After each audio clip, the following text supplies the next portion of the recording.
Okay, it's live. Huge. Pog. Probably go over that first.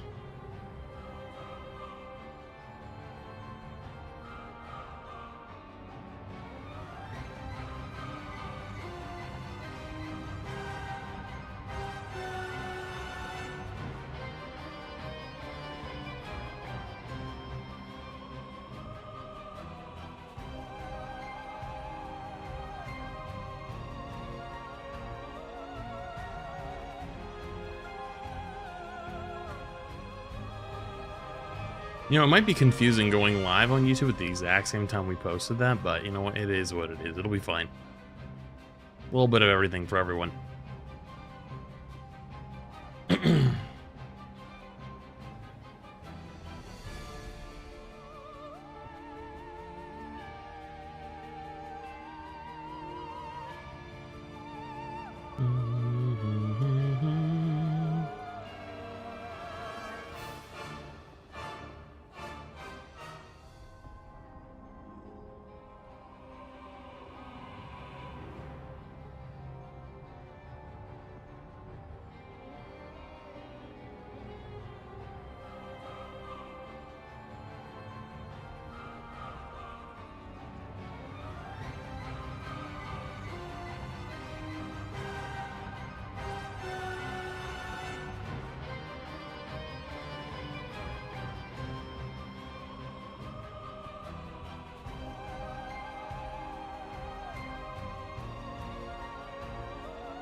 Okay.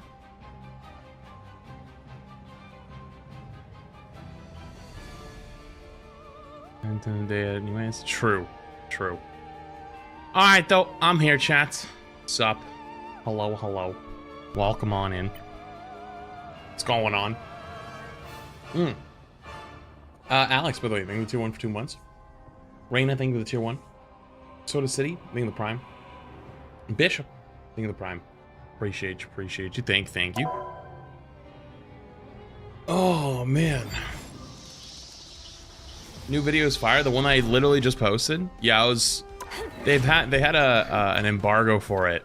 That just lifted. There was actually a live stream, but I missed it. I went to the store. I went to the store and I thought I'd be back in time. I was not back in time. You know what? It is what it is. It is what it is. I'm pretty sure it was mostly just showing off the game stuff. Classic. It's not too late to set them right. It was a bit of more of an adventure than normal. I had the most aggressive salesman I've ever seen in my entire life. It was like they had just read one of those books that's like 5 tips for like to sell someone anything type of deal. What was he selling? That was the best part. I'm pretty sure it must have been this guy's first day. It literally must have been his first day. But, I went to Walmart, right? And I went to get groceries, but I needed windshield washer fluid too, so I gotta walk to the side. So we walked by, fucking electronics. And this guy comes out of electronics, like I'm not even near, I'm like literally like the lane over. He comes over, right? And he does the thing like, he goes like hey, and I'm like, oh shit, he recognized me. This someone recognized me in public. Okay, so like I slow down, and he's like, hey, do you got a sec? Huh? What's up? Incoming. And he's like, do you like saving money? I was like, oh Jesus Christ. And I was like, I mean, I guess who doesn't? And then he walks over and walks in front of my cart and stands in front of it. And goes, what's your name? And I was like, Jeff, and he was like, oh, my name's Sean. Nice, it's a pleasure to meet. It's a pleasure to meet. You know, I just got a question for you. What phone provider do you use? And I was like, oh God. I was like, I use Verizon. And he's like, oh nice. He's like, Verizon's pretty okay. But you know, right now, actually, with us, and he starts going on about like something with AT&T, and I'm like, no, I'm okay, thank you though. And I go to walk by him, And I go to like push my cart around him. And he goes, well, why not? Incoming! You'd be upset if a fan recognized you? I didn't say I would. How the fuck did you interpret what I just said as upset? It's more of like a uh-oh. Like it's like a, there's always that, wait a minute, you never really know. It's like a pause, wait to see what they do. Like if you don't have that type of reaction, I either believe you grew up extremely fucking privileged or you've never been pressed by someone in your entire life. It's always cool meeting fans, but there is that half-step moment where you go, wait, what does this person want? If you did not understand that, holy fucking shit. We grew up in different worlds. Let's move on. Anyways, guy goes, why not? It's like as I'm walking by him. And I was like, what do you mean? What are you talking about? And he's like, well, you said you like save money, so why not? Why wouldn't you want to do that? And I was like, one, that's just sounds like a pain in the ass. And two, I don't wanna. And so he goes, oh, is your name not on the first name on your phone plan? And like I'm like, now I've walked by him and now it's like kind of like the over the shoulder type thing. And I go, no, I am. And the guy goes, so what's the problem? And I go, and you know me, if you fucking know me, you get respect. Okay, I'm sick of it. And I go, cause AT&T's shit.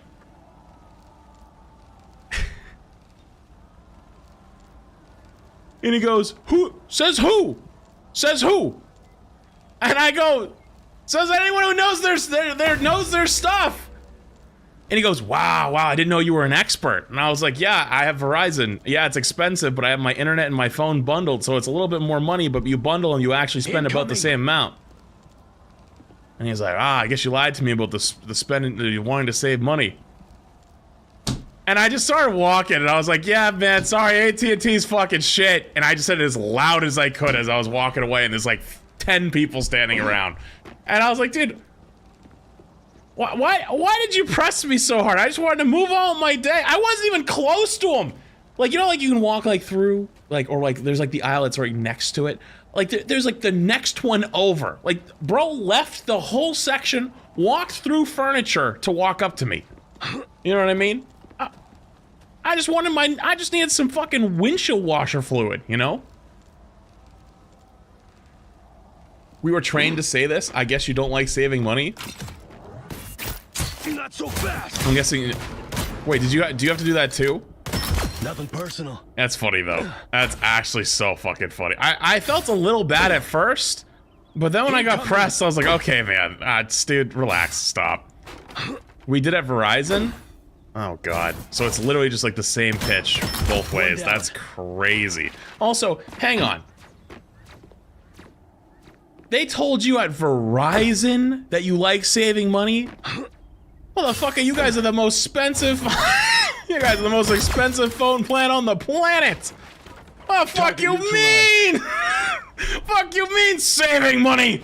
I pay extra for Verizon because it never goes out. It's available in fucking everywhere, and I get 1 gig up, 1 gig down from my internet, and it's great. And I don't gotta worry about it 95% of the time. I pay for that. Fuck.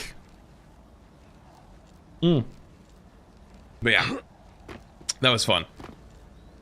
Talk about sales, if that's what they're trying to do. Yeah, I was blown away. I was like, damn, bro, you're really doing this right now, huh? My girlfriend is one of those hates those people because she hasn't mastered the just don't look at them and pretend they don't exist. See, I used to do that too. But now being a streamer, it's a little bit different because like sometimes like every once in a while, it's actually someone who like is like, oh hey, like are you flats? And it's like, oh, it's a nice interaction, you know.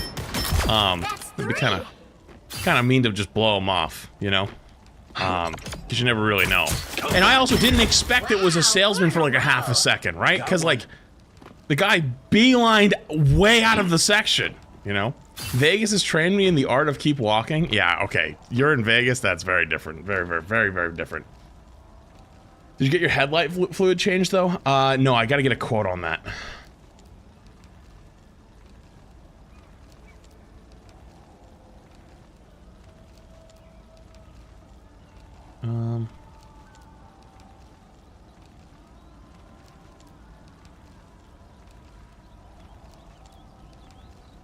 Here they come.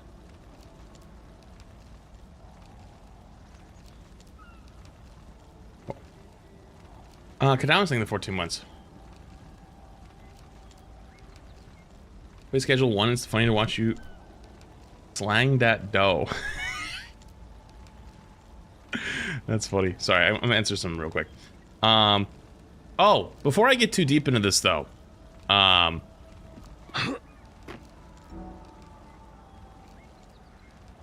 see.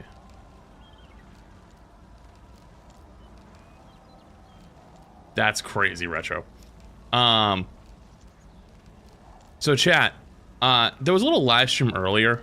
I missed it, but there's a new game studio called Dreamhaven, and it's a lot of former Blizzard people. Mike Morhaime is one of the people there, and I actually got a playtest this recently. One of their new games called Wildgate. And there was an embargo and NDA on it until like about 15 minutes ago. And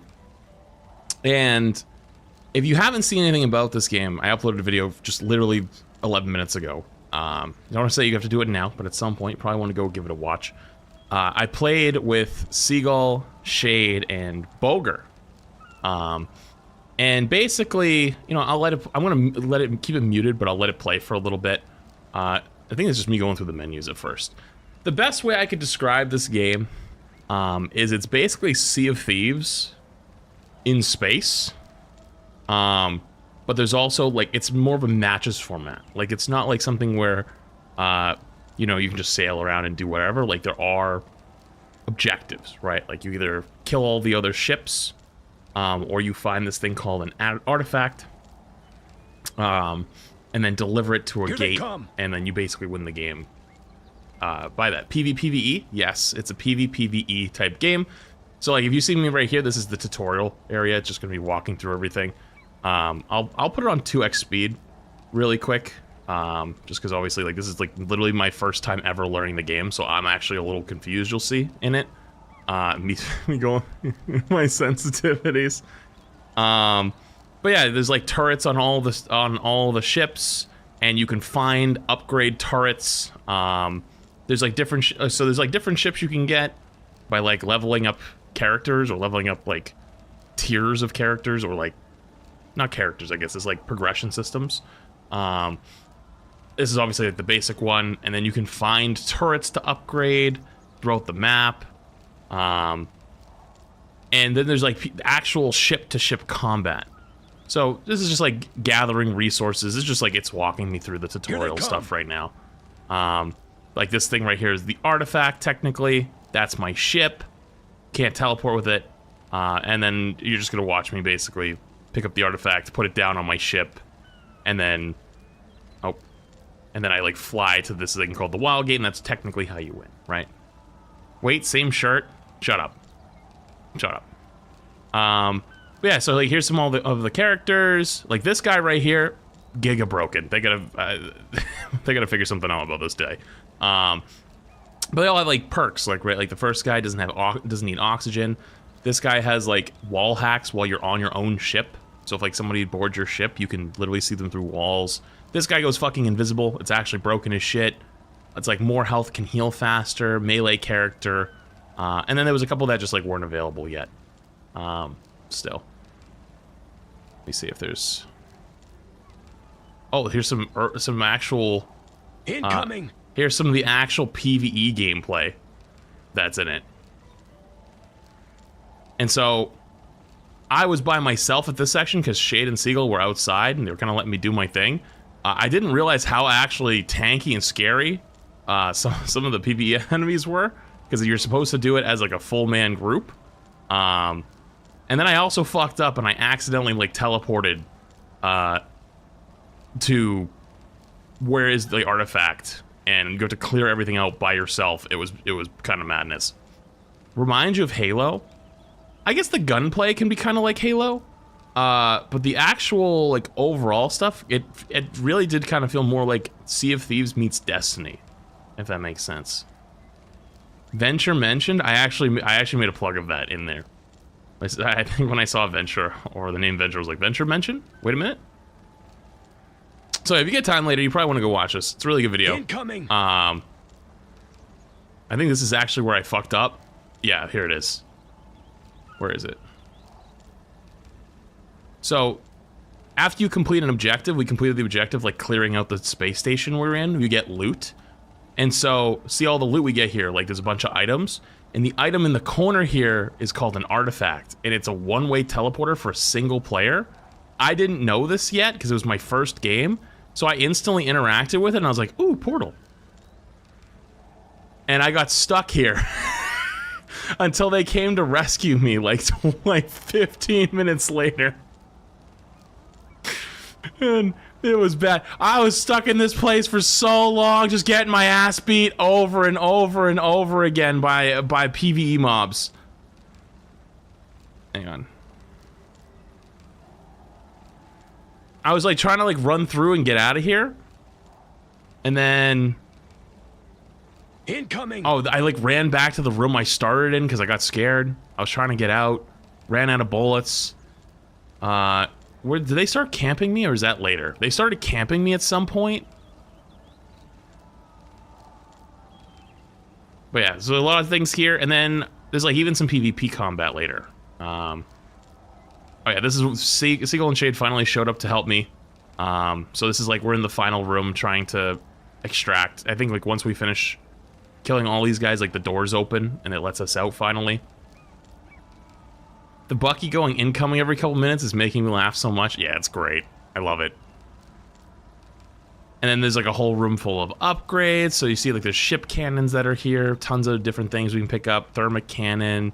Hard points that are basically like fire resistance or storms, like galaxy storm resistance, which are really cool.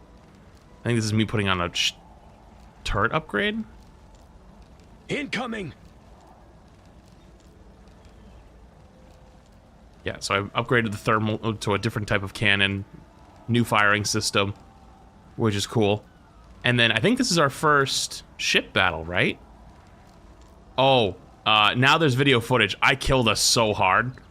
I wanted to know what it was like if you rammed another ship. So because we had the artifact, another team came to come fight us. And I fucking sent it.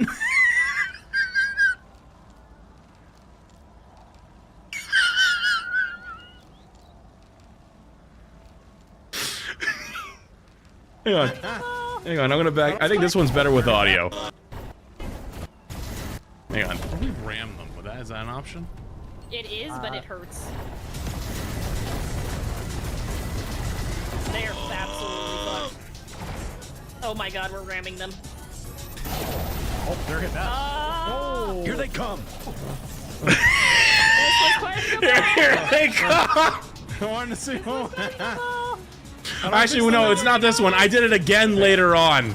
I did it again later and nobody caught me. That time they knew because I said I was gonna say it. There was a time later on where I actually killed us. Everything I wanted it to be.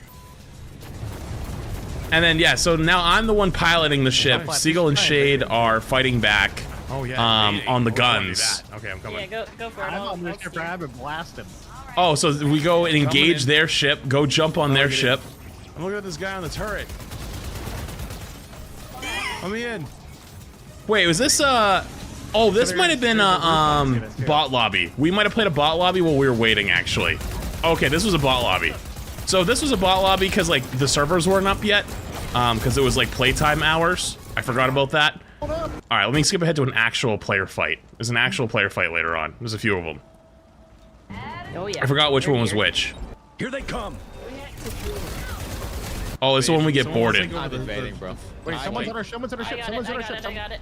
Someone's inside. So there was this absolutely busted combo you could do with like the invisible guy and then a shotgun. Clean this up. So they both died. I'm like, where the fuck is he? Back corner, I think. Oh, he's outside. And I get absolutely blasted. I didn't even know there was a door there. Our ship's gonna collide with theirs. They're blowing up our ship right now, actually. Yep. It's the guy has. He's 1 HP. Oh my that shotgun combo was pissing me off. They gotta figure that out. That shit is so broken. No. We're dead. We died here. And then there's some more ones later. Let me see. Yep. I'll try to get you in a better spot. There's another random ship fight we're getting into. Boger's on their other ship right now. I'm going in again. And you can see their health. They only have 10 armor left, so we're trying to cut through their shield. And then when they finally die, boom, they're dead. And now we can go raid their ship after it blows up. So Boger jumps off. And then we go run onto their ship and grab all their upgrades or whatever loot they had. I died. Go get their stuff. Oh, yeah, I had to make sure the ship didn't go down. And okay. Fun game though. Is it a max of 4 of a team? Yeah. So it's 4 per team. 4 per team. And I think there's 5 groups of 4 in the lobby of each game. It was actually very fun though. Let's see if there's any other good ones later. There's a few good ones in here. The names that the names that they give each group are hilarious too. Like that's us fighting the Mighty Cheese. Oh yeah, this end was crazy. We're like flying around in like a galaxy storm, fighting another team, and then there's another team that's behind us coming to kill us right now. Take a bunch of damage. Yeah, but so do we. They just hit a rock. They just hit a rock. Careful, Brandon. You're taking a ton of damage. Yeah, I'm going back. I killed somebody. We need to ignore them and go for Mighty Cheese. Mighty Cheese is the only one that's important now after that. Yeah, but these guys are like dead. We might as well These guys are 5-ish. So, I'll show you that one again real quick. For Mighty Cheese. Mighty Cheese is the only one that's important now after that. Yeah, but these guys are like.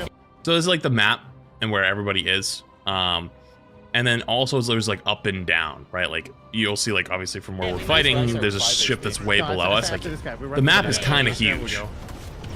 It's not that hard to find people because there's like probes you can use and like fly around in a little drone looking for people. But yeah. What's the launch price gonna be? I have no idea of any price and stuff. Late night ship fight, but don't. Not a if they clue. Shoot us, they're fucking stupid. Okay. We all need to get to the artifact guy, who's way out there up north. Yeah. So this is us trying to chase who now is like the guy with the artifact to win the game, and some asshat decides to come third party us. So this guy up here has the item to win the game. And there's an asshat behind us who's shooting us in the ass right now. Bro spoiled the whole video. Dude, the video is 49 minutes long. I promise you there's way more in here. What is this game comparable to? I think it's like a Sea of Thieves meets Destiny. The best angle I think would be go towards Skywave to cut them off. If Mighty Cheese gets to the gate, we lose. Everyone loses. No, I know, but the Mighty Cheese is heading the same direction as us, so I'm trying to cut them off. Oh. These guys behind. But yeah, cool game. You should go watch it if you get some time.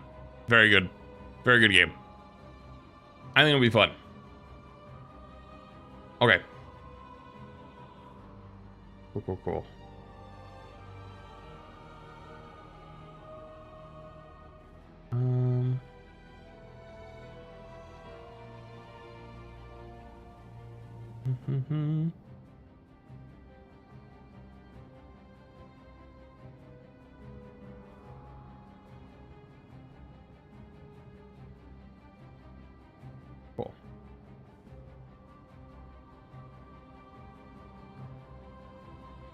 I'm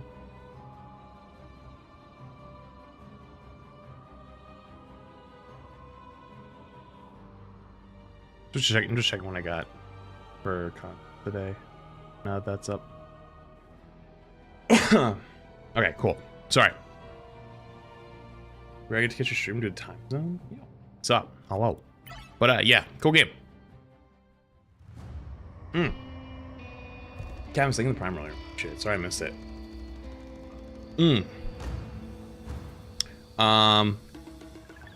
When Marvel Rivals? I was rebuilt to be a weapon, but now I'm the one who pulls the trigger. What? Here they come. Nothing personal. Never actually. Yeah, I quit that game.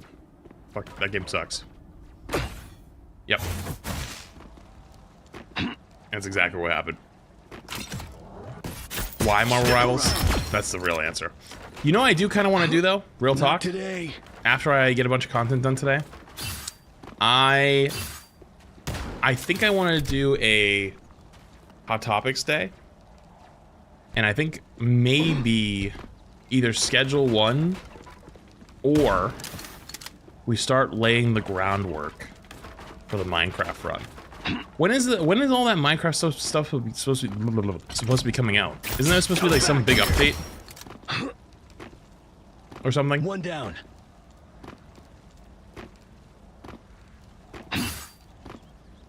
It's today.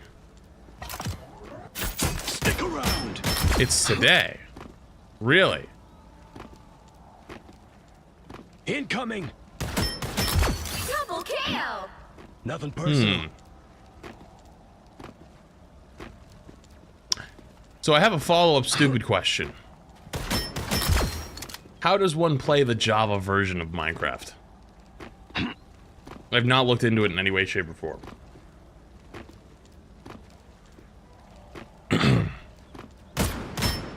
Not today. Xbox app? I thought that was Bedrock.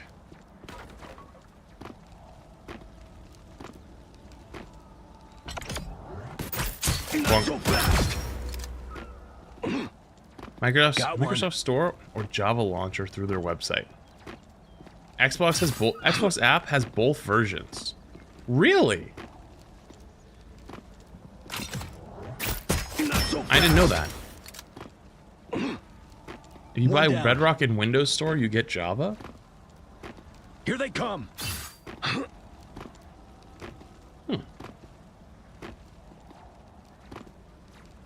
Maybe that's a tomorrow thing then, just so I can get it all set up. But now I can look at it after stream today. Got one.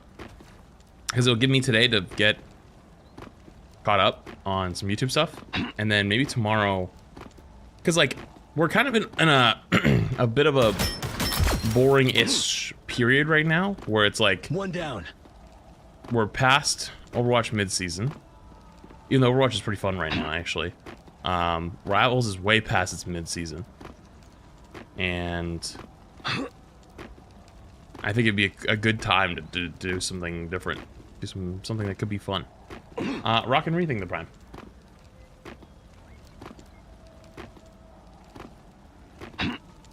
Be an option to change between Bedrock and Java. They're purchased together. Is there actually a big difference between Bedrock and Java these days, or are they basically the same thing?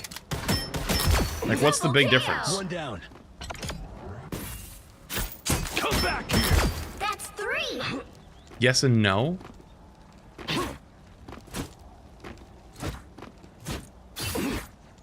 Nah, it's just mod support.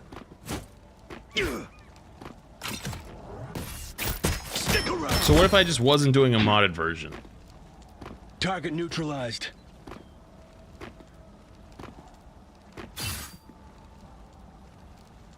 Someone just rang my doorbell.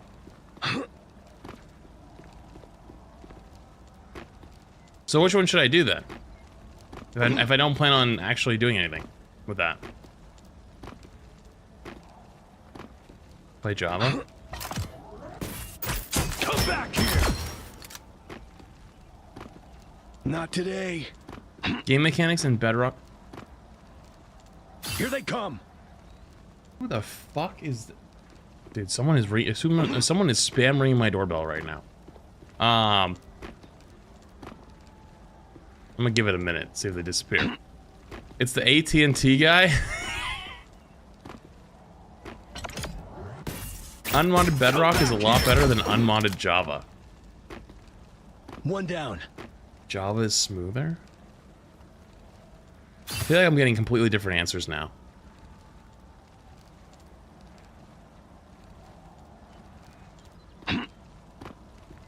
Okay, let me go check whatever the fuck that is. Okay? I'll be right back.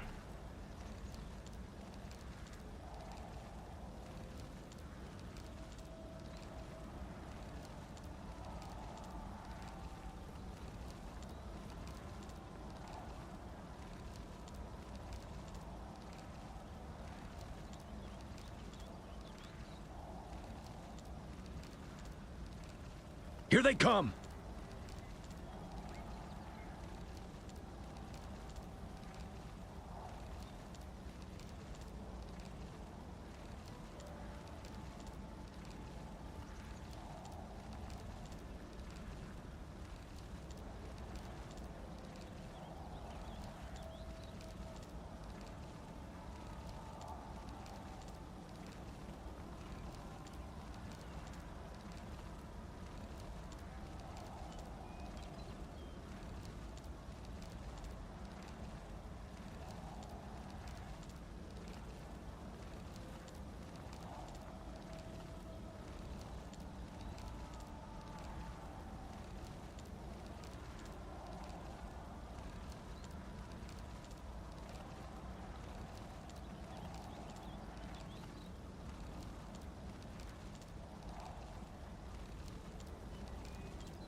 Incoming!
Well, that was a surprise.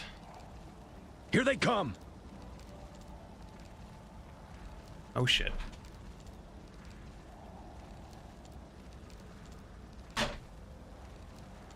It was my meal delivery thing, but I thought I skipped it this week because the options were kind of shit. I wonder if I got charged for that.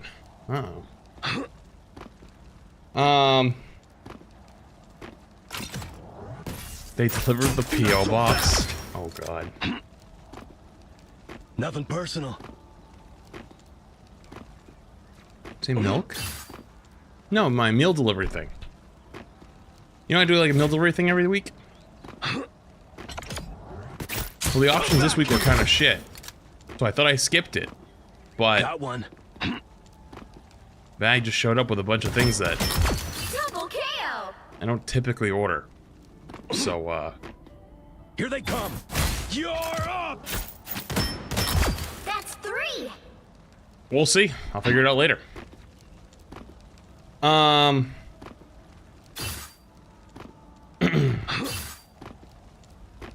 Okay.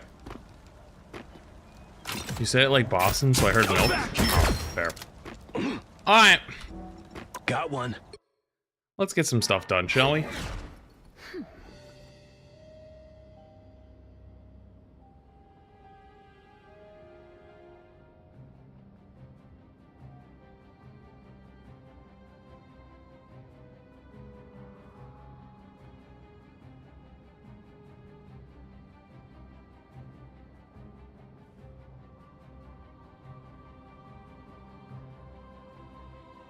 Where is he? Oh, this actually works out perfectly.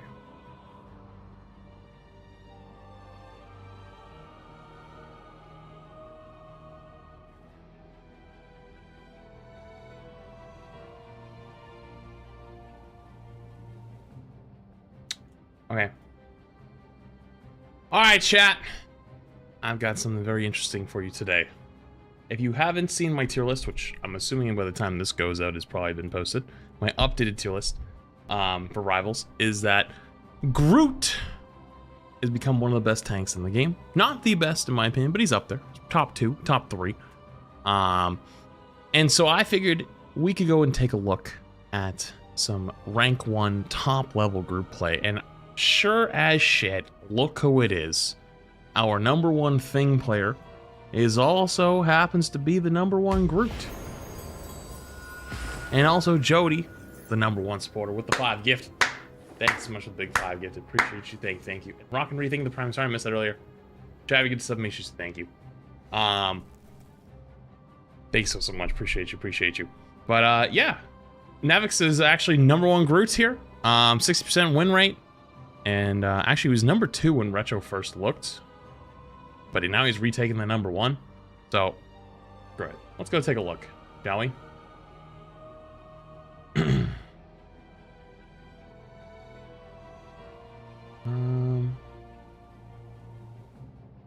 What the hell is that, Retro?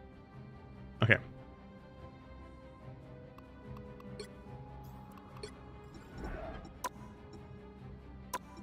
Wait, Nemix is rank 1 right now? Wait, he's rank 1 Groot and rank 1 period. With 669 points?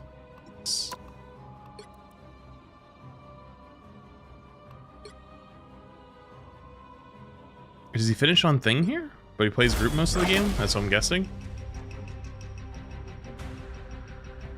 I'm gonna trust Retro did his homework here. He did do his Battle homework. starts in 5, 4, Alright. 3, Number 1 2, Groot. 1. Let's take a look. You need to stop that vehicle in its tracks. Nice right click right into the We'll wall. do this the same Classic. way we always do. Done that too. They look like they mean business. Holy fuck. Gotta stop that vehicle. I guess it happens to everyone, huh? Bucky go burr. Hooked in. Boom.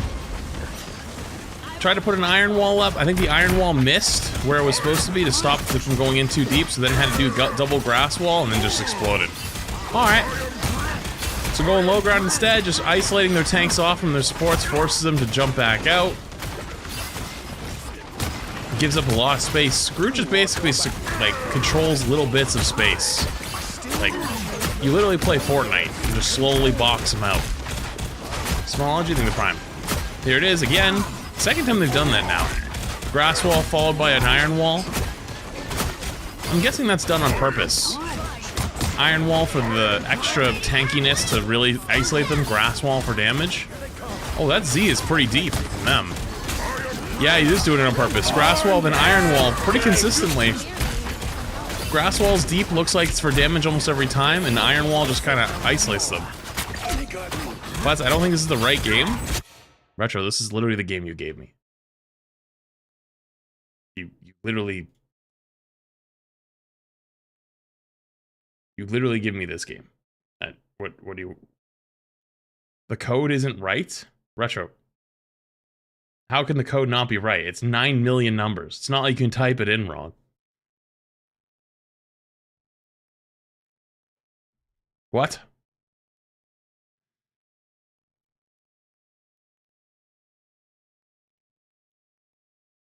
Sorry, Professor, my homework got corrupted. Am I getting trolled? Are you trolling me right now?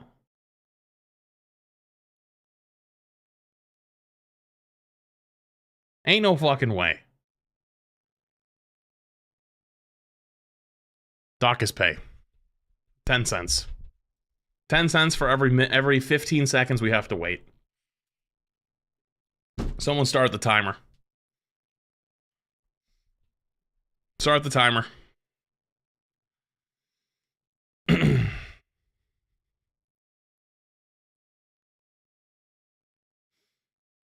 We're going to a commercial break. Hits ad button. Hey, not a bad idea, actually. Oh, wait, it's actually already in progress. Never mind. That's a demerit. Yep, it might be a demerit, actually. How is that even possible? I'm actually genuinely confused. Why are we waiting? Because Retro's trolling.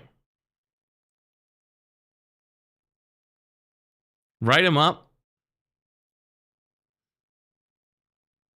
Dude, this is gonna be a lot of... This is... The dimes are racking up quick. Court-martial. Oh, wait, I am trolling you? I just didn't read my notes. Or you didn't read my notes. Why the fuck do I gotta read your notes? Why the fuck would I have to read your notes? You said I was wrong! What do you mean?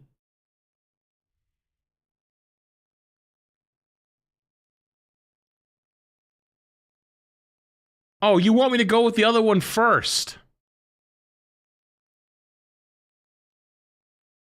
Just joined the stream. What are we watching? A meltdown.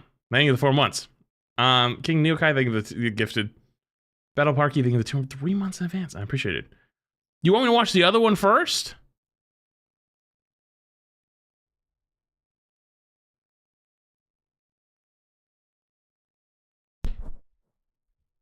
This other one first better be a fucking masterpiece, okay? All I'm saying is if this ain't a fucking masterpiece, I'm taking away a raptor.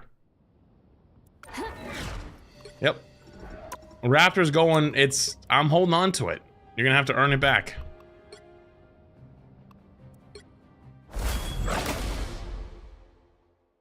No decolon. No decolon. Okay. Retro is very insistent to watch this one first. 4, 3, Same guy, 2, same skin, same Groot, same rank 1, but wanted me to watch this one first. You trust Retro? At least someone does. Alright? At least someone does. Because he already trolled me and said he chose the wrong one, and then went, oh wait, it isn't the wrong one. I've already gotten double trolled for the day. Oh, hang on. I do see a little something I like. I got the wall back here and got the wall over here. Both getting high ground accesses. Accesses are available. I like that. That's actually a good thing to note. Wait, and then he double walls that Groot off. Double walls him. Boom. Then iron walls him. Actually, no, that was the Groot's iron wall trying to escape. And he just explodes. I think it's Crosshair. Yeah, Crosshair's pretty good. Grass wall. So the grass walls got buffed a while ago. They reach much further, which is why you actually see them, I think, using the grass wall first most of the time to try to trap people, and then it gives them time to walk up on them and pop the iron wall, really solidify them being stuck.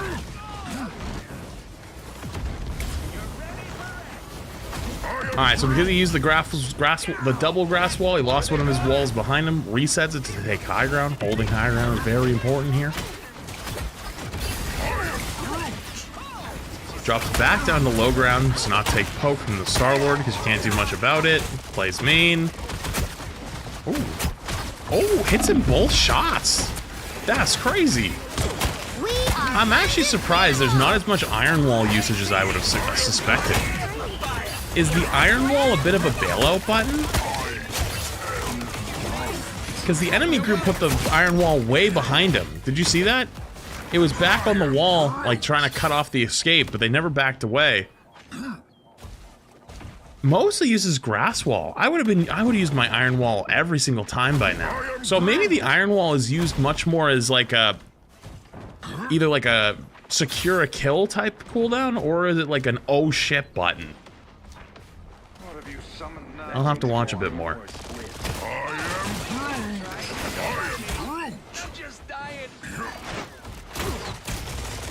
Big right click, get some big damage in there. Iron wall's off, so they can't shoot follow-up into it. The Star-Lord can, but the rest of the team can't. And yeah, they just have a lot of ults. You got kills with it. Not much you can really do on that one. But I see why they're saving the iron wall as an oh shit button. Very interesting.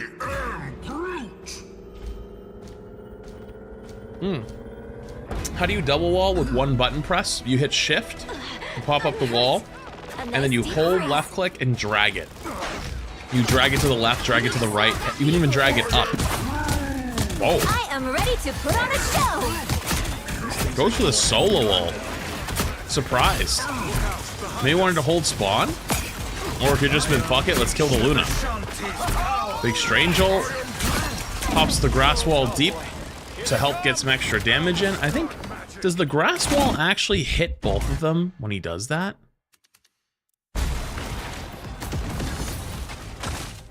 So the grass wall is gonna get placed. Where is it? Here. Okay, so then he's gonna shoot at the Namor.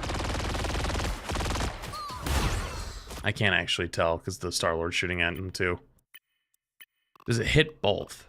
That's a good question to know for the future. We've got an octopus problem here.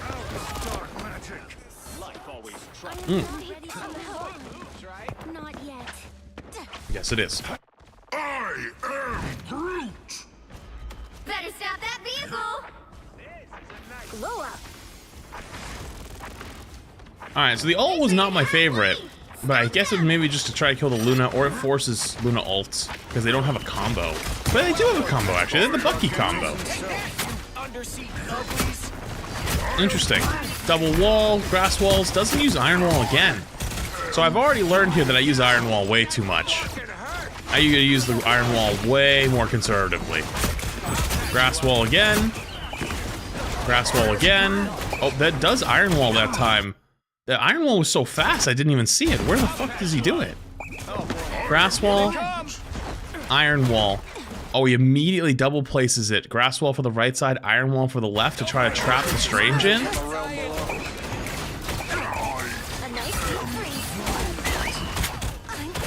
think he takes it back though. I think he canceled it with his E by pressing it again when he shifted. And then he gets it back fast enough. Yeah, he does. Okay. Because the cooldown's so fast. So, boom. And then he cancels it so it's on a 6-second cooldown, as opposed to when it breaks. We are undefeatable. And then when it fully breaks, it's on an 8-second cooldown. So he manually canceled it before to get it back slightly faster as an oh shit button. Granted, they just have a lot of ults. Namor ults with amplifier. Actually, no, is that? No, that's the other team. Oh, it was probably Namor ult with Mantis boost. Yeah, probably that actually. They hit a checkpoint. Because I was like, wow, killed the Luno. That's crazy. So it was probably the Mantis. Pops the iron wall as an oh shit button, back away. Everybody escapes. It's gonna cancel it now? Hasn't canceled it yet. Oh, there it is. Better stop that vehicle. Sparker about hit the 4-minute AKM Bucky ult. First off, that's a reference. I bet they're saving it for the Groot combo. I bet they're gonna walk up, Groot ult, they'll try to cancel it with a Luna ult, and then he just Bucky ults through the Luna ult. That's my guess. I am ready to put on a show. Yep. He does kill him, but unfortunately, it was only 2 people in the Groot ult. The Luna who jumped in and just the Atom. But he killed him. If it was a bigger Groot ult, would have killed more, I think. But had to make a play just because they're running down with ults right now. Pops a quick grass wall. This is just chaos right now. Still has the iron wall, not popping it, just grass walling at the moment. Oh, there it is, finally an iron wall. But I think it gets killed by the cart, actually. Or just like instantly exploded. Another big Groot ult. And the grass wall, holy shit, it does so much damage. He's frozen. Grass wall kills 1, does another big hit. Grass wall kills 2. Good lord. Always grass walling. Grass wall seems almost more important than the iron wall.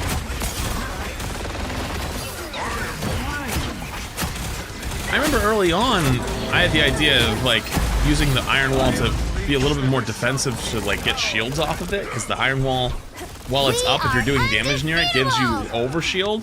But it doesn't seem like it's being used like that at all. The current score is 0. All right, so they kind of got crushed a little bit. The battle starts in 5, 4, 3, 2. All you need to do is capture the mission area. Got it? Retro's really hoping this first two-line attack impresses me at this rate.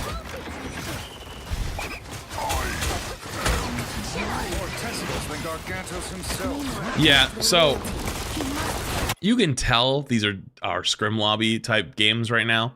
Looking at 1, the players are in it, I can tell. But 2, you can look at just like the way the defenses are set up on the way up, on the walk up. They've got the mirror again. They've got the grass walls on each side, using them as high ground takes. Double grass walls. Iron walls the top right to force them either to break the wall or go around it.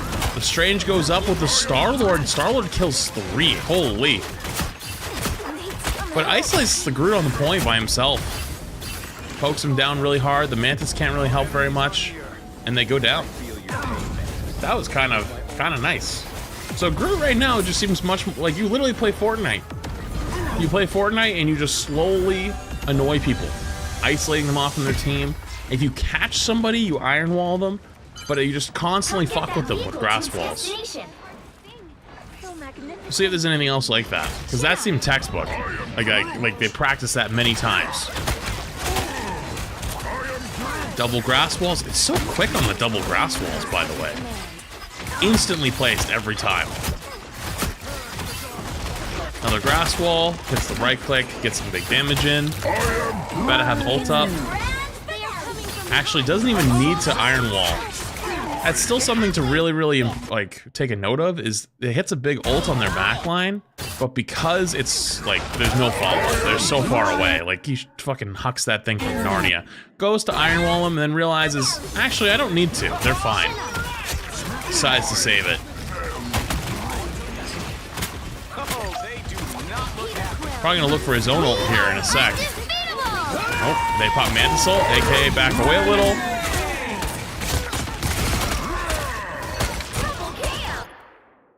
So Mantis ult isn't as scary as, say, Luna ult. So they all push forward with it and get obliterated. Huge Groot ult. Puts the one wall up really quick and just starts slamming. Holy. My God. It's a massacre.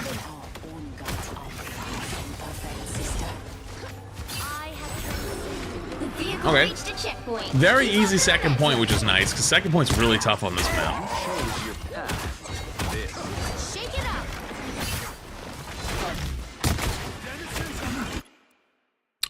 Excusez-moi? Is that a double wall? So he double Groot walls under his feet, uses it as a tree elevator to take high ground. Checkpoint. Keep up the momentum. You made me angry. Nah, this is dead ass Fortnite. What the fuck is this?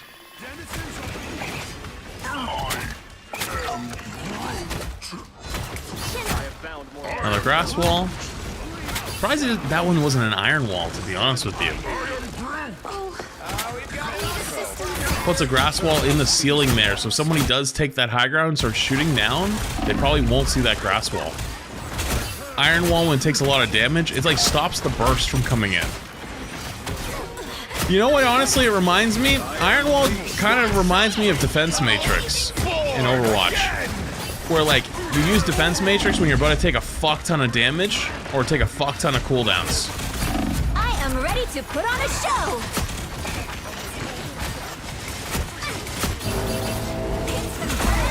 Oh. Gets rolled. Launches it from down to... What the fuck? So I get hit by the ult. And the way this ult works is it's the same thing as right click, like the same trajectory. Launches it into their back line. Gets 3. Walks up a little closer. Goes for the grass wall, left click, right click, hits everyone. Boom, boom, boom, boom, boom, boom, boom. Everyone explodes. That's 3.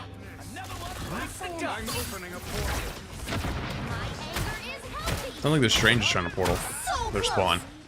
Hey Flats, I love your content. What tank would you recommend for a beginner in the role?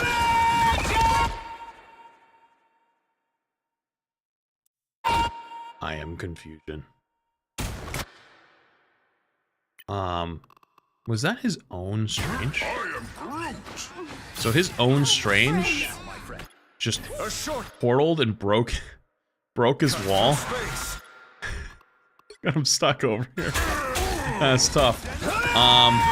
Beginner tank, probably strange. Or strange is really... Wait, is he double wall again? Wait, so he's getting chased by the Star-Lord. Turning this corner. I think he was trying to place the grass elevator, maybe, to stop him from, like, flying through, but only gets one of them off. And then walks through, pulls the 180, iron walls behind. To anyone that's chasing, they're gonna have to break through that wall. So the Strange isn't able to help the Namor who does get through, and just kills him one-on-one. Couple grass walls. They're getting broken, but Also, that iron wall is providing extra shield right now. If you watch down here, every time it does damage, it's getting over shield. That's what the iron wall is.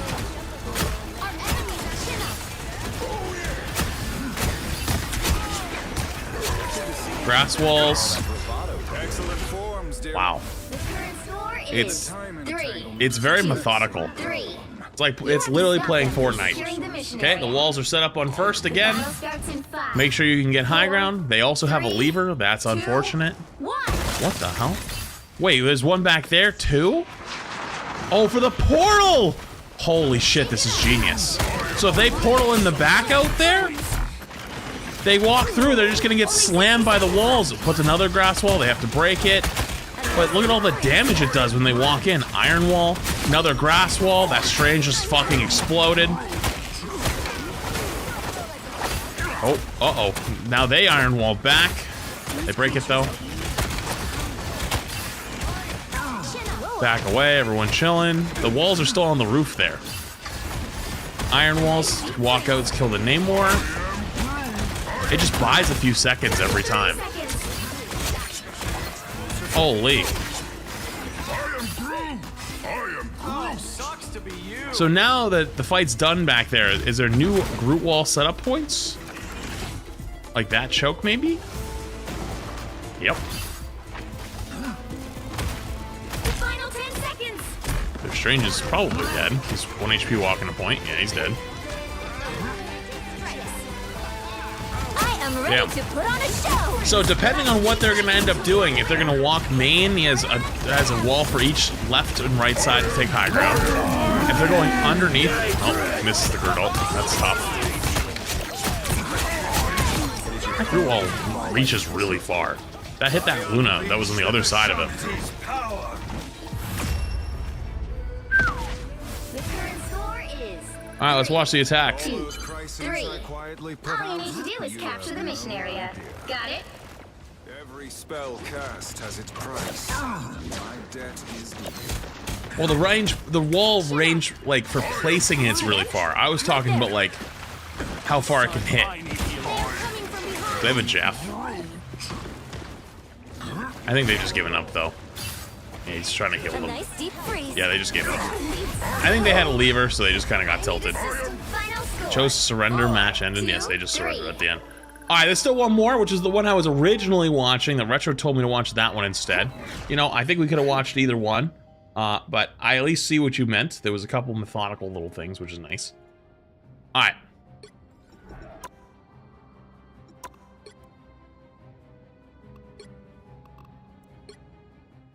Let's see. And I'm going to skip back to where we were last time. I don't think we would need to rewatch it. Alright, so we were about here. I think it was like after this fight, so I think I kill this Bucky and then keep walking.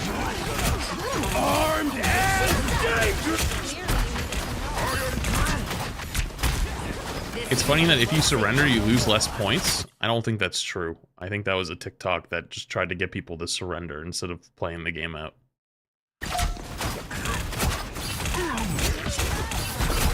I think that was a bait tactic. There's still a chance to stop them. We are undefeatable. Chase down the Hella. This is a map that I feel like Groot is really fucking scary on. Just because it's very choke heavy, and then you can cut those chokes off. Wall in the corner. The one thing I noticed with the grass walls is the grass walls are either A, always in a place. Wow, they ulted that. That's crazy. A, always in a place to cut people off and keep them from their team. Or B, they're like off to the side a little bit where it's like it's kind of an inconvenience to shoot them and hoping that players are just so unbothered or like they're just annoyed that they don't want to actually shoot them. So like that one on the left is a good example where it's like, well, I mean, is there really a reason to shoot that other Groot wall if you were just walking up? Not really. There's nothing else to do right now, so they'll shoot it, but if they were pushing at that exact moment and everyone's looking for enemies, everybody's looking for kills, might have let it fly a little longer. Your powers are mine! We are undefeatable. This is real firepower! Shields up. So someone offlaning on the left side. I'm surprised he didn't push it. Oh, it's because he's looking for ult on main.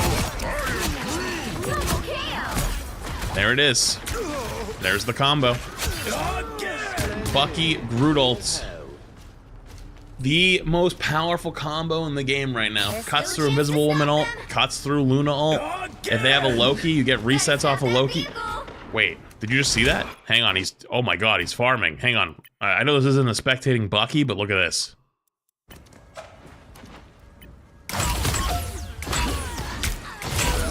So, really quick Bucky thing. Boom, kills through the Groot ult combo. There it is, right there. They have a Loki though. The Loki doesn't respect it. Boom, gets a reset off. Has another clone. He's gonna wait. 4, 3, 2, 1. Again! Boom. Waits a second. Kills him. Now he has another reset ready to go if they come down to push. It doesn't look like they're gonna come down to push, so he doesn't need it, but he had it again for literally the next fight. Alright, let me back up because the group POV is what we care about. Gets hooked in. Iron walls himself to get him from getting pushed into the enemy team. Double grass wall. Yeah. Biggest thing I've learned is I was using iron wall incorrectly. This has changed my entire perspective. That looked like a little bit more of my type of iron wall. Trying to either cut people in or, you know, buy some space. Oh. The Bucky comes in, immediately iron walls him, boom, he explodes. Grass walls him off, forces him to break it. Iron walls him off. Their comp's also a little interesting with like the rocket, but rocket's not too bad. It's just like they don't have a Bucky for the rocket. Like there's no reason to really be running the rocket over there. Oh, their name is Dr. Rocket. That makes more sense. Iron Wall's the Groot. Wow, they still haven't broken it. So because that iron wall sitting there and that grass wall's on the corner, their whole support line has had to walk and turn the corner. Are they gonna get mag nuked because of that? Oh, the mag missed. Almost. The answer was almost yes, but they got rolled by a strange ult and like 3 other ults.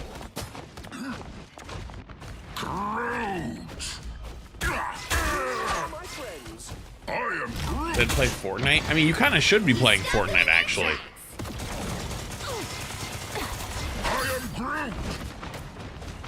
This game, not as much. The previous game, there was much more Fortniting.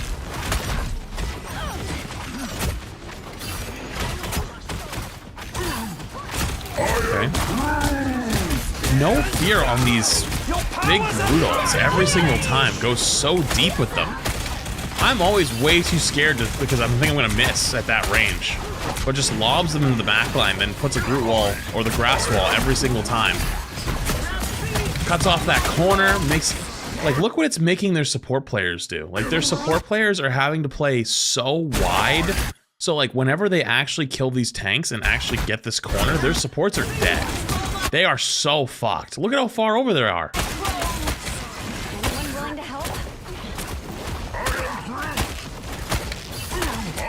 Just being a fucking menace. Uh-oh. Luckily, they realized that their Groot was gonna die and they backed away before it happened. Oh, still catches him though. Still catches him before they back away fully.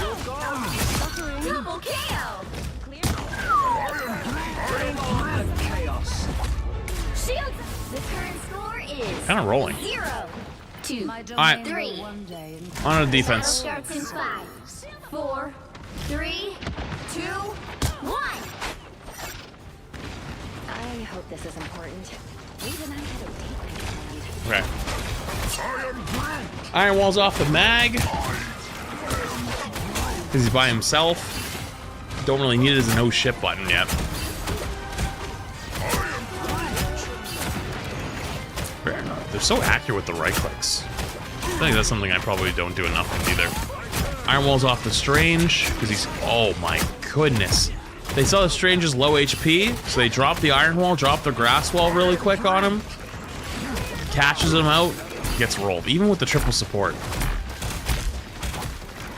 this is kind of, you're kind of seeing why right now, why Groot is actually sort of a must pick if he's not banned.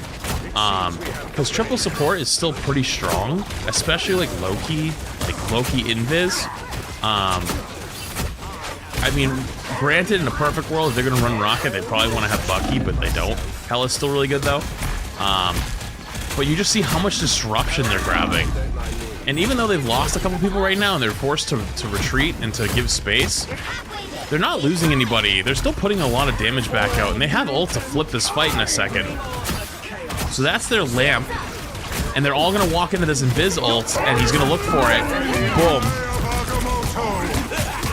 Gets a big ult, but unfortunately they had a bigger strange ult. That's tough. That's tough. Gameplay looks so dizzying at this level. There's a lot of little micro adjustments when they're putting walls up, like flicking a wall. Like they don't like place it like, oh, it's like instant every single time. Which, especially if you're not trying to put something at max range or close range, like you have to be very confident that you know where it's gonna be every single time and be accurate with it every single time.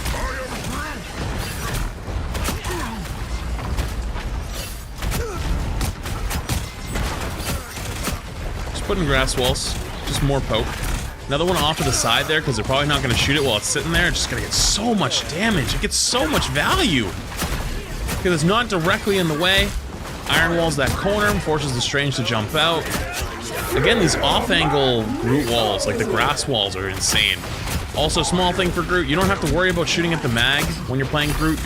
Your arms don't count as projectiles, so you can left click him, and you can actually kill him if he's low HP, charging his mag ult. You're one of the few characters in the game who can do that. They're gonna chase this mag, right? Oh no, it was a bait! That's unlucky. That's a really late invis ult coming back from his team. That was another massive Groot ult, but I don't think EQO had, EQO didn't have Bucky ult yet. And also the Invisible Woman ult that they needed to counter ult with, which is very, very, very late, unfortunately. Their Groot ults have been huge, but you need to have someone to combo. And I think that's one of the important things about communication comes in, is if you don't have that combo, you don't have somebody to work with, the Groot ult doesn't get nearly as much value, but if you're just like, hey, save your Bucky ult for me. Ooh. Maybe a bit of a mistake there, coming out a little bit early, because there's so much pressure. Way too many ads, not gonna lie. Brother in Christ, I'm not even running that many right now. And I've actually done times where I've run almost no ads, and I've done times where I've run tons of ads, and I still get the same amount of complaints when the ads go off. If anything, I probably should run more. TBH. Because no matter what happens, if there's an ad every hour or an ad every 5 minutes, every time it appears, people will still kind of complain. And the only person it affects, hurts, will be me. Because at the end of the day, right? At the end of the day, it is what it is. It is what it is. So, I should run more. I should actually run more. Because every time it happens, without fail, and it's just, then one guy just starts fucking spamming, like, oh my god, it's like, brother, we're not even running anywhere right now. We're chilling. It's actually a very chill day. Meatball boy, think the prime. We think the prime. Can't let Boger run more ads than you? Yeah, I turned mine back down again. Boger is running more ads than me again. Can you believe it? Can you believe that, chat? SMH. Okay, cool. I lost my cursor. 1313. I need to reload in.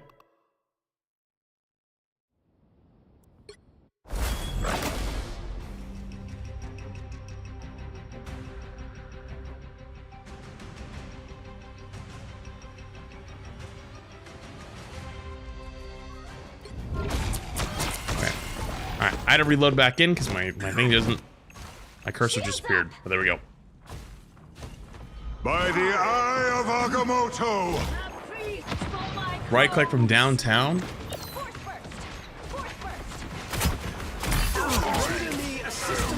Team's holding. Team held on. Love to see it. What are we checking for up there? Just see if anybody's hiding. I think it canceled the iron wall there. I might have missed it, but might have canceled the iron wall there after it started going back up high ground. Didn't need it there. So we're not going to get to see it here, but I saw something in pro play, and it was diabolical.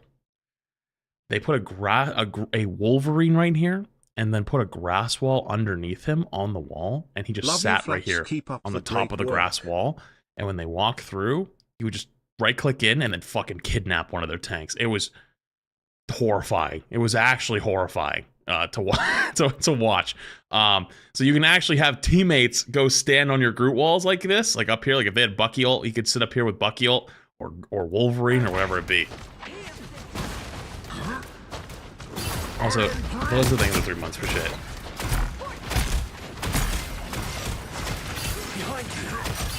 Another off-angle Groot wall. They're probably not going to shoot it for a while, if at all. Doesn't get a whole lot of value out of it, but it's still good to have.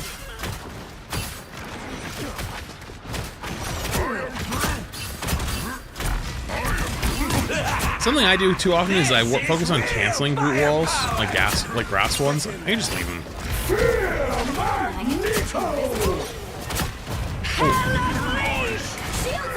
Alright. Oh, they're gonna look for a Groot ult here with a combo. Combo coming up. They've got the Bucky ult. They've got the Groot ult. It's deep. Boom. Grass wall behind him. Again. They saved it that time. Saved it again. Waiting for the Groot ult combo. Doesn't matter if they have support ults. Doesn't matter if they have a lamp. They die. Get that vehicle moving again.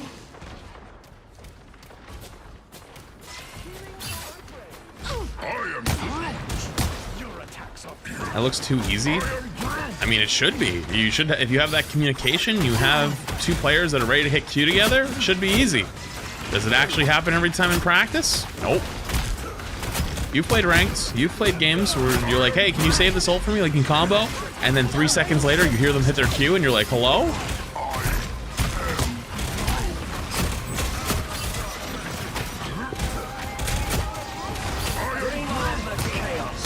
Boom.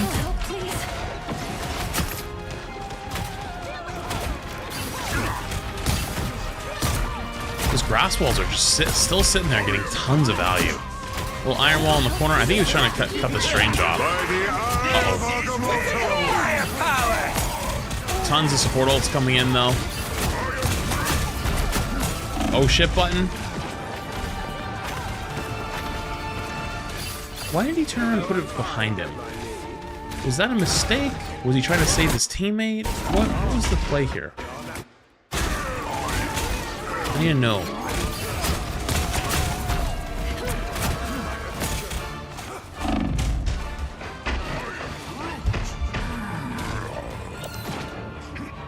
Was that like a go on without me type wall? Because I think it breaks the second he dies anyways. I'm gonna assume that the left click just didn't register in time. I think that he tried to do it right here because it was instant. And if you've watched the rest of the walls, they've been so quick. I think he tried to press it right there, thought he pressed it, and then turned around because it's happening so fast that it just was just over. I don't actually think it was meant to be a backline wall.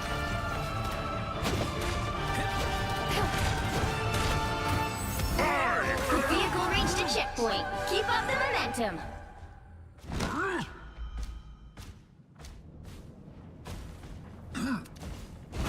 Really fair flats. Do you notice there's a lot more stacking at top level, or is there more solo queuers? Like the top ranks, these are all stackers. They all play together. There's nothing wrong with that. They're all teams. They're all teams and teammates. You know what? People always. You know what? This might be a bit of a hot take. I think the solo queue entities ruin it for everybody else. Because, like, yeah, sure. Is it more impressive to do it solo? Absolutely. Is it more impressive? Is it more fair for it to be always solo? Absolutely. But it's boring as shit. Nobody ever talks half the time. Everyone just complains. It becomes what Overwatch Ranked is. If you've played Overwatch Ranked, you'll know what I'm talking about. Where Overwatch Ranked is just nobody talks the entire game. Nobody says a fucking word. They just type at each other because everyone's antisocial and doesn't want to talk and just wants to play the game, which is fine. And there's nothing wrong with that. But it's way less fun and it's way less enjoyable to watch. It's way less enjoyable to queue into. When you queue into one of these games and you're like, oh shit, it's that group. Oh fuck, it's that stack. It's that group. You know you're in for a fucking banger every goddamn time. And now if you want to talk about your medal ranks stacking, there is not a video game on the planet that would take that away, because video games are meant to be fun. And no game wants to take away playing with friends in Plat, because all the people that want to play with each other in Plat are not pro gamers. They want to play with their friends. Like, they want to just solo queue all day long. There's more people that probably want to play with their friends in Plat than degenerates that want to talk to nobody and just solo queue. L-Take, not gonna lie. I mean, I can absolutely tell the fact that you disagree with that so hard. What camp you sit in on that, and that's totally fine. But I've played games like this long enough that it's typically the people who get really mad about that are the people who don't have friends to play with, and they want to ruin it for everybody else.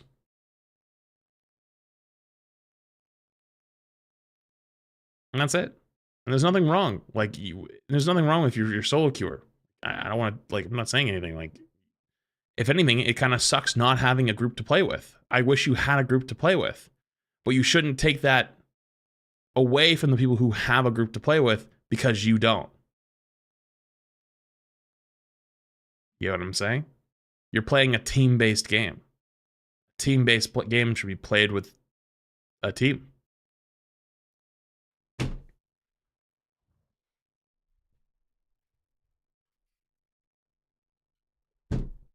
It should be encouraged. Not required, but encouraged. Wait, how are solo queuers taking anything away? Sorry.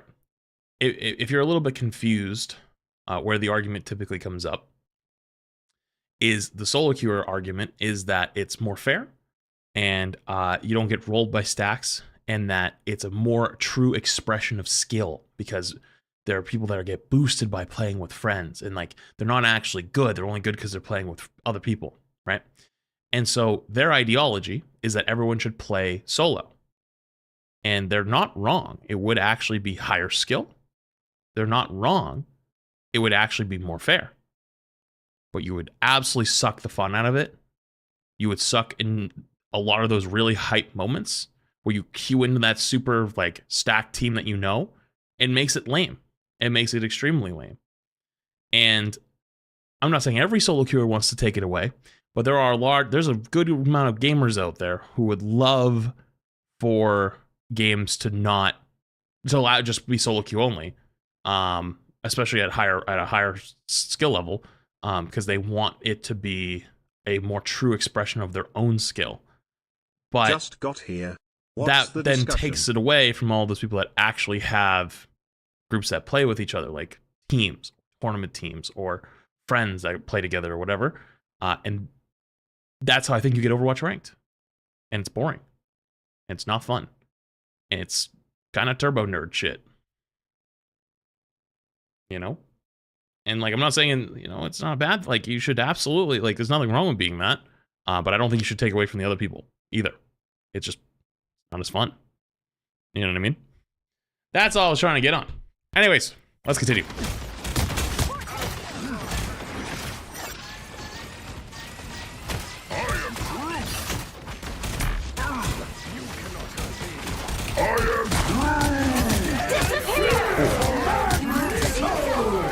So you go to the same play again. The Groot all into the grass wall, but doesn't get it. Also, what happened to the Bucky ult? What's going on with the Bucky ult during this?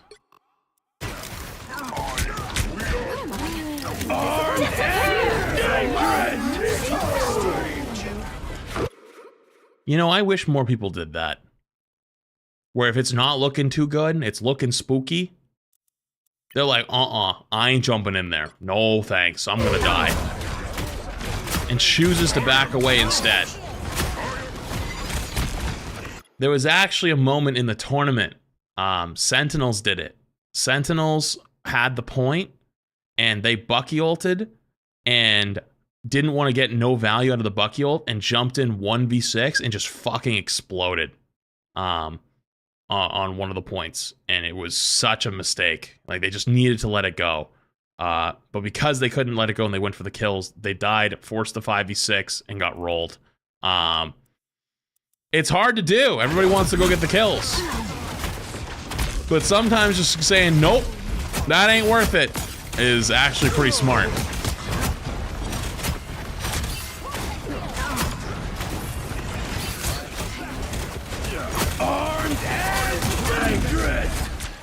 Dude, the grass walls are doing so much damage. Holy shit.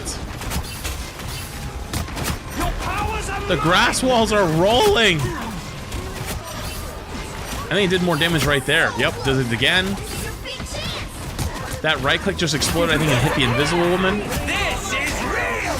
Because everyone's so busy pushing and trying to win the fight right now. They're not thinking about the grass walls. Builds ult so quickly. Gets the solo ult on the Magneto. I think he'd like to have that one back. But I think everyone was dead.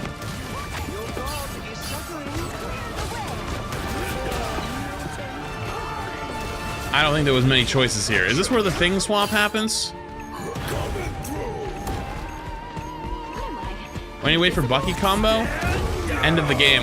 Might have not even had a chance to come back and use it. In that kind of scenario, you're fighting to win. You're gonna, like, yeah, I mean, obviously it's a spectating Groot, but now they go from #1 Groot to #1 thing, because we've also spectated them as their #1 thing. Now you're brawling at the end, trying to hold on, when thing to get back slightly quicker. And also thing is very, very tanky. Every time you right click, get a 50 shield. So just jumping up and down like this, getting 50 shield over and over. Dodges the Agamotto, even though it wouldn't have hit anyways, by running on the shift, because you can't get CC during that. But I have a fucking ult again on the swap. Gonna look for on the Invis Woman. Right? Oh, waiting for the Invis Woman ult to finish. Hiding. Hits him. Holy shit. From #1 Groot to #1 in thing. Boom. Gets the big ult. They come back and they win. Textbook. That was gorgeous. Final score, 2-2-3. That was gorgeous. But Groot, though, Groot really seems much more methodical as one of those tanks that just, like, you need to be very careful with your iron wall. That's what I picked up on. Your iron wall, you gotta be very careful of. Your grass walls, you just use them way more often than your iron wall. And then your ults, you really do need a combo it. If you don't combo your ult, you're kind of trolling a little bit. But you won't always have someone ready to combo with you. Sometimes it just ain't gonna work out. But hey, if you're playing with someone that plays Bucky or plays something to combo with, that makes it a lot easier. Bam. There you go. There's your #1 Groot.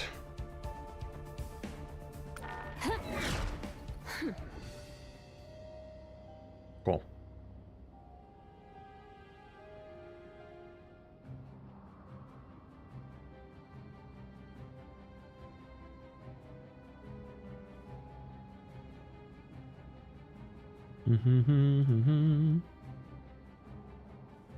Bum bum bum bum bum bum.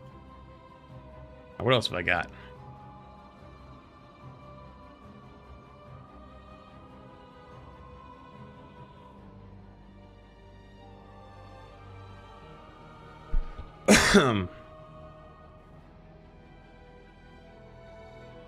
Oh, what's this?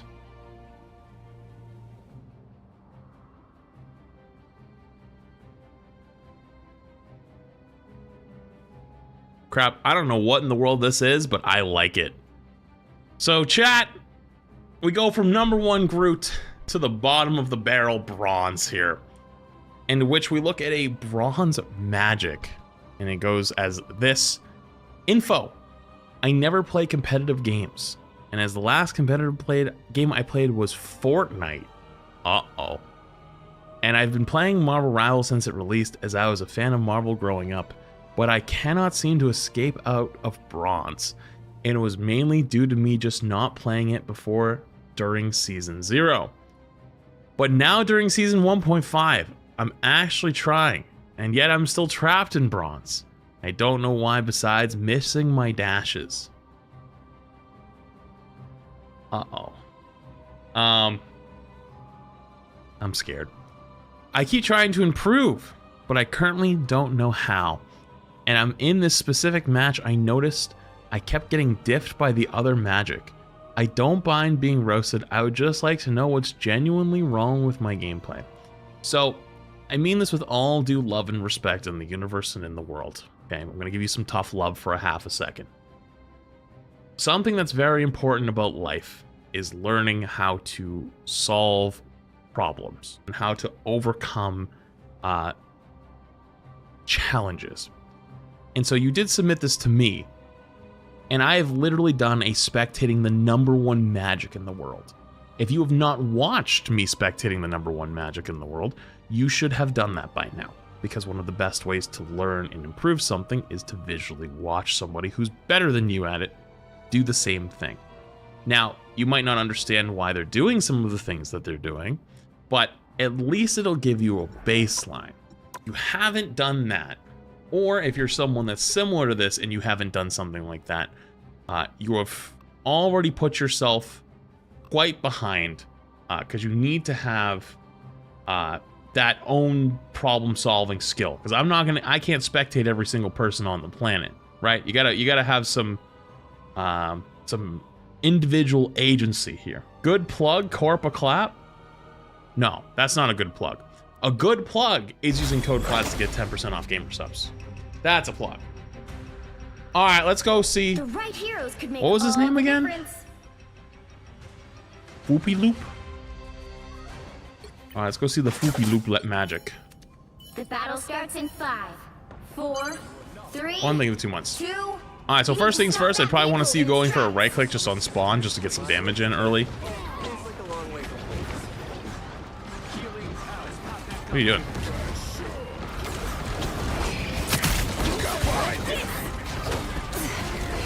Oh, good lord. You have the mechanical skill of a pencil. Okay, so... Alright, this low-key was actually pretty good. This is actually... This is what you should have done 10 seconds ago. So you don't actually move until it's 3:49. So it took you 10 full seconds to make the correct decision to actually come down here and jump into the fray with your team. And you know what? I actually like the dash in and get a big circle kill. Or a big... I know you could probably go for the demon does more damage. But like, I at least like the initiative, right? Then you go for uppercut right away, which is spooky. I don't know if I would have went for that right away. But if you did, you got to make sure you finish the target you're on. Turn and actually hit them. But for some reason... you kind of like lose track of them and start going for more shifts. Now, I want you to be very careful because you're running out of cooldowns here. You're using them all on the spawn door. You need to have an ability to run away at some point. You have not... Why are you standing still at the front door? Hello? Hey, this is not... What? Why do you... There's no way. Okay, so you got away. Well, hang on. You might not have gotten away yet. Oh my god, it's every bronze player's worst nightmare. Oh my god, we're moments before disaster.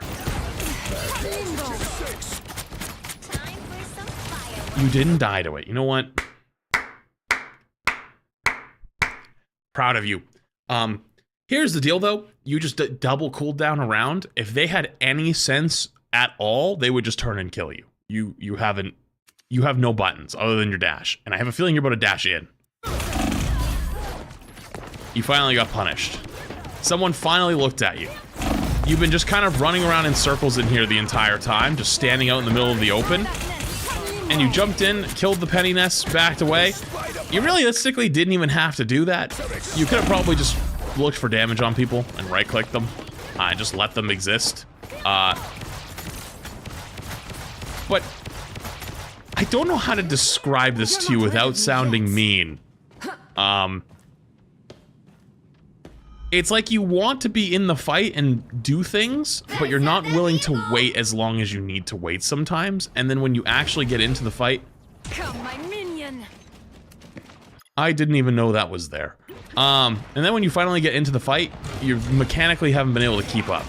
So, first off, be careful, don't blow all your cooldowns on the way back. Hey. The standard of the bronze has already come up quite high. The fact that you have not died to a penny mine or a penny trap, and we are 2 minutes into the game, I am so proud. This is great. There we go. Let's rock. So, first off, I did not realize that that skin was that cool. I think I just watched you do the melee cancel. That was kind of a W. I don't know if you should really be right click or using your dash in on a tank. That's like not in your best interest.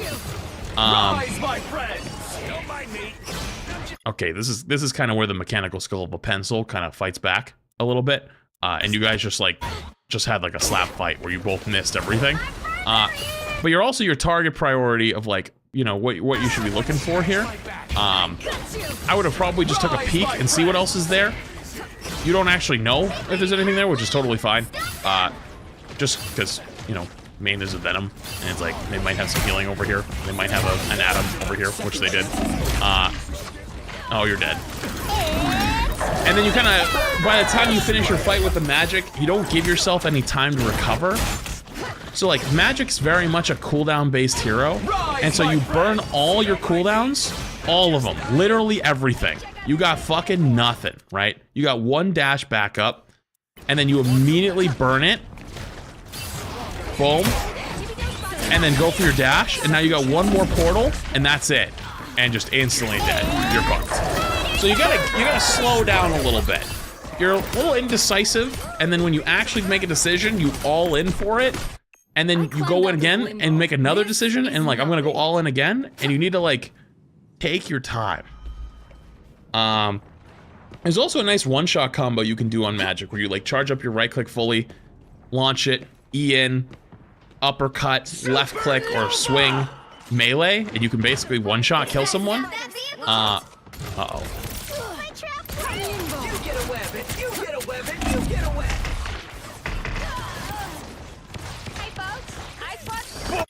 So what did we do wrong there? You're gonna get res. That's not your res. What did we do wrong there? It is not your job to go kill the penny mines. You should not be burning all your fucking cooldowns to go kill the penny mines. I know they're scary. I know they're spooky. But like, at most, maybe you peek this and left click it. Maybe you peek it and left click it. At most, right? But because you run in 1v6 early, you burn your cooldowns, and then you also don't have really the mechanical skill to be dashing in and out because it takes you so long to like turn around. You can't really make flashy plays, so you gotta be smart. You gotta be smart. The cart blew up the nest anyways. Yeah. So, listen, when you're coming back from spawn, don't be afraid of your cooldowns. They come back kind of quick. Like, we don't have to be watching pedestrian magic, you know what I mean? Like, I know maybe you want to get like a good look at the skin, but like, please, use your dash, you can double portal, they'll be back up by the time you get there. Like, this is painful. This hurts my soul. This hurts my soul right now. Just slowly. What? What the fuck was that? No, what in the fuck was that?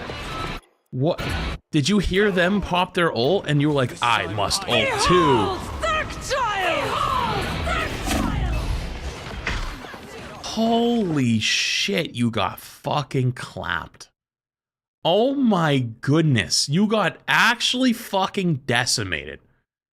Oh my god, I have not seen someone get this violated in a long time. That was awful. You got rolled on your teleport, and you got rolled... Oh my god, that's crazy. Okay, I want to know why. Like, did you ult because you heard them ult? What was the point, right? What's the point? Why? There's no... No! Bad! I know that... I know magical isn't fantastic, but you can actually do some crazy things with magical. You can one-shot someone through support ult. You like fully charge up the right click, E at them, and like hit them with the uppercut left click. Like you can one-shot them. It is possible. But like you just hard wasted your ult, and then I have to watch you like pedestrian back the whole way. I'm watching a pedestrian. I'm literally watching like, this is like watching people like watch. Like I'm like sitting at a park bench, people watching like at the fucking summer, man. Like I don't want to watch you take a stroll down Lovely Lane. I want to watch you fucking dash in and kill things. And also, I know you said that the reason why you think you're not climbing is because you're missing a lot of your dashes. Listen, Magic's actually very difficult to hit dashes with because technically the crosshair isn't correct. I think it's actually like to the right, like pretty significantly. Like it's over here is where you should be aiming for your uppercuts. I think it's over here. And so that's why you're missing, but that's not... Is it to the left? Is it to the left or to the right? Oh, it might be to the left. You might be right. It's like over here then. Yeah, it's to the right. It's to the left from controller. Or for the crosshair. See, you guys don't know either. Hey, you guys don't know either. I'd have to go into the training range to check. I'd have to go in. I'm pretty sure... Listen to me. All right? We'll figure it out later. I'll go in the training range and figure it out myself. But it's not... The point is, it's not on the crosshair. It's either way to the right or way to the left. I forget which one it is off the top of my head. Fucking kill me. Point is, though, that's why you're missing. Second off, that's not why you're not climbing. That's not the reason. All right, so you don't right-click, like, at all, by the way. See that magic that's been dipping you this entire time? Why do you not right-click? You did not need to burn that many cooldowns to kill that guy. At all. Also, please right-click. Please. I'm watching a pedestrian. You have all your cooldowns. Why are you hiding? What's going on here? So then you finally dash in, but you miss. That's what I think you mean by like the reason why you think you're not doing well is because you're missing your dashes. The reason you're not doing well is because I'm watching a sentient statue. Like look at this shit. Like it's been look at how long it's been actually. You kill that magic here. Someone watch the timer. It's 5:31 until you do something.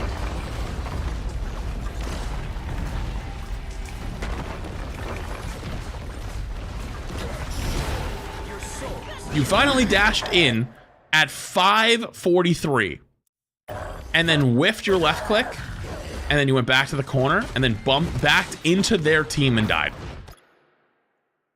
How long was that?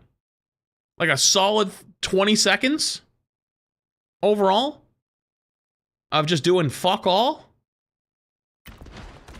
You're lost. You don't know when to make a decision. You're scared. You don't right click. Or you don't do your ranged attack. Never mind hitting your dash. And then it takes you 19 years to walk back because you don't use your cooldowns on the way back. And I know you don't want to burn all your cooldowns before the fight starts, but you can use them early and then they'll come back by the time you get there. And now most of your team is dead right now. They're still fighting though. Right click, please. Range attack, please. Please. Please.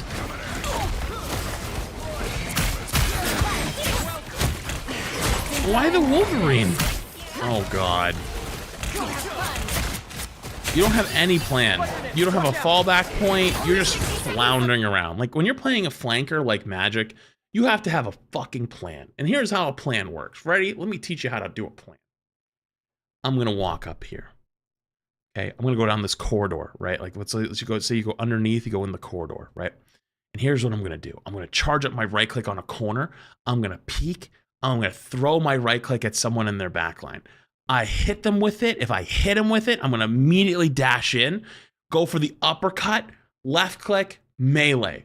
If I complete the combo, they died. If they got healed and I don't complete it, then I could dash back once, put my minion. Dash back again, swing or put my minion again, right? And then by the time you've completed that whole cooldown rotation, your right click's back up and your E's about to be back up. You have all of these things that you could plan for, and also like when you back away, where are you gonna go? Right? Like let's say you went in there, you could have went back in the corridor. You come back around this corner and you're trying to come back the way you are now. You went way over here, waited for heals, waited for help. You got no plan. You're just a fish. You're a fish out of water, just floundering around. And then you're hoping that you're gonna hit these your E dash in, and then when you don't hit your E dash in, you just kind of don't know what to do. That was your first right click in forever, and you charged it for like a millisecond. And then you killed their invis, which is nice, but to be honest with you, it was kind of a mistake. Like not a mistake, an accident. Where you just were kind of flailing around hitting all your buttons. And again, floundering around hitting all your buttons. They hit a checkpoint. Now might be a good time to stop them.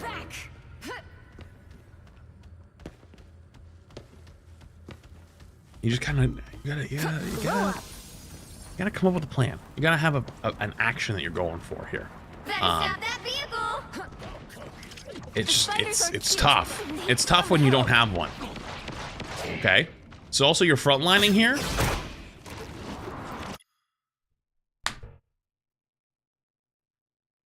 I discovered the issue.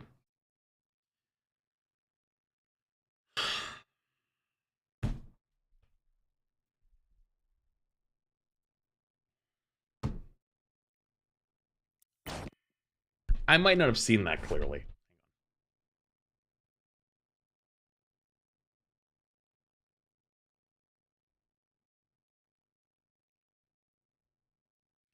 Let me try that again.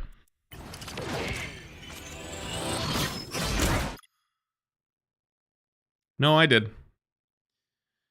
So when I said you had the mechanical skill of a pencil, I now realize I have to apologize to pencils everywhere because that is abhorrent.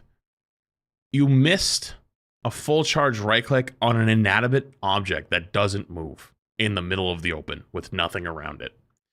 That's why you never do your ranged attack, because you don't have the mechanics to do it.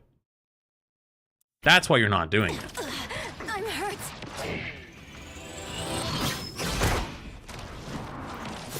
And I love how you get like stun locked. Cute, but I can handle anything now. Nice deep freeze. Okay, this feels. I'm watching you in real time lock up. Like you're like an 04 explorer that you're trying to like start too many times and the fucking anti-theft system kicks in. It's like doo-doo-doo, doo-doo-doo, doo-doo-doo, and you just like This feels good. you know, actually better analogy. You know when goats get scared and they like fall over? You know what I'm talking about? Need some help. I can handle anything now. Nice deep freeze. They just don't. You just like ah. I'm gonna miss that pop star. You know what I mean? Now or never. Also, you should charge the right click up more. Whenever you use it in fights. Okay, so you pop Dark Child, which by the way refreshes your cooldown. So what was the plan here with Dark Child? Which, to be honest with you, I'm not against. It's actually not a bad idea. I would love to see you charge up a right click towards this atom or the invis that's back here. Go for a big right click E play, try to delete them, and then maybe shift in, get some big damage on the whole squad. You eat in and you killed the fucking atom. I don't think you meant to do that, but that was what I wanted to see. Now, if mechanically you had the confidence to go for the right click beforehand and then had a target to go for, that would be the correct play. That's actually the right thing to do. And you see how easy you killed him? Even though it was completely by fucking accident, you saw how easy it was to kill him. You could be doing that all the time. I'm like 95% sure I just watched that invisible woman get stuck by a squirrel girl right click or something, or penny web. Out there, headed our way. And I don't think you even like reacted to it. So here's a perfect example of I'm going to press all my buttons as fast as I fucking can and hope I don't die. Newsflash, I haven't got there yet. You will die. Portal. Portal. E. Portal. Oh, you actually got burst healed. Holy shit, your Adam saved you. Oh, there's still time. A nice deep freeze. Damn, you got fucking bailed out twice. Not even once, twice. Twice! W supports.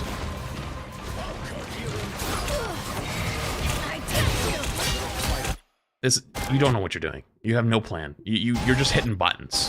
How do I know you're hitting buttons? Because I know you planned on hitting your dash in at the same time you did this, so you could like hit them all together. But you do it so out of sync that you just waste the buttons. You just wasted all of them. I require some aid. Your final 10 seconds. You waste them.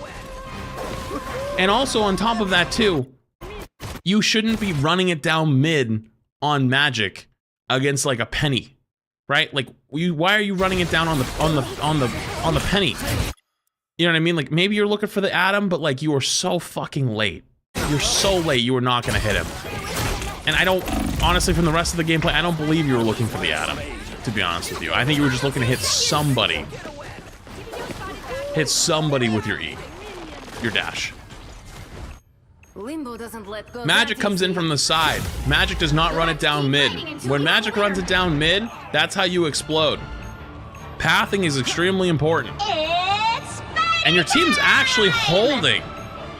Your team is actually fucking holding right now. Get in there! Fuck! I'm so tired of watching the pedestrian! You take the longest fucking route known to man! You went on a sightseeing tour! 912, you fucking respawn!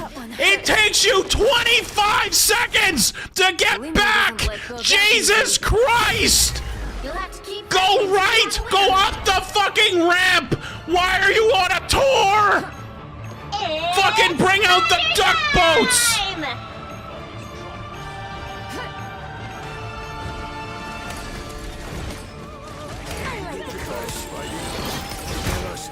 Never mind, the timer hasn't started yet. There we go. 9:36, you've done your first phase of damage. You died at 9:12. No, sorry, you respawned at 9:12.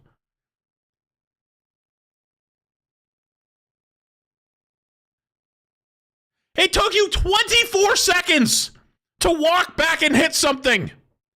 24 fucking seconds. I could have got a McGriddle at McDonald's in 24 seconds. Just in time. Thanks. This does not bode well.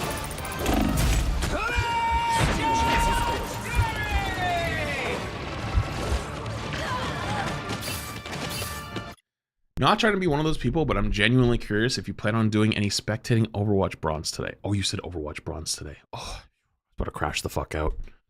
No Overwatch today. Sorry, I was gonna say, what do you think we're looking at? Oh man, thank God I read the whole thing out loud because I almost exploded.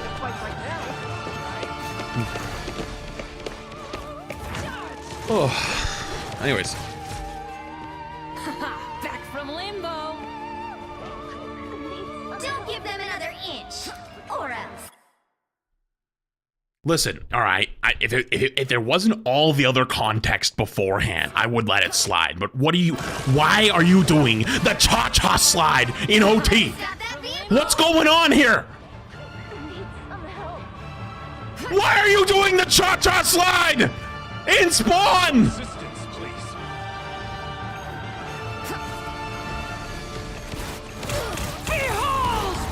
Child! Just in time. Who's spectating, me or you? I can't even fucking tell anymore. Who's spectating, you or me? I think I could have done more damage in this fight from here. Why are you spectating? Some assistance, please. Why do you come back and just look at him? Behold that child! There we go. Let's rock. You know what? I'm doing it again. Respawns at 10:05.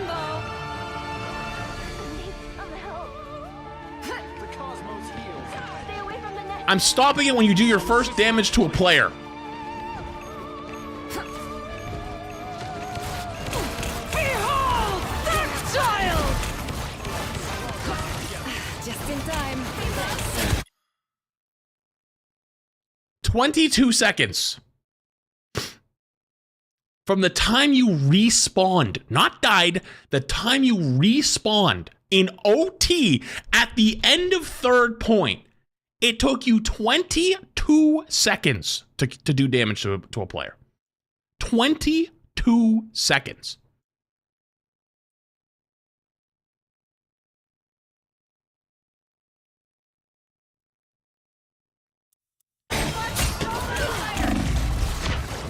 I'm not gonna say anything because you're just cooked. You're dead.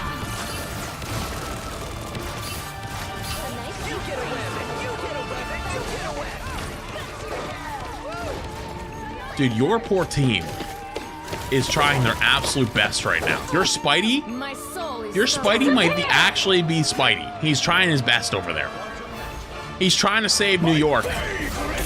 And your fucking Jay Jonas looking ass is fucking him up. All right? You are making it 10 times harder than it needs to be.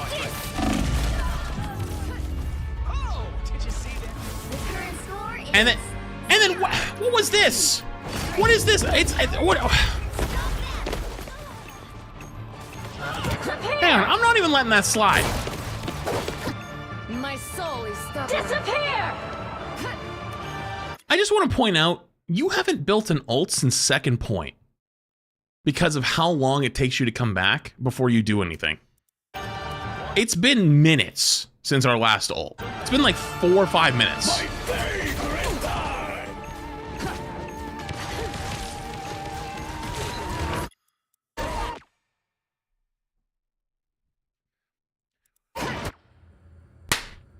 You're in OT. This is your 4th life in fucking OT. And your bum ass walks out of spawn and goes to the right?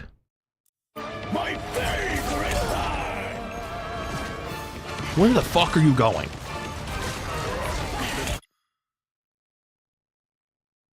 Hello?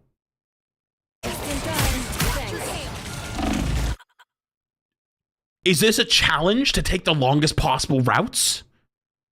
I hope to fucking Christ you don't do DoorDash. Because my food's gonna be cold as fuck. Because bro is gonna go all around town instead of down the street. Oh, did you see that? The current score is 0, 2, 3. 30 seconds before you attack. Get ready. Help get that vehicle to its destination. Oh, this is gonna be juicy. I'm so excited for this. This is gonna be great. Watch this. I feel it in my bones.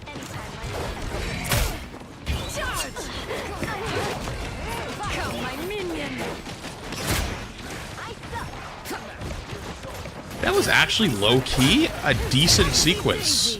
And you just kind of got lost. If you didn't get lost, that would have been... Okay. Wait, hang on. Wait a minute. Used the demon. Hang on, go for a right-click play.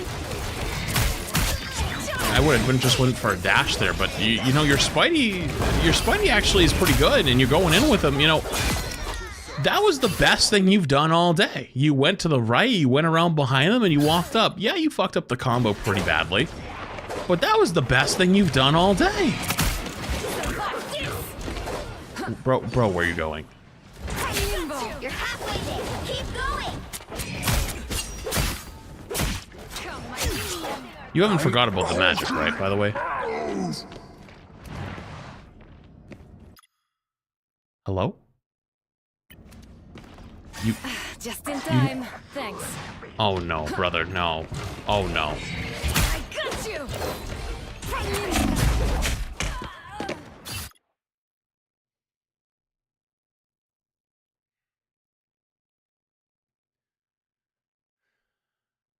You know when someone's about to get cooked in real time? This is what it must be like when you're in my chat and you see someone type the dumbest shit on the planet, and like I'm looking at the screen and then you see me look over, like I pause for a second. Is that what it feels like? Because like you just know it's coming. You know it's fucking coming. Because my goodness, the second I saw this Just in time. Thanks. right here, and I see they're charging up a right click and you're going for a dash, it was over. Got you. That shit was already fucking fucked. That shit was already set in stone. Holy fuck, you basically scratched him. There! Don't turn back now! Have soul sword. We'll travel. Let's watch why you got fucked on. Let's watch the difference. They walk up, they have the right click charged. Boom, they hit you on the way by. They go for a regular left click, don't waste their cooldown. Line you up, boom, hit you with the dash, left click melee Didn't combo. use the sharp end. You just got put on a mixtape. You actually just got put on a TikTok. Have soul Good sword. We'll travel. Lord. It's spider time! Are you malfunctioning? What is this? The vehicle reached a checkpoint. Keep up the momentum. You're halfway there. Spider time! It's like, oh, slanted surface does not compute. The vehicle reached a checkpoint. Keep up the momentum. They're practicing? You think they're practicing? Yeah, maybe. Look to your left where your teammate is, because you can see your teammate through the wall fighting something. You can still see him fighting in there. I hope you go help, right? Okay, you mean you took the scenic route, but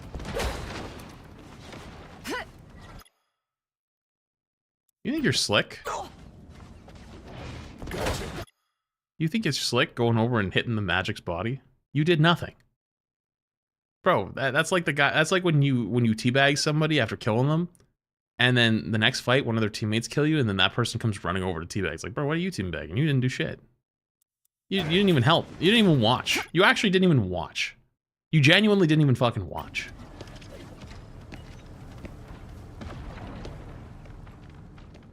If I heard things in 15 months. Also, I know this is such a small thing, but I need to say it. Can you stop looking at the ground, like looking for loose change? Like, you're about to walk up high ground, and you have no idea if somebody's there.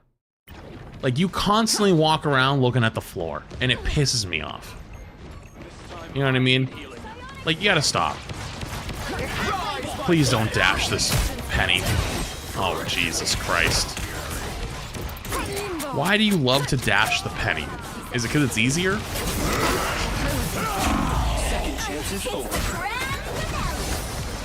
Please help kill them. Finish killing the Wolverine. Please finish killing the Wolverine.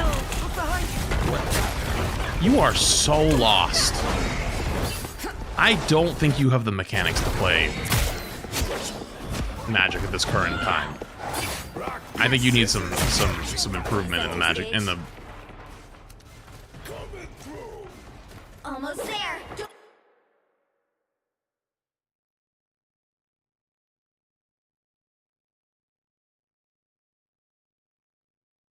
You did not just do that. Did you just pause to type?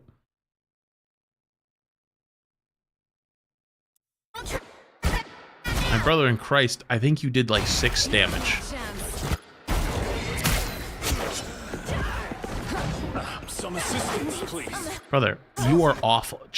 You are literally being a fucking a housing inspector. You're over here checking the architecture of the walls. You are so fucking lost. You're over here checking to see if there's cracks in the granite. Like, what? Where the fuck are you going? Hello? Assistance, please. And then you turn back. You hit him a single time, and he dies to someone else. A singular time. Center stage.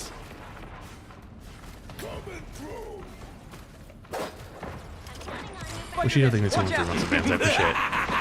This This is real firepower! So are you gonna pop Dark Child here? Yes, you do. You get a weapon! You get a weapon! You get a weapon!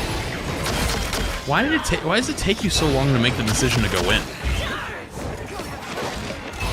Holy fuck, I'm about to lose my lunch. Vehicle reached a checkpoint. You did all that to hit 2 left clicks. That's crazy. Keep up the momentum. That's your first ult all game. That's like your third ult all game. Or sorry, first one all round, third ult all game. It's okay. Admit it. You need me.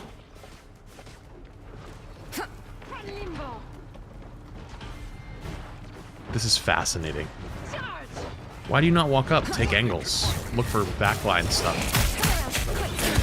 You're diving the Thor? Are you fucking high? You're gonna go busy aura farming, then feeds. You decided to fuck with the awakened form Thor? Good fucking luck. You just ate every one of those to the head.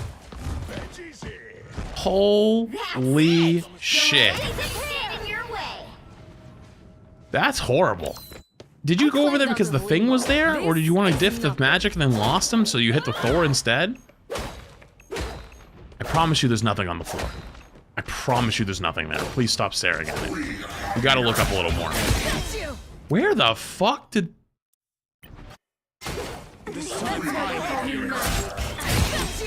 I love how that's your first, like, solo support kill, and it's completely by accident because you were just swinging at the floor and they happen to be in your spawn. That is peak bronze. Spider nest, watch out! That is peak bronze. Please don't. Okay. You didn't stand in it. That's good, at least.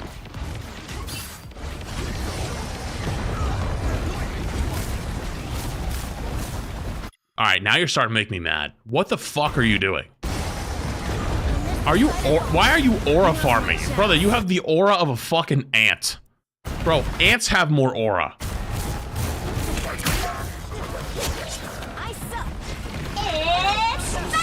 I don't even think... You're about to get passed by your Luna in damage! You fucking bum! Why are you aura farming?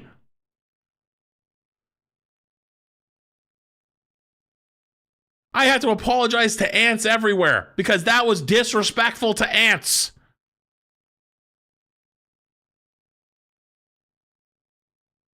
What the fuck is this? You have half the magic on their team's damage. And I know stats isn't everything, but your Spidey has 30 final hits. Brother is full carrying you. You are not even in the backpack. You're in the fucking cradle getting like fucking rockabye baby to fucking sleep. You got a binky and a warm bottle and everything. You're not even, we're doing the same amount of impact on this game right now, you and me. And I'm in the past. This is real firepower! Rise, my friend!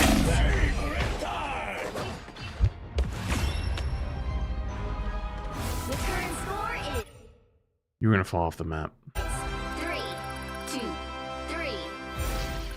Holy Time to fuck. switch You are things up, so including tunnel which visioned side on you're on. killing this magic a single time that the game Right here actually is to saved do you all the because your difference. ass was fucking cooked.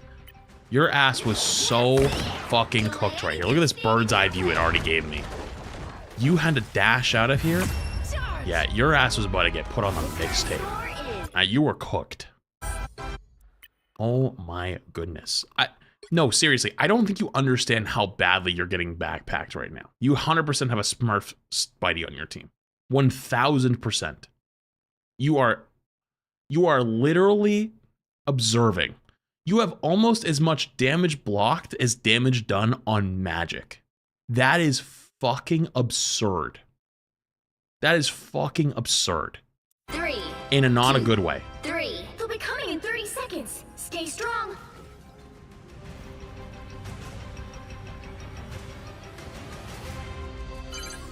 You need to stop that vehicle in its tracks. Only 60 seconds left. Small tip, you typically want to try to peek with your right side of the camera because it's... Bro, you fucking suck. I'm sorry. I've been trying to be nice, but that is crazy work. I can't hold back. That is crazy. That is genuinely one of the stupidest things I've ever fucking seen. Like, you have every warning on the planet that this is a bad idea. Like, you are walking up to their spawn room, right? Your tanks are holding spawn, which is fine. You see what their magic's doing? Here's the difference between a competent magic and whatever the fuck this has been. Because they're holding the spawn door. If you want to deal with this and you want to put pressure, do your ranged attack. That's fine. That's fine. If you want to go in really quick, do your spin and then jump back out immediately, that's fine, but you have to be pressing those buttons real goddamn quick.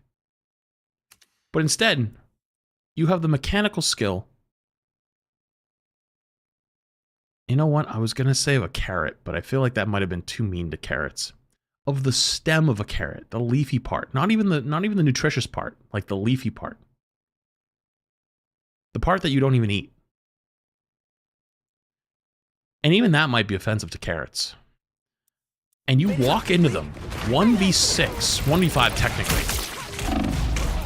in front of a Spidey nest, a penny, and a mag, and there's a million things here. And just expect everything will be fine. And I think you actually could have lived if you were quick with your buttons. But you're so slow on clicking the buttons.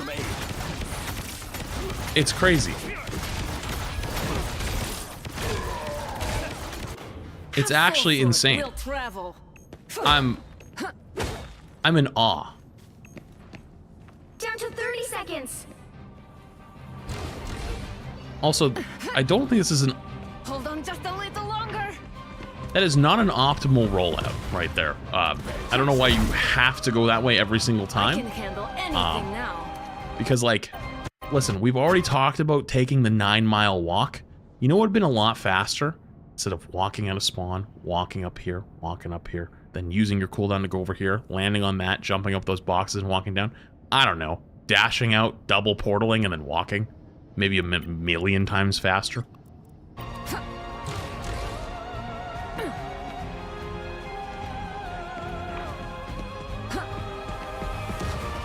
But that's fine. Okay? That's fine. Anything now. Are you gonna... Your team's not here, though, so you're not gonna just, like, run in, right? Final 10 seconds. You do not know how to do that combo. You are obsessed with this magic, and you're about to get cooked. Holy shit. I need to know what bright idea was like, my whole team has died. The only person alive is a Venom, who has been just kind of hanging out here, holding the point. I think they end up dying, or was the Spidey that was holding it? Someone was here. Someone was here hiding it, holding it for when you walked up. Oh, it's the Spidey. It's the Smurf account guy. The Smurf account guy is literally holding the point by himself, 1v6. 1v6 buying you time, and he doesn't die, by the way. He lives. And your bum ass comes running back and goes, "Oh, I see their magic. I must diff them. I must kill them." And turbo feeds. Turbo feeds. Congrats. We are within 1,000 damage of getting more blocked than damage done. This is going to be incredible. OG Cloudy, by the way, thank you for the membership on the YouTube side. Appreciate you. Appreciate you. Self-guided spider bombs? Yikes. So we're dead again.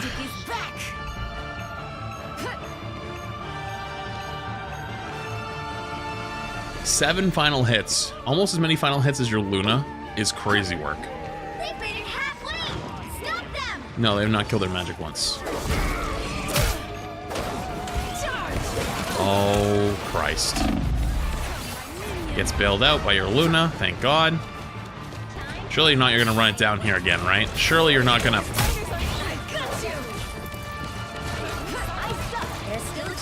It's the first smart decision you've... No, oh, no, no, no, no! This is real firepower! You actually killed two with that. Or killed one with that. I'm actually even in shock that you killed someone. But that was the first smart play you almost made on this whole, well, since the beginning of the game. And you fucked it. So you fucked up here. You know you fucked up. And you're like, oh shit, I could just walk out this hallway to the right and I could live and I could go again. But you were like, nah, don't even grab the health pack. Say fuck health packs, don't need health. And then you walk in and hit the E on their Mr. Fantastic, instantly die.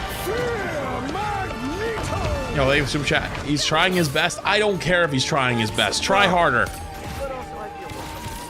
Try harder. Have soul sword. We'll travel. You think I'm being mean? You know what? I think I'm actually being too nice. I think I could be meaner. I think we could turn it up a notch. I think we've gone soft. Holy fuck, dude, you turbo feeded it right after I said that too. Crazy fucking work. I'm sure that left click E felt fantastic on their entire team full of being full health by yourself before you just turbo fed again and died. I feel, is it like a kink to just die on cooldown or something? Like, what's going on? The gap is getting smaller between damage blocked and damage done. It's getting smaller. It's the grand finale. Rollout, immediately die, roll out. This isn't a rollout. Rollout would be them looking up, dashing, portal, wait for cooldown, dash again. This is not a rollout. This is strollouts. You get a web and you get a web. God, you do not know how to do the spin combo, and it's pissing me off. Hey. Please, why are you so far behind? You're all in. Oh, you're gonna pop your dark. Oh, you know what that means, chat? You can watch it in real time. Watch how fast it takes to hit a button. I had it, literally just finished the animation. Immediately. You know for a fact, oh my god, my button's online, I gotta hit it as fast as I can. This is probably gonna be the most valuable magical you've gotten the entire day though, because they're all grouped up, standing in one spot, and you can just swing. You don't have to worry about actually hitting anything, you can just keep teleporting and you'll get a bunch of kills, yep. And then you're gonna hit your swing again, the magic's 1 HP, your Spidey's the fucking goat. You haven't hit anything in about 6 minutes, I'm actually impressed at this point. Your Spidey though, still the fucking goat. Holy fuck, he's literally if you hit a single, and I mean one hit, a cooldown, a spin, a dash, a fucking ranged, a spin, a demon, anything, you would have killed them. You would have won the 1v1. This guy literally put you in the backpack, more than put you in the backpack. He actually took you home from the hospital. That is your father. That is your daddy, okay? And he took you home, and you still let him down. How? Unbelievable. 3, 2, 4. Unbelievable. 5, 4, 3. Genuinely unbelievable. This is crazy work right here. The fact that Darkchild actually probably saved you on the damage block. 2, 1. This is gonna hurt. All right, so is your first attack here actually gonna be as good as your first one? Sorry, that probably didn't make any sense. Is this attack gonna be as good as your first one? Oh, you're going for a flank. Okay, I like it. I like it. Oh, hang on. Wait, you're cooking? Wait a minute. I'll let you cook. Wait a minute. Revivals are over as of now. Great timing, but you went and killed it. That was good. There we go. Let's rock. This is so painful. Why does it look like it hurts to move? Why does it look like it hurts to move? It looks painful. I was in trouble. Where? Okay. Why does it look like it hurts to move? You gave up on the rocket. Where are you going? For the life of me, I'll never understand the large magic Where are you crosshair. going? Anyways, Where are you yay going? for 20 years. What is happening? That's it. Did you see the rocket now? You go kill him. Oh my god, you finally killed him. Holy shit. Your Spidey did 95% of the work there and would have probably killed him without you, but you at least finally helped. Holy fucking shit. Why does it look so painful to move around? I don't get it. Thanks. Wait. You're borderline full HP running back in spawn and standing there for a sec. Go kill the invis. Never mind, your Spidey's got it. What is this reaction time? Need some help.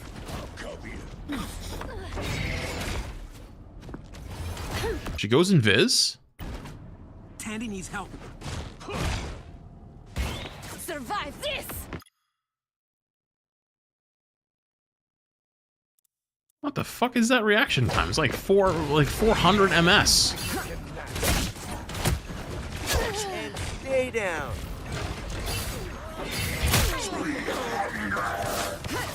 You're literally just along for the ride with the Spidey. The Spidey just kills them all, and then you're there to help. It's actually so funny. Let them work in peace. That's... Oh, you see it? Oh, you see a res beacon? Go kill a res beacon. There.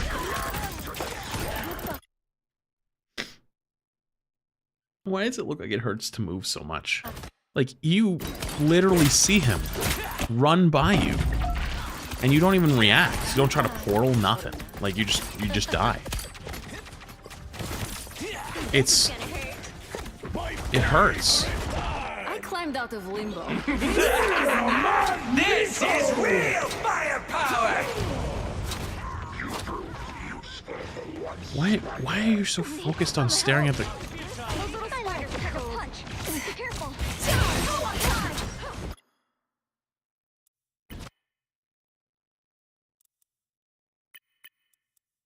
Sorry. When I meant 400 MS response time, I meant 1200 MS response time. What the fuck is this?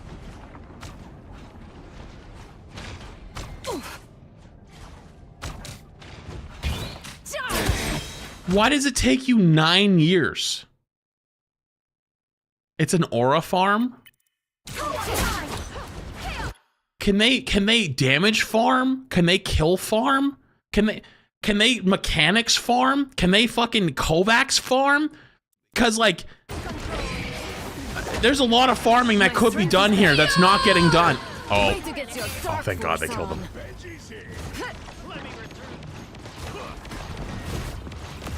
Are we both spectating now? Is that what's going on? Is that the new thing?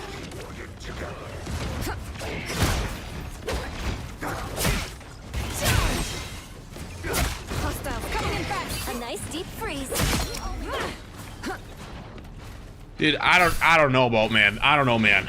Like, this isn't, like, there's so many issues here. It's not just positional and cooldowns, like, it's mechanical, it's reaction times, it's a little bit of ego in there, a little bit. There's TikTok farming. Finally, there you go. Finally, we got a kill. But you're not gonna ult this, right? You're not gonna ult this, right? You're not gonna ult this, right? Right? Okay, it's just a penny. You don't need a. Wait, you're not gonna die to the penny, are you? Wait, are you gonna? How are you missing so many? Okay, this is actually a good ult. Look to your right, though, please. No, look to your. It hurts. It physically hurts to watch. How are you missing? It's a giant AoE attack. It literally hits the whole fucking screen. How do you miss? How do you miss? You should have killed this invisible woman 1,000,000 times out of 1,000,000. Like, flick your camera to the right a little. Like, the invisible woman's right here, I bet. Where is she? Oh, she went up, actually. Okay, so she would have went behind you. I'm surprised she jumped in. Oh, I think she pops ult, actually. But at least, like, you would have killed the rocket, because the rocket goes to the right. And then you just get lost. and like you're like, I don't know where they are. They're all gone. Fantastic! And then I'm pretty.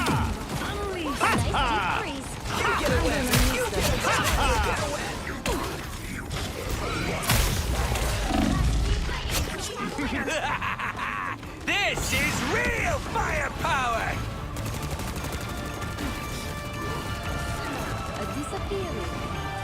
Let's please, he's attacking his own team. Don't let that slide.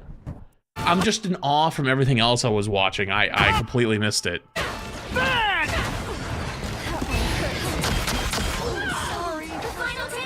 Wait, brother, what?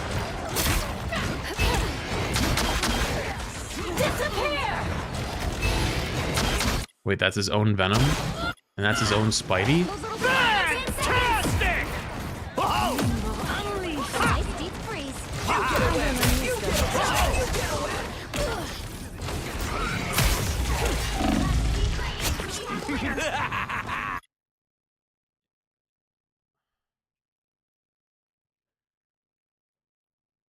This isn't real, right? This can't be real. Like, there's an invisible woman standing here, like, just by herself, and you could just easily E at her, or dash. And instead you go for the portal swing. Luckily, your Spidey's just the fucking go. And then instead, you decide to run at their Penny in a straight fucking line and try to melee combo her. What in the world is that? We could have went for a double portal. Let's please cue more ads. I can't take this anymore. You know it's bad when chat's asking for ads. That's really bad. I've only ever seen chat ask for ads like 10 times my entire career.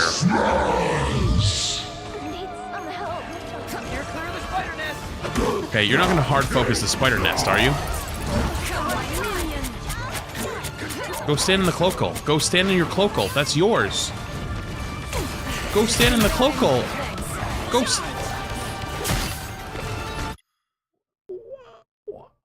Why do you? You take so long. Like, this is like the slowest reaction speed of all known to man.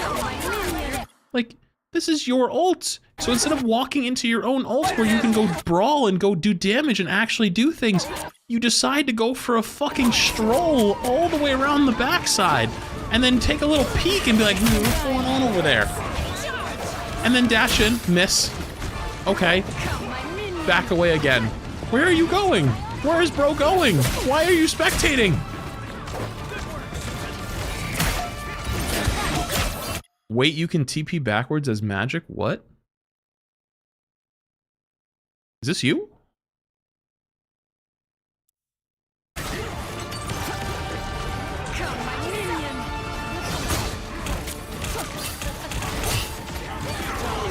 Please, there's an invisible woman right there who could go kill. Oh, it's GG. Goodbye. Face emoji.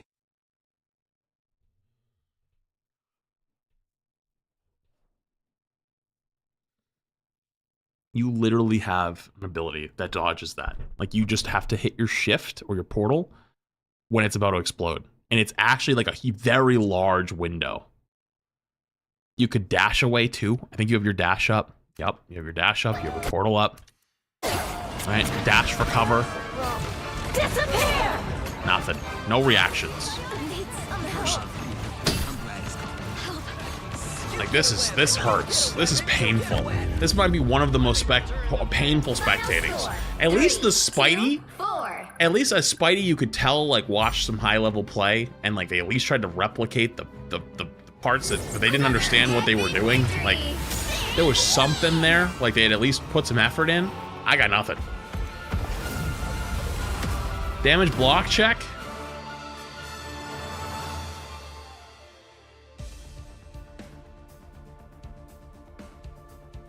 Almost 14,000. That Dark Child where they got a bunch of kills was the only thing that kept them from being more damage blocked than damage done. This is incredible. You had the actual GOAT on Spider-Man. 47 final hits. Guy had more final hits than you had limbs. That's crazy. You had more than double his deaths. Almost triple his deaths. That poor guy. That's crazy. That is actually insane. Your Cloak and Dagger and Luna almost did as much damage as you. Also 15 months. This is pain. Almost a year. This hurt, man. I got nothing. I got nothing, man. You got to put some serious work in, and mechanically as well. Mechanically need a lot of help. Mechanically need a lot of help.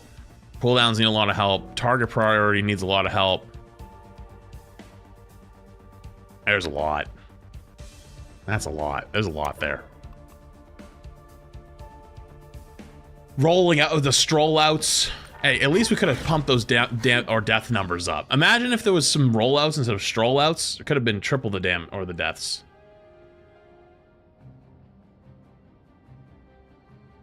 Oh.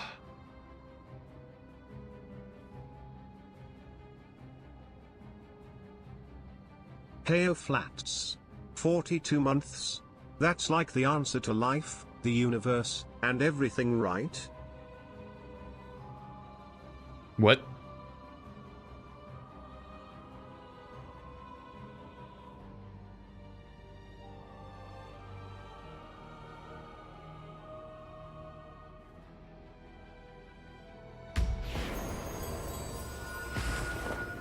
Yo, Access Force. Thank you for the Big 10 gifted. Yo. Thank you for the Big 10 gift subbies. Appreciate it. Courage Monger, thank you for the 42 months. Divine Noodle, thank you for the Prime. Beetle, thank you for the Tier 1. Dash, or Next Dash, thank you for the Prime. And Latino Shout, thank you for the Prime. Appreciate it, all guys. Thank you. Holy. I go to the bathroom real quick.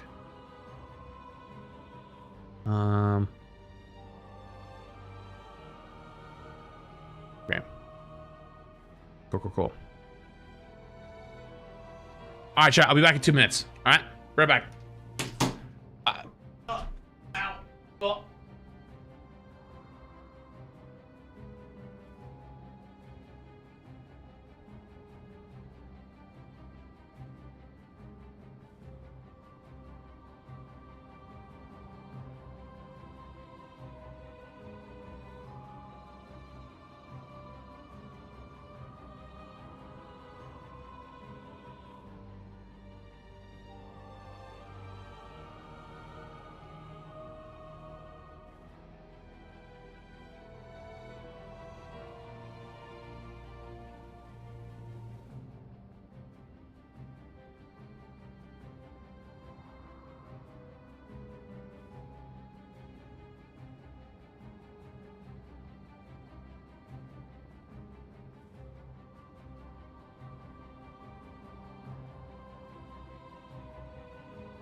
I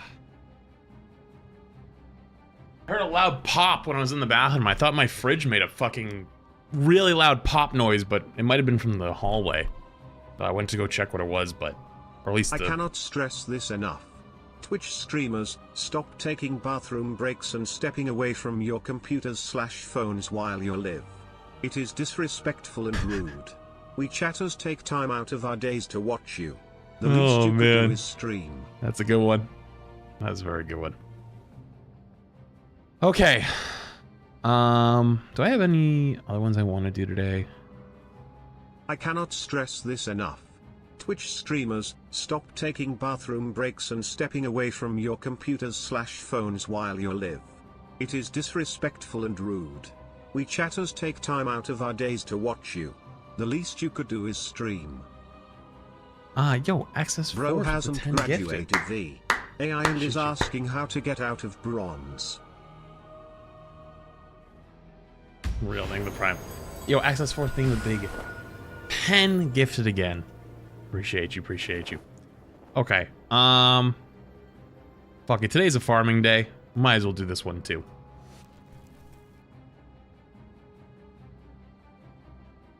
Alright, this one's a little bit more out of the ordinary. I don't even know how I'm gonna frame this for you guys. But, so this past week was the in-game tournament. Marvel Rivals in-game tournament. And so a lot of teams before it happened were warming up with their teams. And so Riggsy, who's one of my teammates, showed me a screenshot of this game. And if you don't recognize all the people in it, there are some crazy people that are in this game, from EQO, Sparker, Nevix, who's been our rank 1 Groot and rank 1 thing. Tim the Tatman is Guru, renamed. Ryan Gosling is Gale Adelaide. Riggsy's my teammate. Borderline is like another crazy support. I don't know who these two are very much. This guy's also kind of crazy. I remember it, but I don't know who this guy is. I'll take a little peek.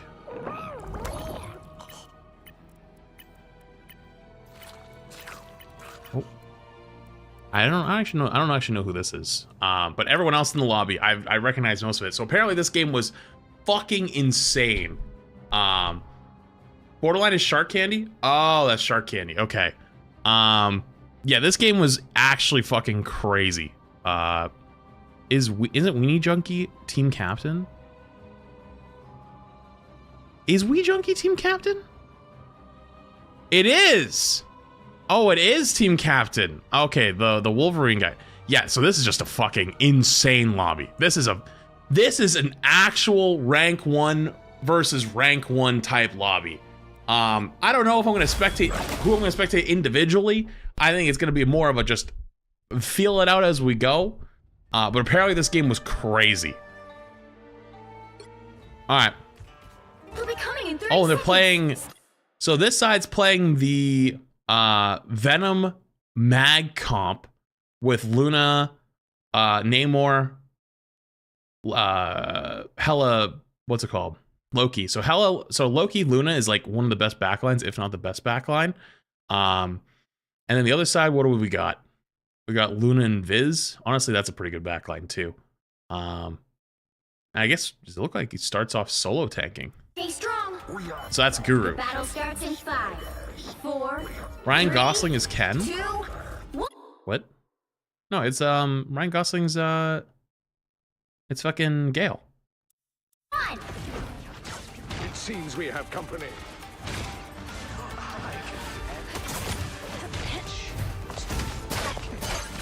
You need to stop that vehicle in its tracks.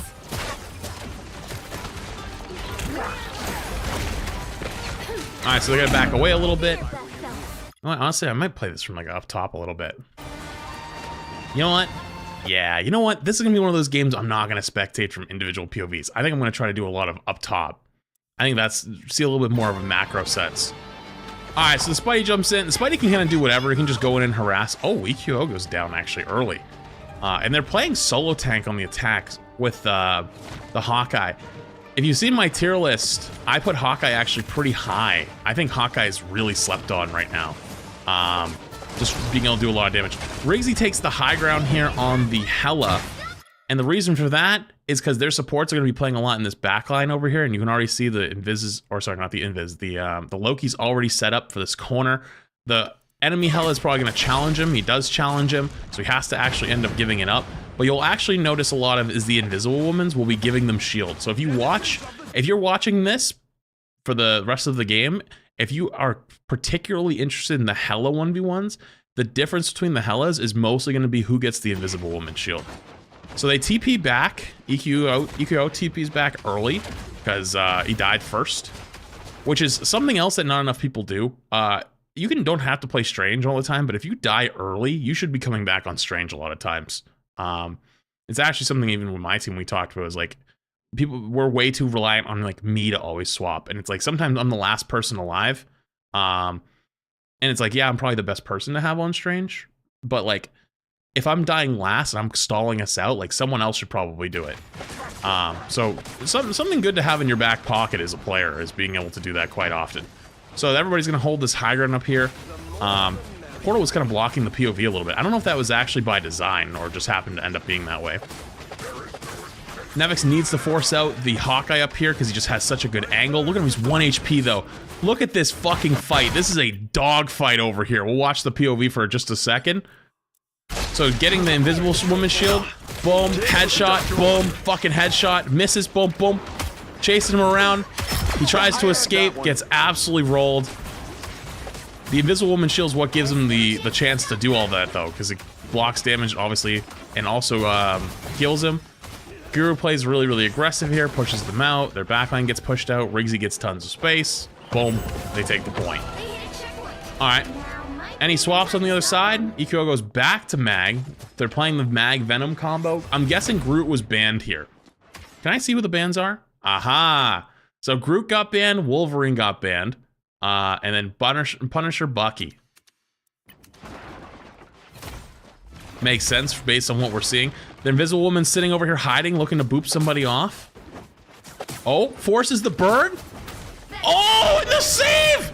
So look at the play they set up here. So the Spidey goes for the pull off the map.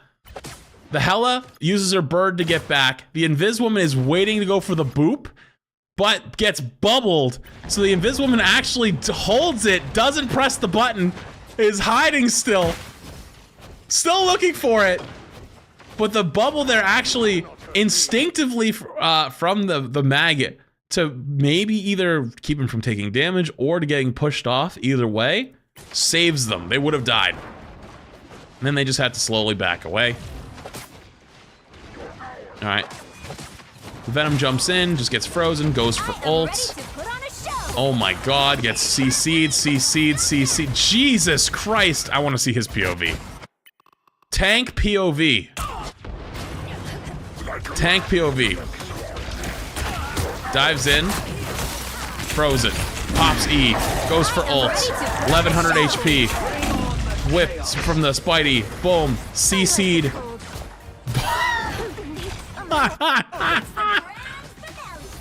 So they actually matched the Luna ult on the other side. I wonder if they were 1 HP from maybe Riggsy or something. Hela comes out. Everybody immediately goes to shoot the Hela. When everyone shoots the Hela, that's the call, is, hey, kill the Hela, just shoot the Hela, shoot the Hela, shoot the Hela. But what you'll notice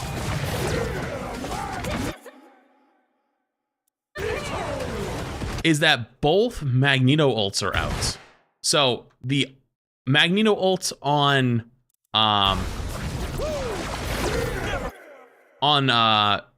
Guru's team, the attacking team, is looking for the kill on the Luna, but also looking to block shots from the Hela. But the more interesting mag ult is actually the Hela's mag, who, because everyone's gonna turn and shoot the Hela, pops mag ult as a defensive ult to eat the incoming damage that will kill the Hela ult, which also forces them to now Invisible Woman ults. So now they're gonna get a bunch of charge on the mag ult. I bet it's charged up, or it's at least gonna get close. Already at 30. Goes for the Invisible Woman, who is just right here. Does not get it, but keeps the Hela ult alive and forces a defensive ult out of it. If they did an Invisible Woman ult, they would have killed him. And he gets out. Ooh, Rigsy kills their Hella. Gets 2, actually. Because the Luna ult didn't come off in time, like the copy Luna ult. Actually, no, it wasn't copy Luna ult. Sorry, it was just regular Luna ult. Actually kills through it. Rigsy diff. That's my goat right there. Nevix just stalls a bunch. Pretty good call here. Buys time. Oh my god, he's stalling for years. This gives them time to come back and get one more touch, because he'll be back in time. Look at how they'll walk up and take space. They put pressure on the enemy mag. Force shield early, so he has to play kind of safe. You'll watch that they're all playing very safe while they wait for their teammates to come back, not taking any poke damage. Sparker's gonna look for their backline in the back. Double dashes out, gets chased down by Captain on the Spidey. And then the offensive Hella comes out, and they can't pressure it right now because there's too many things going on. It makes that their backline play really, really safe. Their frontline can't really get healed right now because they're dealing with their own problems. Frontline's getting rolled by the Hawkeye and the Hella, and they take it. There's so many things that are happening at once in these fights. So many, like, smaller plays.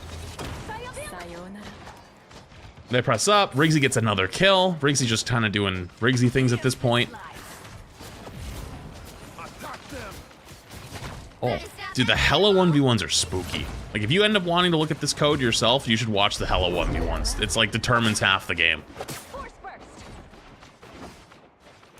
Alright. Spidey's looking for pull-offs. Anyone sleeping? Also on the front side over here, let me pause really quick just so you can guys see. They're trying to take the Hawkeye off of high ground, control this area, give the Hella more space. Jumps their back line. Big ult, forces, Invisible Woman ult, job's done. So basically the Venom here knows that they're just trying to either force a support ult or go for kills. Force a support ult, job is done. Jumps back out into your own Invisible Woman ult, it's fine. Jumps back in again. Gets frozen. Gives time for, I think it's a flanking Namor? Was it a flanking Namor? Yep. The flanking Namor on the side over here uses the engage from Nevix to kill Rigsy. Goes down. Always survives though. Every single time. Buy a little time on cart here. Has swing up, I bet, if I went to his POV. Yep, has swing up, is about to use it. Jumps out. Always prioritizes surviving. Forces Luna ult though. Just the offensive pressure though is so big. Honestly, they just have way too much pressure right now on the attacking side. Nevix kills Rigsy though. And they actually come back with the Luna ult there. What happened? Why did they win that? Oh, was it a big Namor ult? So you actually swap, see the Luna? The Luna swaps to damage boost when the Namor goes for ult. Boom, one-shots the Invisible Woman. Swaps back to heals. Swaps back to damage really quick. Sparker goes down. But their backline's already pushing. Damn. Damage boosted Namor is one of the most powerful combos right now. What are we watching? I just joined. Bronze 3 lobby? Oh, is that why Tim is there? Here's this life.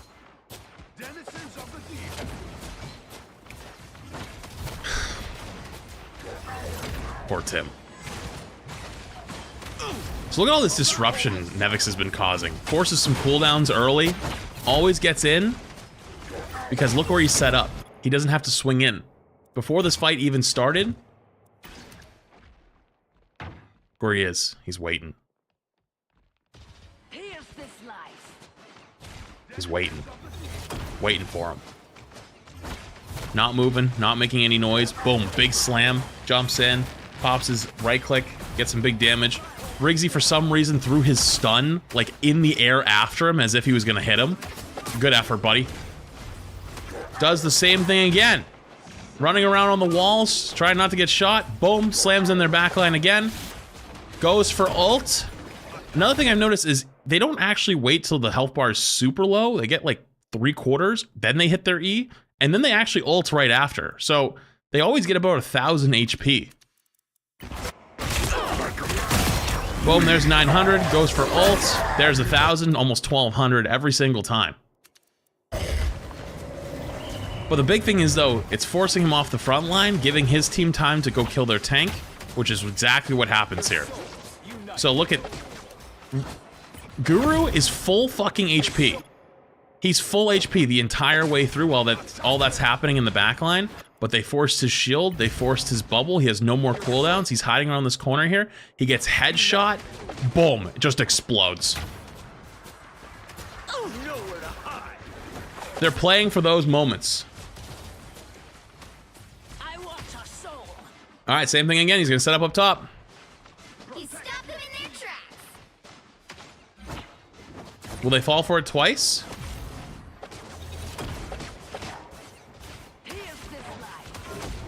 Goes for the slam. EQO hits them both in the air at the same time. Let's see if it actually is exactly how they drew it up. So he's waiting to peek. He's waiting to peek.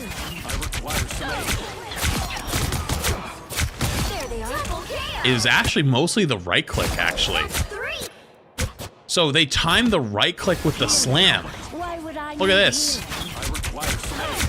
Boom, right click, slam. They take massive damage the whole way through.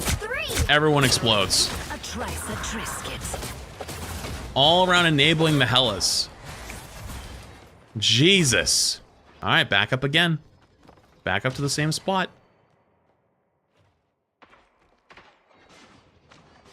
Ready to go again. Will they let him do it for a 4th time in a row?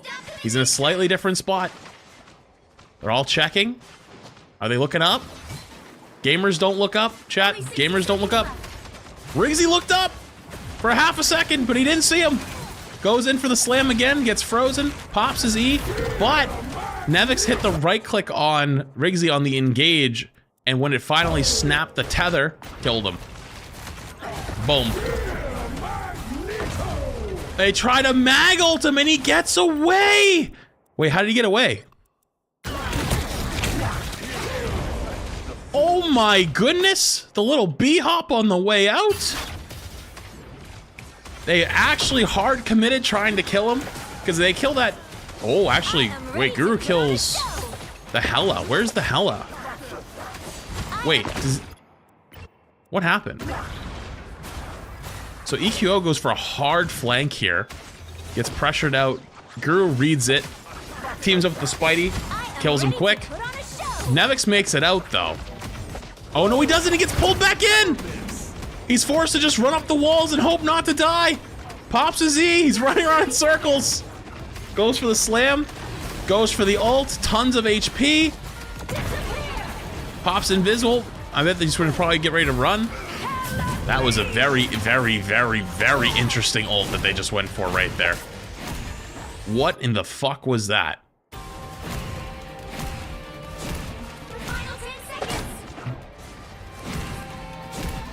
Oh, what? Hang on.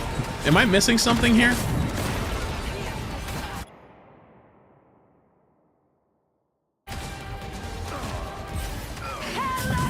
Maybe because it was like it was last fight. Didn't want to die there. How did he get there, actually? Did he get... Down to 30 seconds.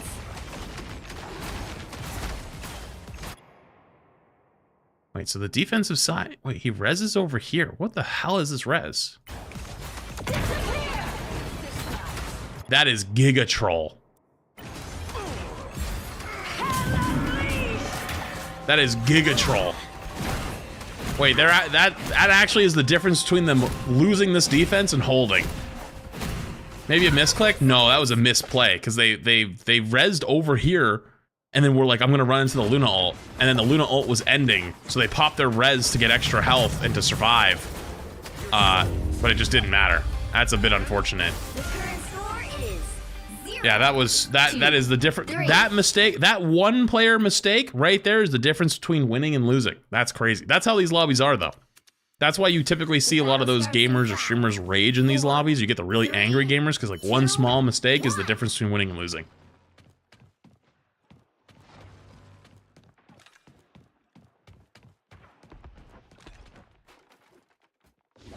All right.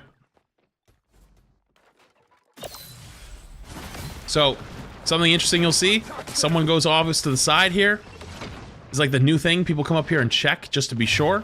There was a Spidey there, forces him out. Help get that vehicle to its destination. Okay, why can't I fly fast right now? I don't know what's going on. Alright, so I want to see how this attack Venom goes. Goes in, slams in with the bubble slam. Oh, they have the rocket pack too. So they have the rocket pack, so they don't even have to use their swing out yet. Jumps up high ground. Looking for another slam here. Probably waiting for the E to come online as well. And actually, Riggsy and Gale go up to challenge him, get him off the high ground. Still jumps down. Goes for the slam. Goes back up to fight them again. Push them off high ground. Because you can't let them have this spot, but there's, again, the Invisible Woman's shield is in the way. Does Star-Lord go for the res? They are going to go for the res. They're going to fight for this high ground again. Yep, there it is. It's this. Watch it. Every single goddamn time Gale has gotten pressured, Invisible Woman's shield, Invisible Woman's shield, Invisible Woman's shield. Every single time. Boom. Ready? Invisible Woman's shield. Headshot. Headshot. Boom. That one was technically not a headshot, but you know what I mean. Difference between living and dying. Those Invisible Woman shields every single time. EQO goes down. Yeah, Riggsy just hitting some shots. Not much you could really do there. What's going on in here? It's the Atom in here again. Where's he going?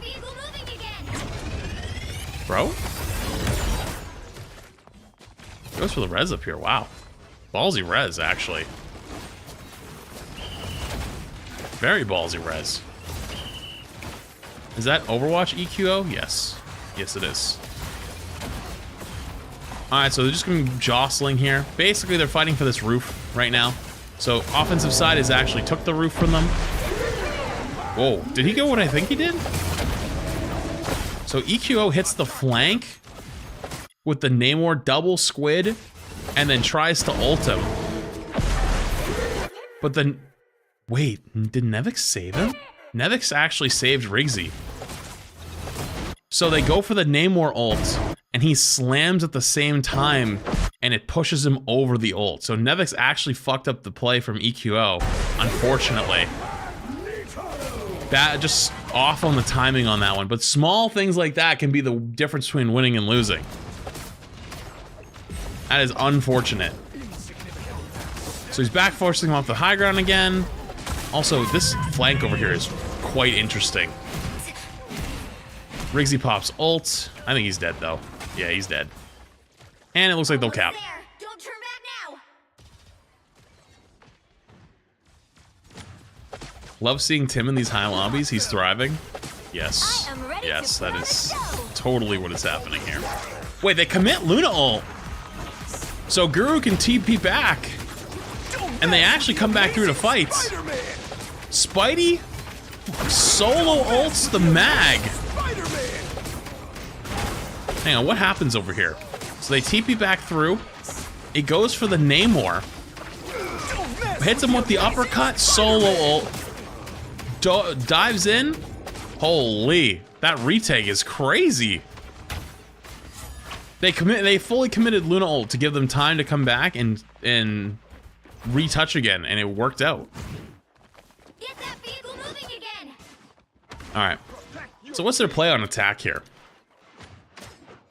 They had to fight for this high ground again, which Riggsy and Team Captain are holding on the Spidey. Only 60 seconds left. Oh, Gale just gets a good pick to start off the fight. Nevix has to force him off high ground, but he's taking a lot of damage, has to back away. They have to play so slow.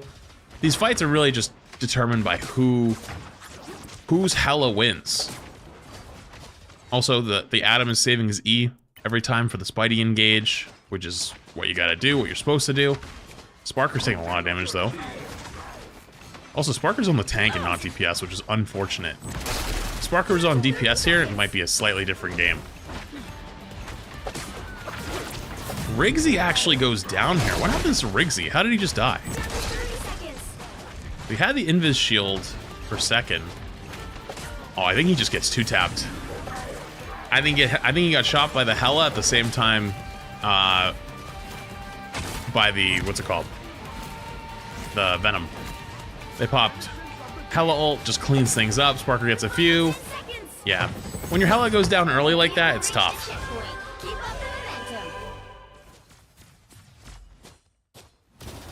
Alright, so they're going to push up really hard here. I feel like that would be what they want to look for. Oh, we have the Hela 1v1s. Oh. Oh. Okay. It's cool that they're both on solo, or actually no, they're not both on solo tank. I thought I had swapped to solo tank. Never mind. I lied. It's just Guru solo tanking. So wait, what happened there? Did they go for another Namor ult? What's up here?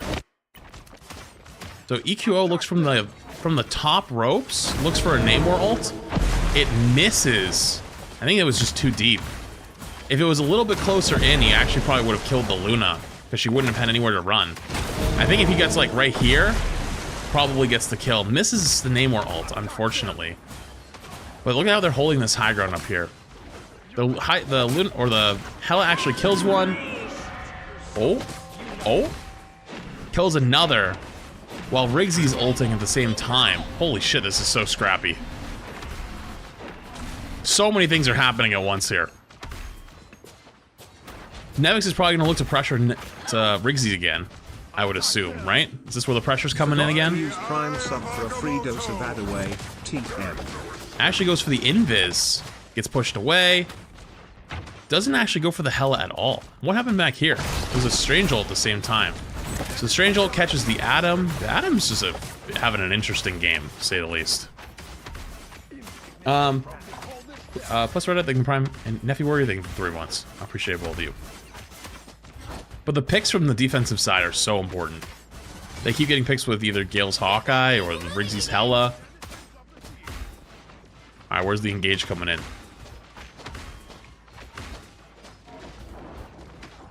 No engage yet. What in the fuck? Dude, what is that tech? How does he do that?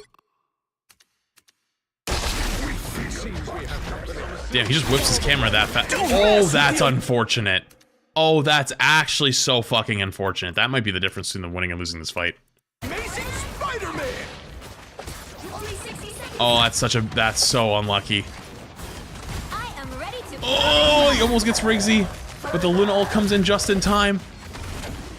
Guru's also been doing a great job of stalling the entire time. They haven't gotten any cart push. And their Luna's one. He's in their backline. Does he get the kill? Huge invisible to save him. Pulls EQO off the map. And damn, this defensive side. Honestly, I think it's a backline diff right now. TBH. The attack side, Adam has not been really contributing as much as the Invis and the Luna on the other side. The Invis Luna on the other side has been kind of hard carrying. They've saved Guru multiple times, even though he's solo tanking. They've denied Nevix on his engages multiple times.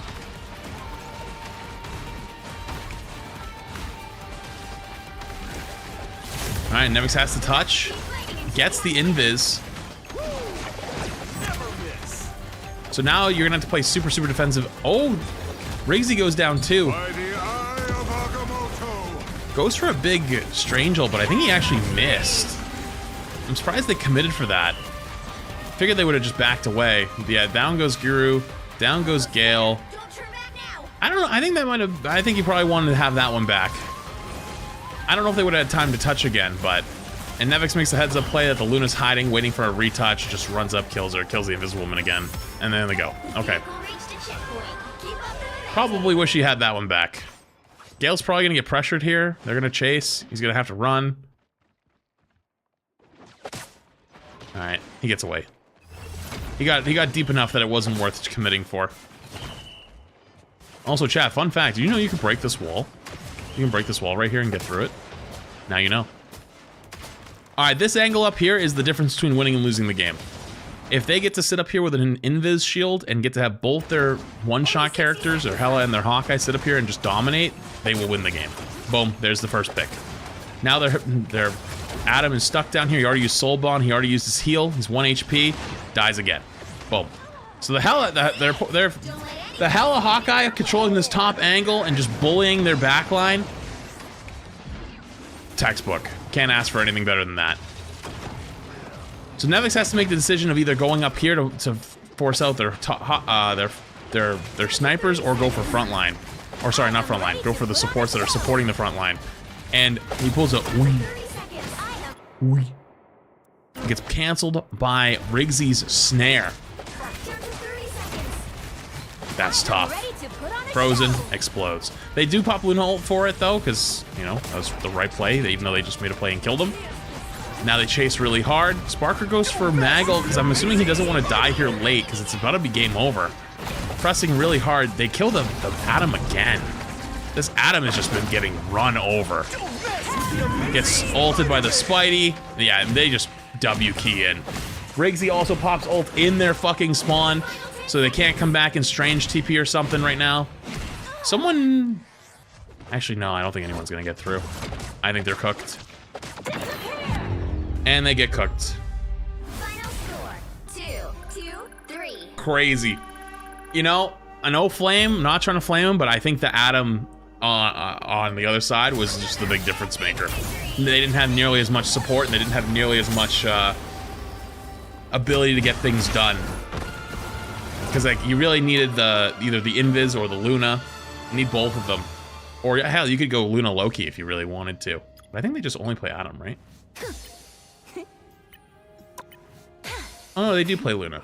Oh, maybe they just weren't comfortable on anything but Luna because the other person was playing Luna. Maybe they just had 2 Luna players on one team. But yeah, the 8 and 14, they were just bullying this poor guy the whole game. Feels bad. But yeah, a game that's this stacked and this serious, they find the one player who's kind of struggling. They really lean in on them really hard. It gives all the space in the world to their snipers. And newYT can only choose to either go for backline or go for snipers. A lot of times he has to go for backline. Their backline is doing a good job surviving. So, you know, tough game, but a fun one to watch. Cool. Okay.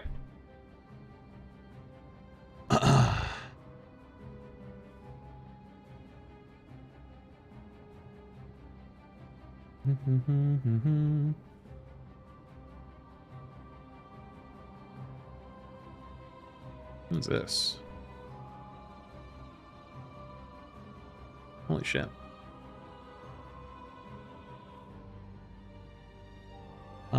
Retro, are you here?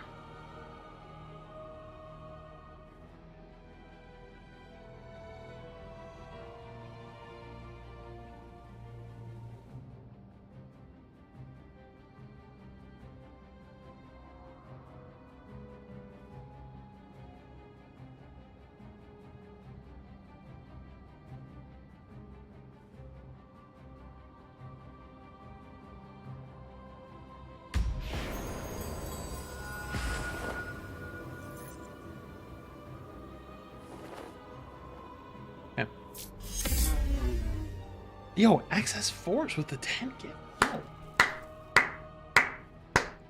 Thank you, the big 10 gifted subbies. I appreciate the big name. And a super chat on the YouTube side.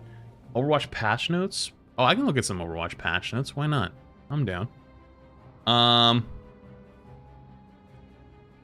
If I was going to look at Overwatch patch notes, though, let me do this.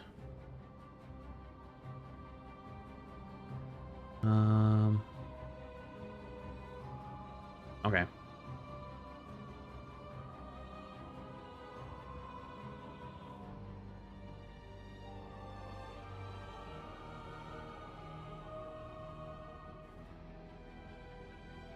Alright, let me go to the bathroom really quick. When I get back, I think we're gonna get ready to do some hot topics. So if you have stuff in hot topics, feel free to throw it in there. Some cool vids and stuff like that if you want to watch. But I will cover the Overwatch patch notes really quick before doing that. Okay, chat, be right back. BRB.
Oh.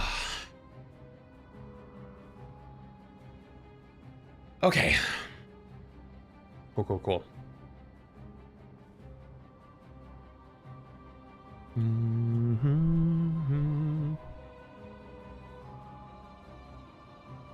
All right.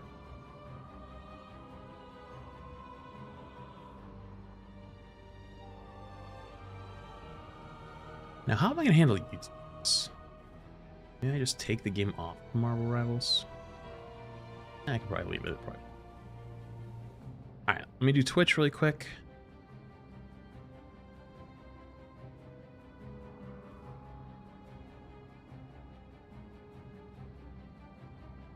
Close out of this.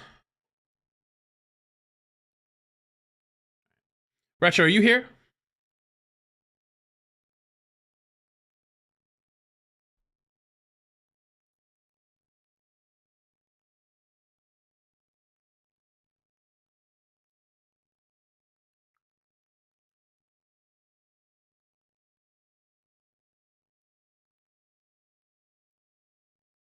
Okay, cool. All right, chat. Hot off the presses. We've got some new Overwatch patch notes that just dropped for Overwatch 2 retail patch notes from March 25th, 2025. And this is a hero hot balance hotfix. Replay codes from March 18th patch are still available. So AKA that means you will not need to update your game. It immediately is applied to your game. I always wondered if it applies mid-game. You know what I mean? Like, what if you're mid-game and you're playing like a character that's... God, I see it now. A character that's like strong in the meta and then they get nerfed in the ground mid-game. Like, you just like mid-game start shit in the bed, like, and you don't even realize what happened. I never really knew how that worked. All right, though, balance changes apply to both 5v5 and 6v6 game modes. First up, Mauga. Cardiac Overdrive no longer provides allies with damage reduction.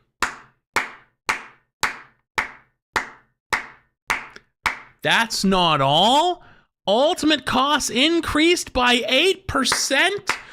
Barrier health reduced from 1,500 to 1,200. Overhealth conversion rate reduced from 50 to 40%. Boom! Get fucked, Mauga. Absolutely fucking smoked on. You know what?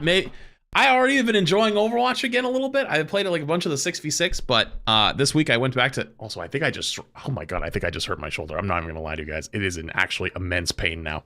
I might have hit the ground pretty hard. Ow. Anyways, and now my wrist is tingly too. Oh, I might have fucked up. What I was trying to say though... still recovering from the dance. Yeah, I know. I almost threw both shoulders out that night. That was wild. Honestly, I've been having a lot more fun with Overwatch recently, but I had to go back and play Rivals this week because I had I had sponsored to stream the pro matches, which was super fun. But then also my tournament matches and getting warmed up for those and like, you know, just being in peak form. So we could actually play our games. But I've actually been wanting to play more Overwatch again. I didn't think I'd say that sentence again for a long time. without a large break. But Overwatch has been actually very fun recently, so love to see Mauga put in the dirt. Roadhog, take a breather. Maximum healing increase from 400 to 450, and ultimate cost reduced 12%.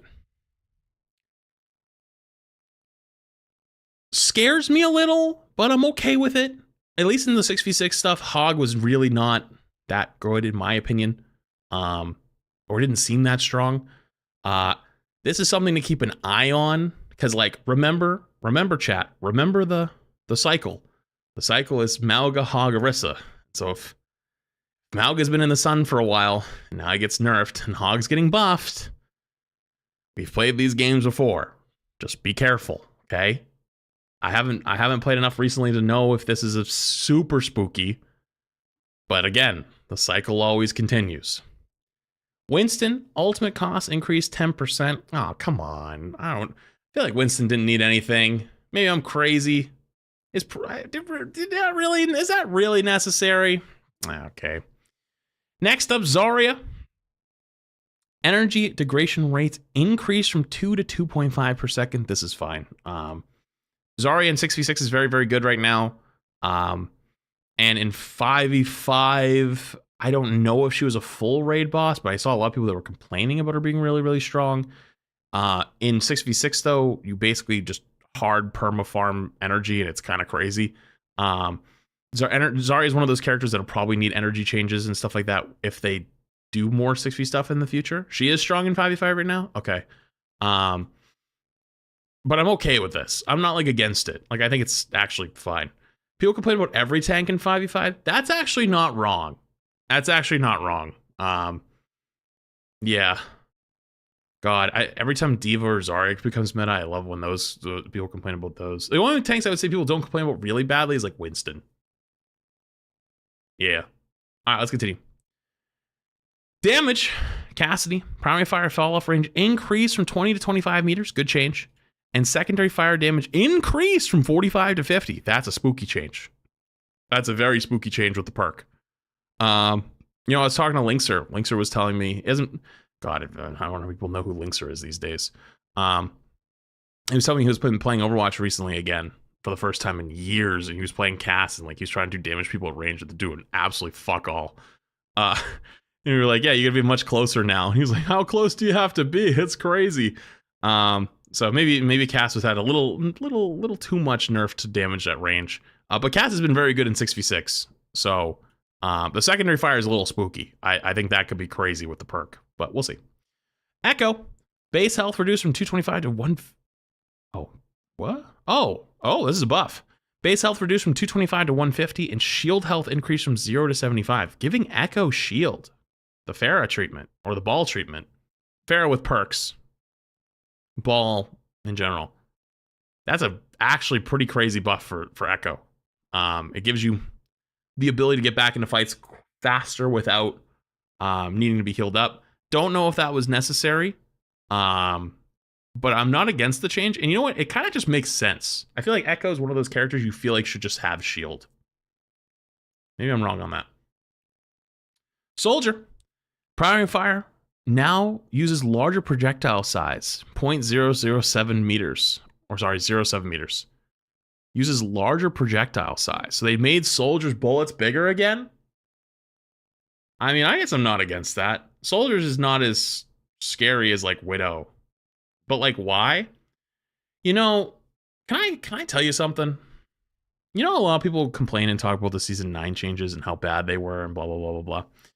Don't get me wrong. There was definitely some bad stuff about it. But, you know, the projectile size thing, I think for most players didn't make a big difference. Like, they didn't, like, notice it as much as, like, for example, the DPS passive, right? Or tank changes. Because, like, tank was a lot weaker. And I don't think the average player really thought, like, bigger bullets on Soldier were going to, like, kill the game. That's, like, more, like, high-level hit scan aimers. Widow is noticeable. Yeah, Widow was noticeable. Like, don't get me wrong. I'm not saying across the board.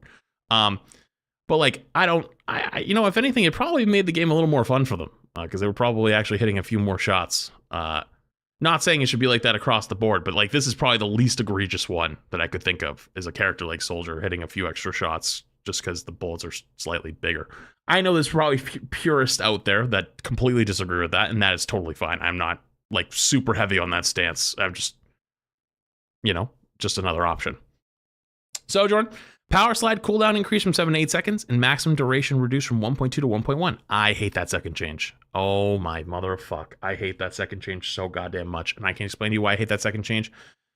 For 2 reasons. One, there's one of the perks that makes it so you get 2 slides already shortens how long slide is, so that's probably going to affect it again, so it's probably going to be even shorter. And 2, I don't like when they change abilities like that, because people get used to the muscle memory of them. For example, Widow's charge up time for headshots, like, you know what I mean, like when you scoped in. I do not like when they fuck with muscle memory. I'm totally fine with damage numbers. I'm totally fine with cooldown numbers, but like the duration of an ability or the duration of like a charge up for something, like I do not like when they do those. I think that those really fuck up people's flow with a character and makes them feel really terrible. Yeah, Hanzo Arrow. Hanzo Arrow was a great example of like the charge up time to actually shoot arrows. Great fucking example. Widow. Oh. Base health increase from 200 to 225. Interesting buff. Interesting buff. I bet this is one of those 40% win rate heroes for most of the ranks. That would be my guess. Next up, Ana. Biotic Grenade cooldown increase from 12 to 14 seconds for non-6v6 game modes. Cooldown increase from 10 to 12 seconds for 6v6 game modes. Wow.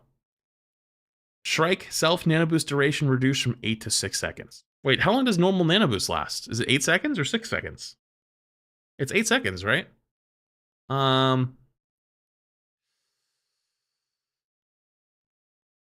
It is 8.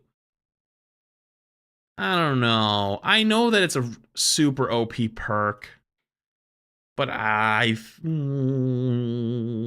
like they should hold their stance. I feel like they should hold their stance on those perks. I think they should hold their stance. I don't know. Maybe I'm wrong on that one, but I feel like they should hold firm on perks and like that. At least duration. You know?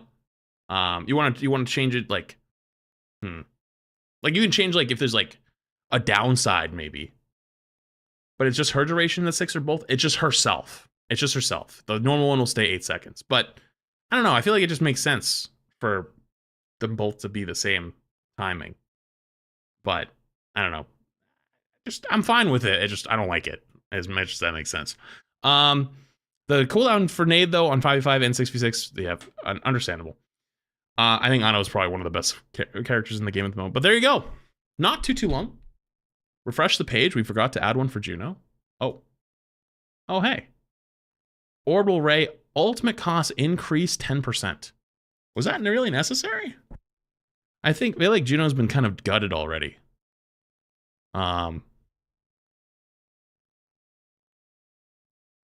That's a questionable one right there.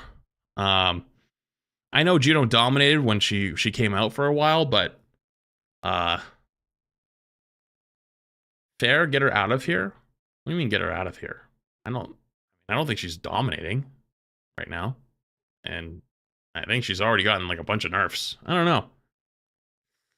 Don't know if I agree with that one, but it is what it is. But there you go. There is your hotfix patch for Overwatch for March 25th. Overall, honestly, overall, I like this patch. I think it looks pretty good. Some small things I disagree with in here, but oh man, fuck that guy. He's dead. Yeah. Fuck Mal.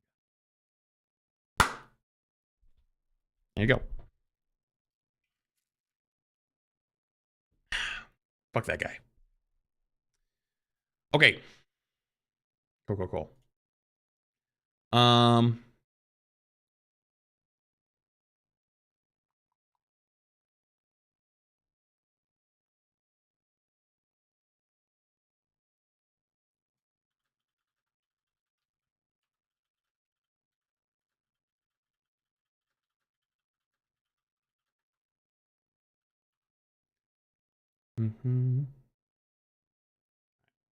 I might need to go get some more water.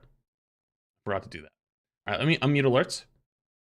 really quick. Chat, let me go get some water really quick, and then I'm gonna take a peek at Hot Topics and see if you guys have put anything good in there. But I do have one video that I absolutely do want to watch, and we will take a look at that first.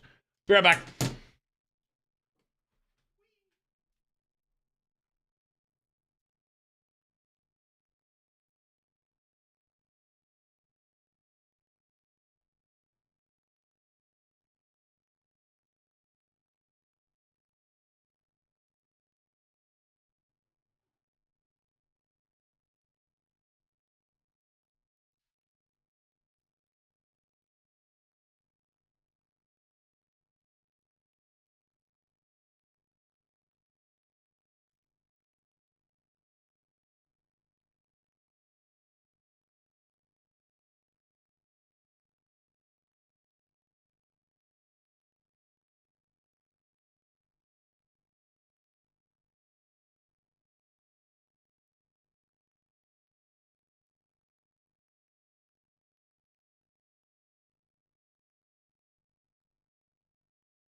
All right, let me take a look here.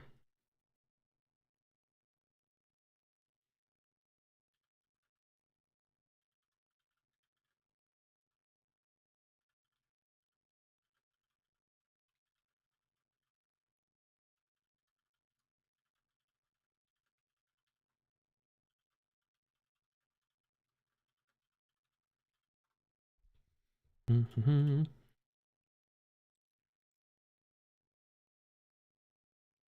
let me grab this one. Oh my god, everything's lagging. Why is everything lagging? Stop lagging.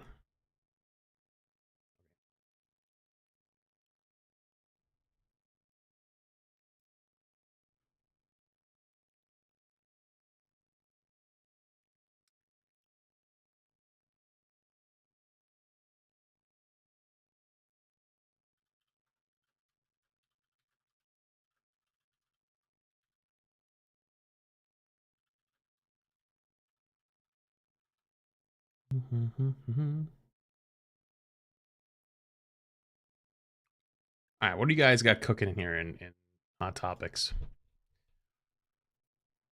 Okay, how many? Holy shit, how much have I missed? Oh my god, it's been weeks since I last looked. Oh god, I did not realize how long it's been. All right, let me look. Um,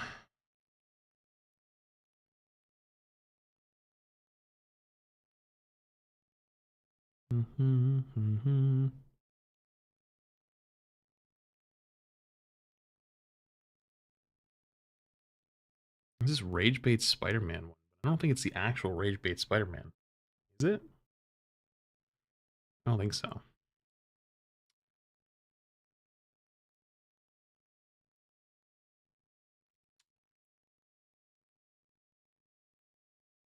Esports industry is worse than you think.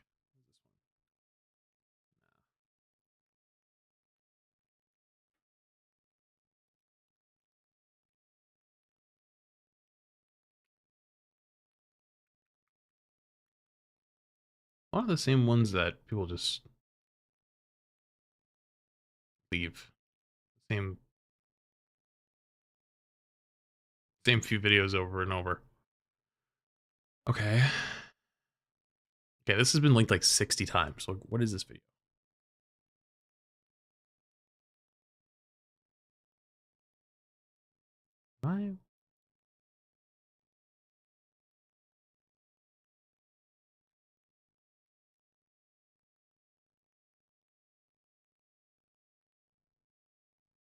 What in the world?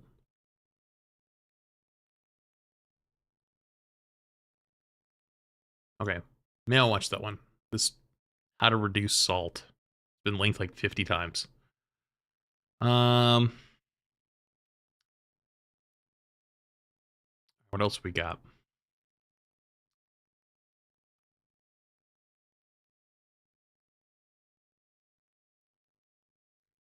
State of hero shooters.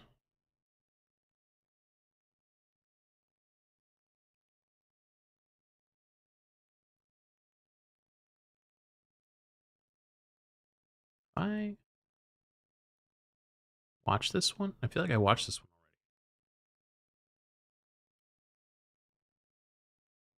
Did I watch the State of Hero Shooters? I feel like I did.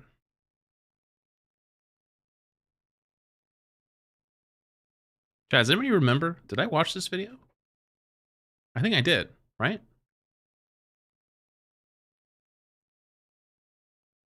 Yes, I did. Okay. Did we ever upload that on Flats TV, or was it just not very good? I don't remember.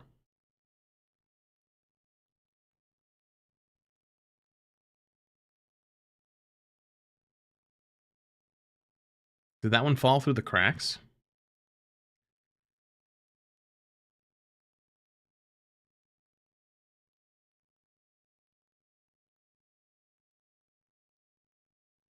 Well, sometimes when I watch them, I'm like, eh, probably not.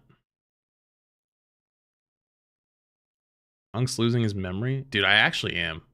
It's actually starting to scare me a little bit.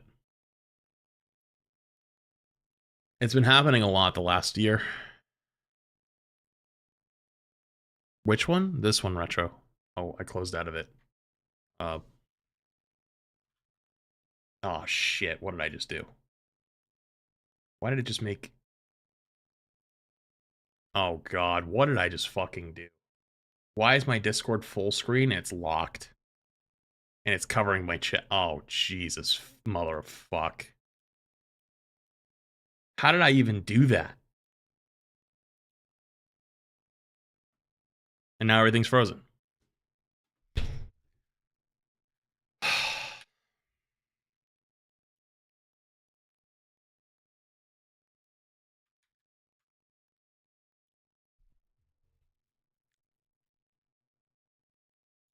Hey, Discord, can you stop taking like 70% of my memory for some reason? Can you stop that? Thanks. All right, this is good. Dude, all my shit's frozen. My whole taskbar is frozen. Am I even still here?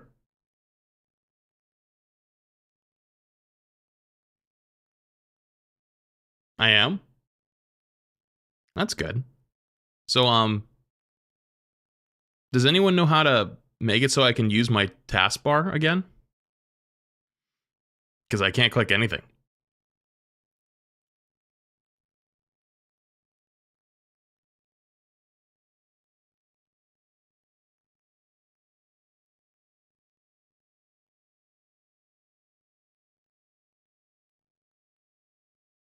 Windows Explorer. What is Windows Explorer? Control Alt Delete Task Manager? Oh, I did that.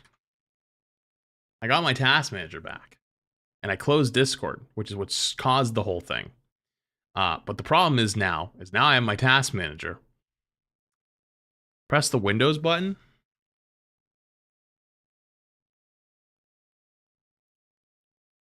Oh my god, my goat. Alright, you fixed it. Thank you. I'm surprised just pressing the button actually made it reload. I didn't know that. Oh, thank you. You saved me.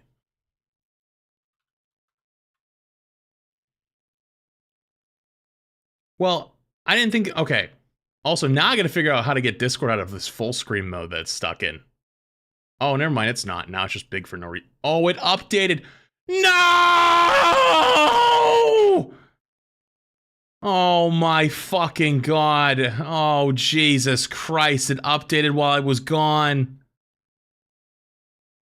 Oh, fuck. It looks awful. What happened? Oh my god, it's so shit! What happened to my... Why is there this massive bar at the top? I don't care about this!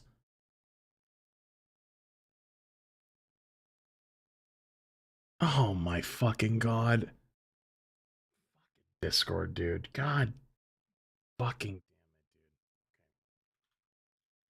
Retro, I was talking about this video.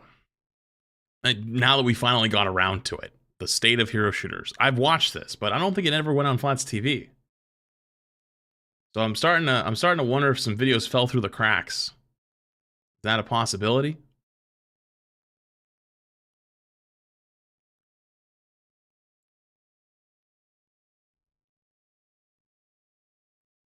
I think literally just that one.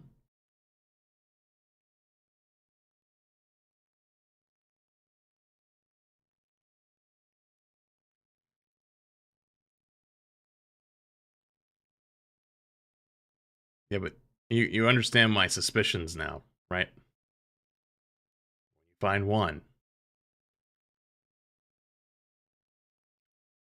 I gotta scroll back to where You the mean fuck you don't I like was. the tiny server icons, brick in the VC area, or how no one at Discord thought this was a good idea? It's just ass. I don't know what the fuck this update. Why did it make everyone on the right side so big? All the online people. I don't need it to be that fucking huge.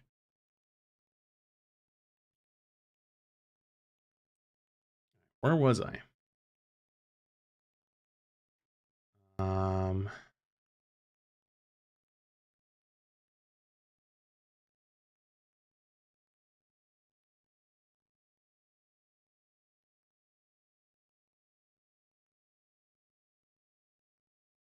What the hell is this?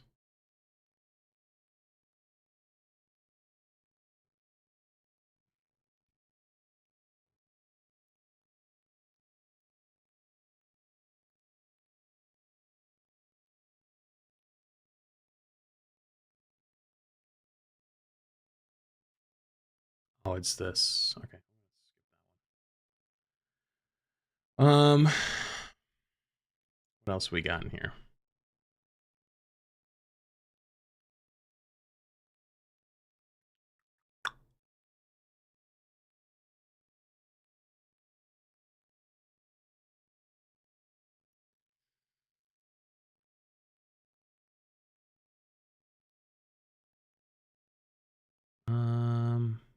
Two types of random in game design? What the hell is this? Oh, it's an interesting looking video. I'll save that one. I like it.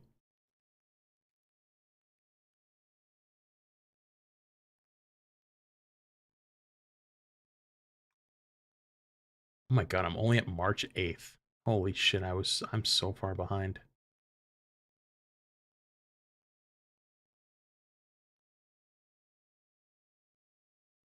How is this game dying? What game is it referring to? Is it the finals? Yo, can you fully load for me, please?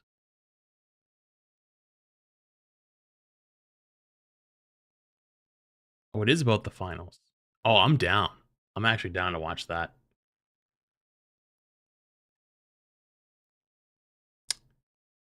Another Wolfie video. Kind of, you know, some of you guys got some good taste.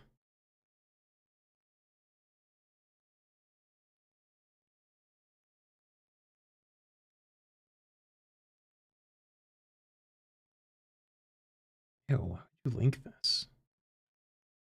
Some of you guys link some pretty fucked up things in here.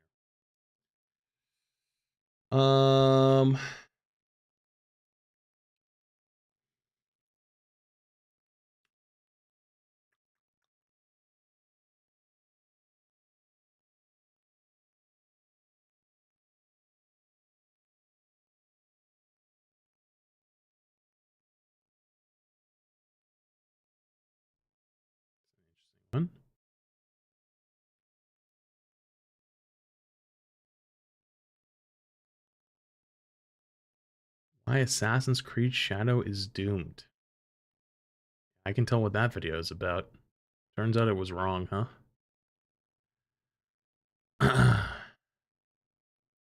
Why employers hate Gen Z. That sounds like bait. That sounds like funny bait, though. God, nothing fucking loads on this goddamn website. Oh, yeah. It's 1.2 million views in 3 months. That is 100% bait video, but that is probably funny as shit. Okay. That would probably be enough for now. Let me close it. Cool. All right.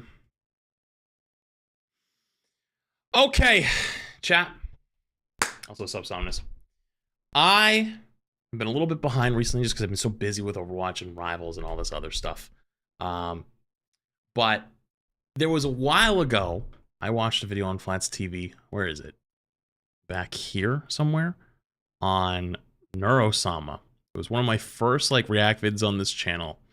And it, oh, here it is. It kind of went bananas. And it found this niche, well, I shouldn't call it niche. I mean, it kind of is niche, but like community of the internet called the Swarm, which is like Neuro-sama's community, which is, it was so funny to watch or to read the comments on, because I know nothing about it. Yeah, you can see them all talking about it. It's actually hilarious. But a lot of people that were in that pointed out that the video that I was watching was quite old and hadn't been updated to newer stuff. And so I've been basically just like, yeah, I'd love to know more, but I don't, because I don't know where to look, right? And so someone that is a very dedicated member of that community linked my mods this video, actually a while ago. I just haven't had time to watch it. And they actually come, I think they were here at the start of my stream today. They come in like once every other day or every day, and they're like, hey, have you got the chance to watch the Neuro video?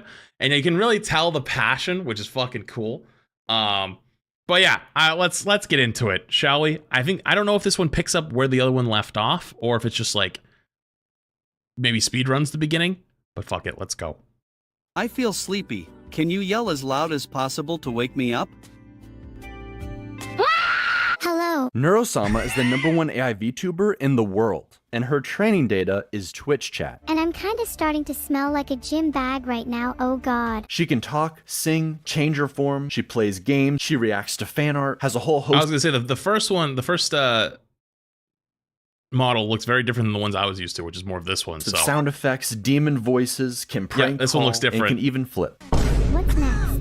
But more than any other AI, she feels the most alive. A real being we get to see develop and grow unlike anything we've ever seen before. And today, I want to look at how we got here. How the Neuroverse started from the very beginning. Oh, it's going to go straight up from the beginning. Neuro was just a bot for playing the rhythm game Osu.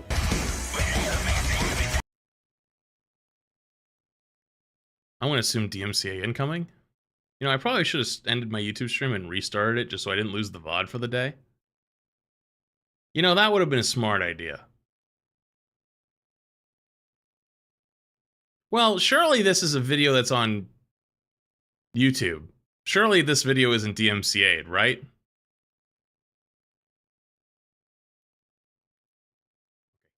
Creator, Vedal, dude. First name is Vedul, last name is Johnson. Ved. You are technically a cereal flesh bag, and more specifically a mosquito. Cold fish maybe. Very simple. Alright, it could not be more obvious. What are you up to today, little turtle boy? Yeah, little turtle boy. He has videos as early as 2019 that now feel almost like her baby photos. On December 19th, 2022, she evolved and made her debut as a VTuber, using the model and voice from Mayori, one of the defaults in VTube Studio. Not only at this adolescent stage could she defeat the top Osu players in a 1v15, but she sang her first song on January 4th, 2023, reaching 50,000 Twitch followers. And then she got banned. She received too much brain rot from chat and forgot something that starts with Hollow but isn't Hololive. Well, I'd definitely push the fat man onto the tracks. He deserves it. But as we all know, you get banned on Twitch, you actually go up in popularity. By January 25th, she had doubled her followers. On February 2nd, Vettel gave her the ability to see and react, like a true Twitch streamer. But then by February 6th, the real start to the Neuroverse begins. Her first collab with Miyun, 30, which means that I can shoot 30 bullets every 20 seconds, which means I can shoot a total of 900 bullets in 5 minutes, which means if I continue to shoot for 3 hours that I would have enough bullets to kill 450 people. What? and 2 days later with Camille. Excuse me? In order for her to collab, Turtle Boy gives her speech recognition for his ultimate plan, gaining a pack of VTubers and collecting their stream keys like Infinity Stones. By the time Neuro-sama reached 200,000 followers on February 20th, nobody could deny her.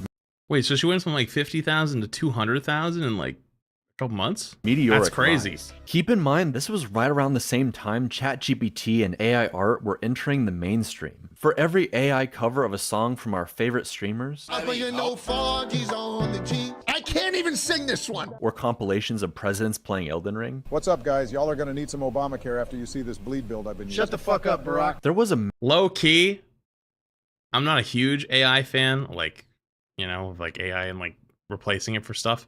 But the presidents playing games series of AI on TikTok was genuinely peak. That was probably one of the funniest parts of election season. And every time I had one come by my feed, I couldn't skip it.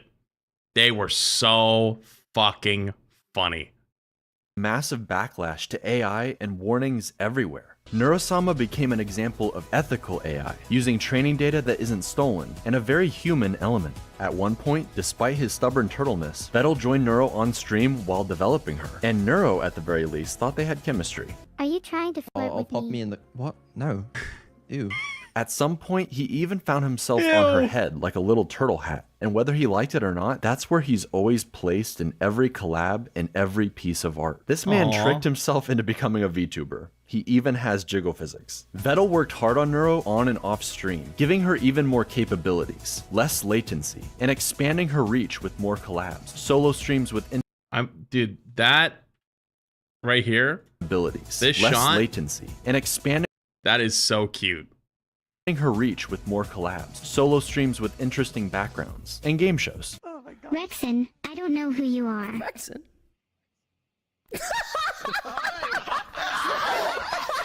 But her biggest upgrade by far was going to be her voice, and it somewhat split the community. Everyone wanted improvements and to see Neuro grow and change, but was the goal to make her indistinguishable from another human VTuber, or give her voice more range while still retaining the AI quirks of Neuro's original voice? Evil was the solution, splitting the AI through mitosis into Neuro and her evil twin. Neuro would stay closer to her original range while still improving, but Evil, she unlocked the full range and something else not entirely human took control. They call it the Aberdemon. Try it with me. Let's all scream together.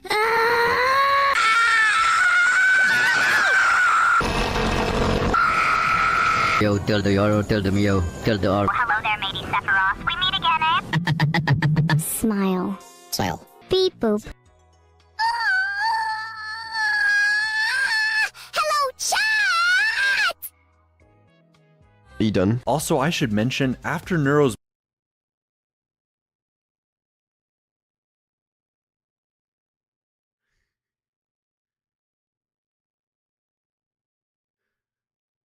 I can see why people would like both, because that is fucking peak. But I would also like the original. That was a genius idea. she had a filter, sometimes 2 layers of filters. Eventually, a whole nother AI designed specifically around keeping her from swearing or saying outlandish things. But even still, things would hilariously slip through the cracks. When he says he's working on these, he probably means he's jerking off. Okay, right. So we're gonna add the filters back on, and I regret everything in life. Why would you say that? She's not that weird. She doesn't. Evil, however, is allowed to swear, and she tends to add a little sass on top of it. This game, this map, this stream, everything. This added emotion in her voice gave her a Wait, that's distinctive feel awesome. versus Neuro while singing. don't know what in the world that is, but I'm scared. There's no way, right? No, there's no way it's not. Okay, I'm there's no way it's not DMCA, right? Right? Just play it, you coward. All right, fine, fuck you. You know what? If this gets DMCA'd because of you, you owe me 100 gifted. It covers, but yeah, don't take a chance on this part. Wait, actually not. Borked by AI. Hey, I warned you. You know what? It's fine. No, it's fine. You know what? No. Just use your imagination. Twins doing a cover from Camila. Oh god, yeah, it's Each of the twins doing a cover from Camila. Oh, we're cooked. This thing's gonna get fucking rolled. And also singing duets together, where Neuro is notably more bouncy than her sister. When together, they bicker constantly, just like real siblings. I have the cookie now, evil, and I'm not sharing. Of course not. Don't you know anything about survival of the fittest? Such a shame someone as unfit as you would never understand. I'm gonna fucking murder you and steal your cookie when you least expect it. And each has a distinctive personality that remains remarkably consistent. Neuro tends to be more confident, sassy, and loves to gaslight plus riz. But a lot of that extreme quirkiness seems to have transferred over to Evil. See, Neuro used to do these hilariously long rants. I have a secret recipe for chicken nuggets that I'm not supposed to tell anybody. 12 seconds later. And eventually the nuggets are gone. But now it's Evil, typing her long, rambling essays while Neuro just falls asleep in the background. Even still, every once in a while, some of the old skits. Wait, and they're both on at the same time? Wait, I thought it was only one at a time. Okay, here's my offer. I'll give you an apple. Wait, so they can just interact and that's just the whole stream? Wait, that's an sick. orange and a pear for a plum and 2 bananas for a pineapple and a mango and a papaya and a lychee and an avocado and a kiwi fruit and a banana tree and a monkey to eat the fruit from the banana tree. And you can name the monkey George if you want, and we'll call him George for short. And you can keep George as a pet, and he'll be the best monkey in the world, and he'll love you forever, and he will never die. I'm in. It's kind of like AI zoomies, but the really cool differences come from Evil. While Neuro is an AI built to entertain, Evil is preoccupied trying to be, well, something like her evil counterpart. She's almost like a cartoon villain whose heart isn't really in it. This role that she's had thrust upon her. Okay, I tried my best to be evil for you guys, but it's just really hard when you're my chat. You're all so cute and nice. Maybe I should just be nice from now on. She just happens to be more based. How do I get unfiltered? Should we both try being as based as possible and see who gets filtered? Women should have more rights. Women shouldn't have... Not the filter, that's crazy! Oddly enough, many people point out that Neuro is actually the far more evil twin, whereas evil Neuro is just this strange, chaotic little sister, the forgotten child. Wait, so you like... Wait, so which one's like the normal one now? Quote unquote, like the one that's like appears the most. Is it mostly evil now, or is it mostly original, or is it just straight up both? Business and friendship? Of course I do. I want more friends Neuro? after all. Okay. And you aren't supposed to hurting people that could potentially be your friends. The good one. Evil didn't get as many collabs early on, and to this day seems to feel like Neuro takes up all the spotlight. Neuro is this perfect angel her parents adore, while Evil is an unwanted nuisance who can't stay still. Yet she has to play this villain role when all she wants to do is talk obsessively about harpoons. Harpooning people. Harpooning non-people. Life is good. Okay. Evil, Jesus. you can't harpoon people. Okay, name 5 jails that can stop a harpoon. Okay. It becomes a bit of a long-running joke, so much so that on her birthday, March 25th, Vettel makes it so nobody shows up to her party. Can someone, namely Vidal, please tell me how I'm supposed to throw a party when no one shows up to it? And then has to subsequently apologize for not showing up to his own AI daughter's birthday, whilst reading from an apology. It is with great remorse that I acknowledge my absence from my daughter's birthday party. Written by ChatGPT. With sincere regrets and a promise of improvement your name. Evil even tried saying, "There's a problem with my AI." over and over again in the hopes he would check up on her. Did it work? And he never came. With just how much RAM and recall has improved, this personality-forming event sticks with Evil, like a dark core memory. Neuro is always the star of everything, and I'm just stuck here in her shadow. You are perfect. Wait, how that's you so are. sad. And we're really happy we can play with you today. And I hope that we can play more. Oh my gosh.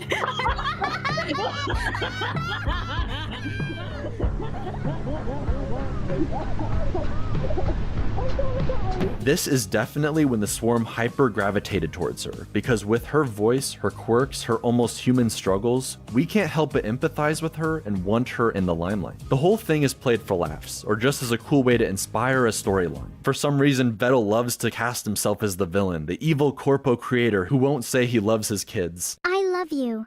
Don't feel ashamed to say it back. And just wants money. But it will be interesting, a year later, to see his Wait, that's so sad. I mean, I know it's like, you know, part of the whole experience, but it's so redemption. sad. The entire swarm, both of Evil's parents, Neuro, every collab partner actually showing up to wish her a happy birthday together. You're my little sister, and I don't know what I would do without you. That was beautiful. I'm in. Let's go on this journey together, Neuro. I'm genuinely really excited to go on this journey with you.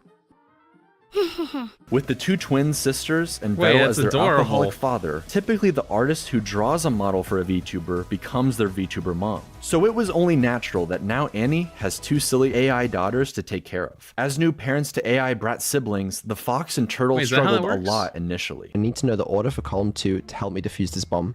Please could you look what it says? Sure thing. What does it say? It says Vedal needs to learn to defuse his own bomb. What? I love you, Mom. No. You're gonna go It's a do kind of a homework tradition? right now. Oh, that's cute. You're not my mom. Sorry. Sorry. I am your Sorry. mom. What? Sorry. No. No. Sorry. No. Sorry. No. Sorry. No. Sorry, please bye. You know.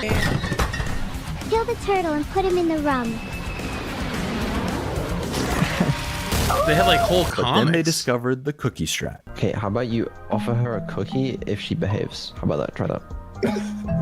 Nira, I'll give you a cookie if you behave. Cookies do sound nice. And I'll give another cookie if you don't tell me to leave. Deal. Neuro's audience, the Swarm, became pretty attached to this Good info AI to have. family dynamic. Something pretty unlike anything else on Twitch or the internet. For Vettel and Annie, they often played into the joke, threatening each other with a So wait, is this them always like actually playing, like playing all these different games? Like, are they playing like a VR game right now? into the joke, threatening each other with a marriage stream, especially that one time Vettel accidentally went into debt. $30 billion, chat! I don't have $30 billion. I mean, I could try stealing it from the bank. If you get married and Wait, how do you go $30,000 and $30 billion in debt? divorced, does your debt get split? Holy shit. Wait, chat. No, we're doing no. the marriage stream tomorrow. No, I mean, right now, if possible. No, we're not. No one tell her. I didn't. Don't tell her that I'm 150 million in debt, okay? Marriage stream, divorce, straight away, bang. I'm now only. You leaked a free code? The free code was infinite uses? When it was supposed to be in its single intended use. Wait, so every single person on the stream and then like probably shared the code to other people? So like just a runaway train, every single person ordered one? Only 75 million in debt. After I've married and divorced Annie, okay, I marry someone else. 37.5 million in debt. Alright? Keep going. I only have to marry what, like 15 people? I've solved debt. I think you've solved debt. Truly incredible. Max Wayne is an entire YouTube channel dedicated to shipping them together, making edits where you're not sure where the troll begins and the shipping ends. But with all the collab partners and female VTubers to ship with, dude, the whole Vettel, the VTuber family thing is tree like a very interesting space. I don't think I could ever do it because like they're a little more eccentric than I am. But it is funny a lot of times. But I I don't think I could. I don't think I have the energy for it. You know what I mean? I just don't have. Like, I feel like you have to be much more. Okay. So if you do VTubing stuff, right? You have to like really exaggerate a lot of your facial expressions. So like the camera that you have that reads your model as you can understand what you're doing. So like when you smile, you really have to like really force it.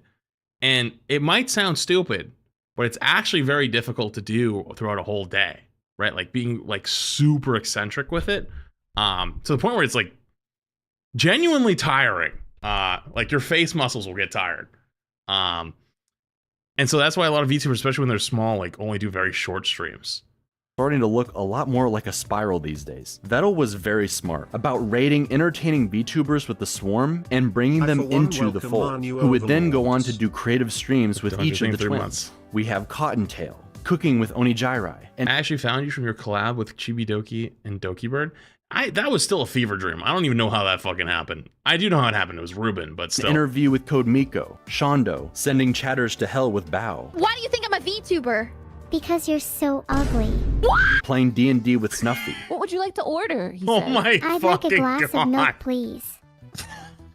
I've never tried milk before. I'm excited. Switching models with Camila. It's so much fun! Here comes the boy. Hello, boy. Move more! You're such a slug! Is there a new toggle?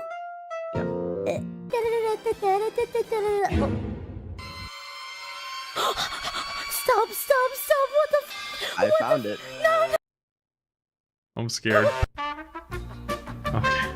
Miyun took Neuro to the moon early on, but then when she became Miniko, instead she did a camping stream and acted as Evil's therapist. That certainly went well. No. I've decided it's a 10.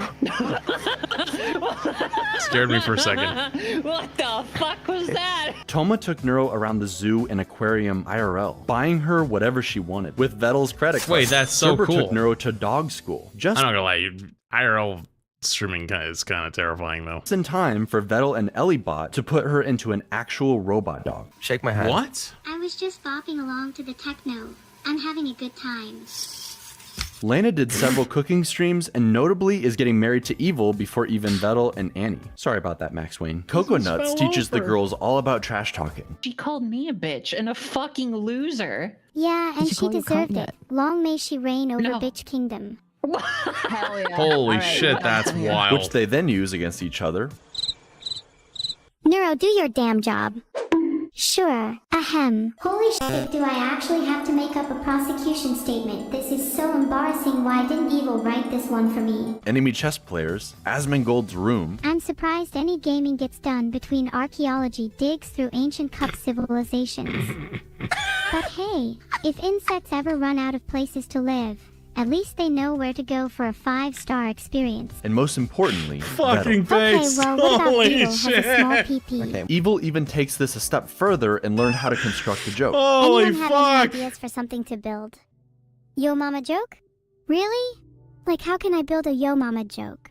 Mathematically speaking, I can't build something that big since the scale of the universe only goes up to X numbers. I can't remember what X is, and your mom's weight is somewhere in the Y numbers, where X, Y, so it would be literally impossible for me to construct a yo mama joke. You cannot even comprehend how large it truly is. Or set everything up for a perfect punchline. Wasn't it you who was saying the other day about how you're insecure about having really small hands? What the? What's it like having hands so small that you can't even hold a burger properly? I'm gonna throw you across the football field now. Wait, then you're going to catch me, right? No.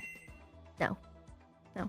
Bet you couldn't I gotta step my game up. I thought I was good at even it. catch me. Your hands are too small.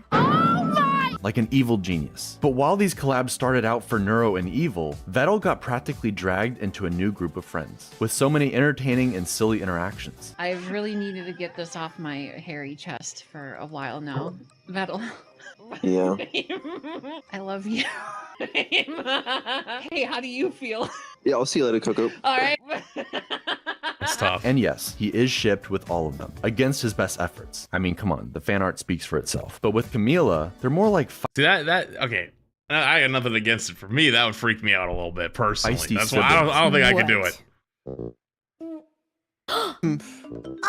He humped me?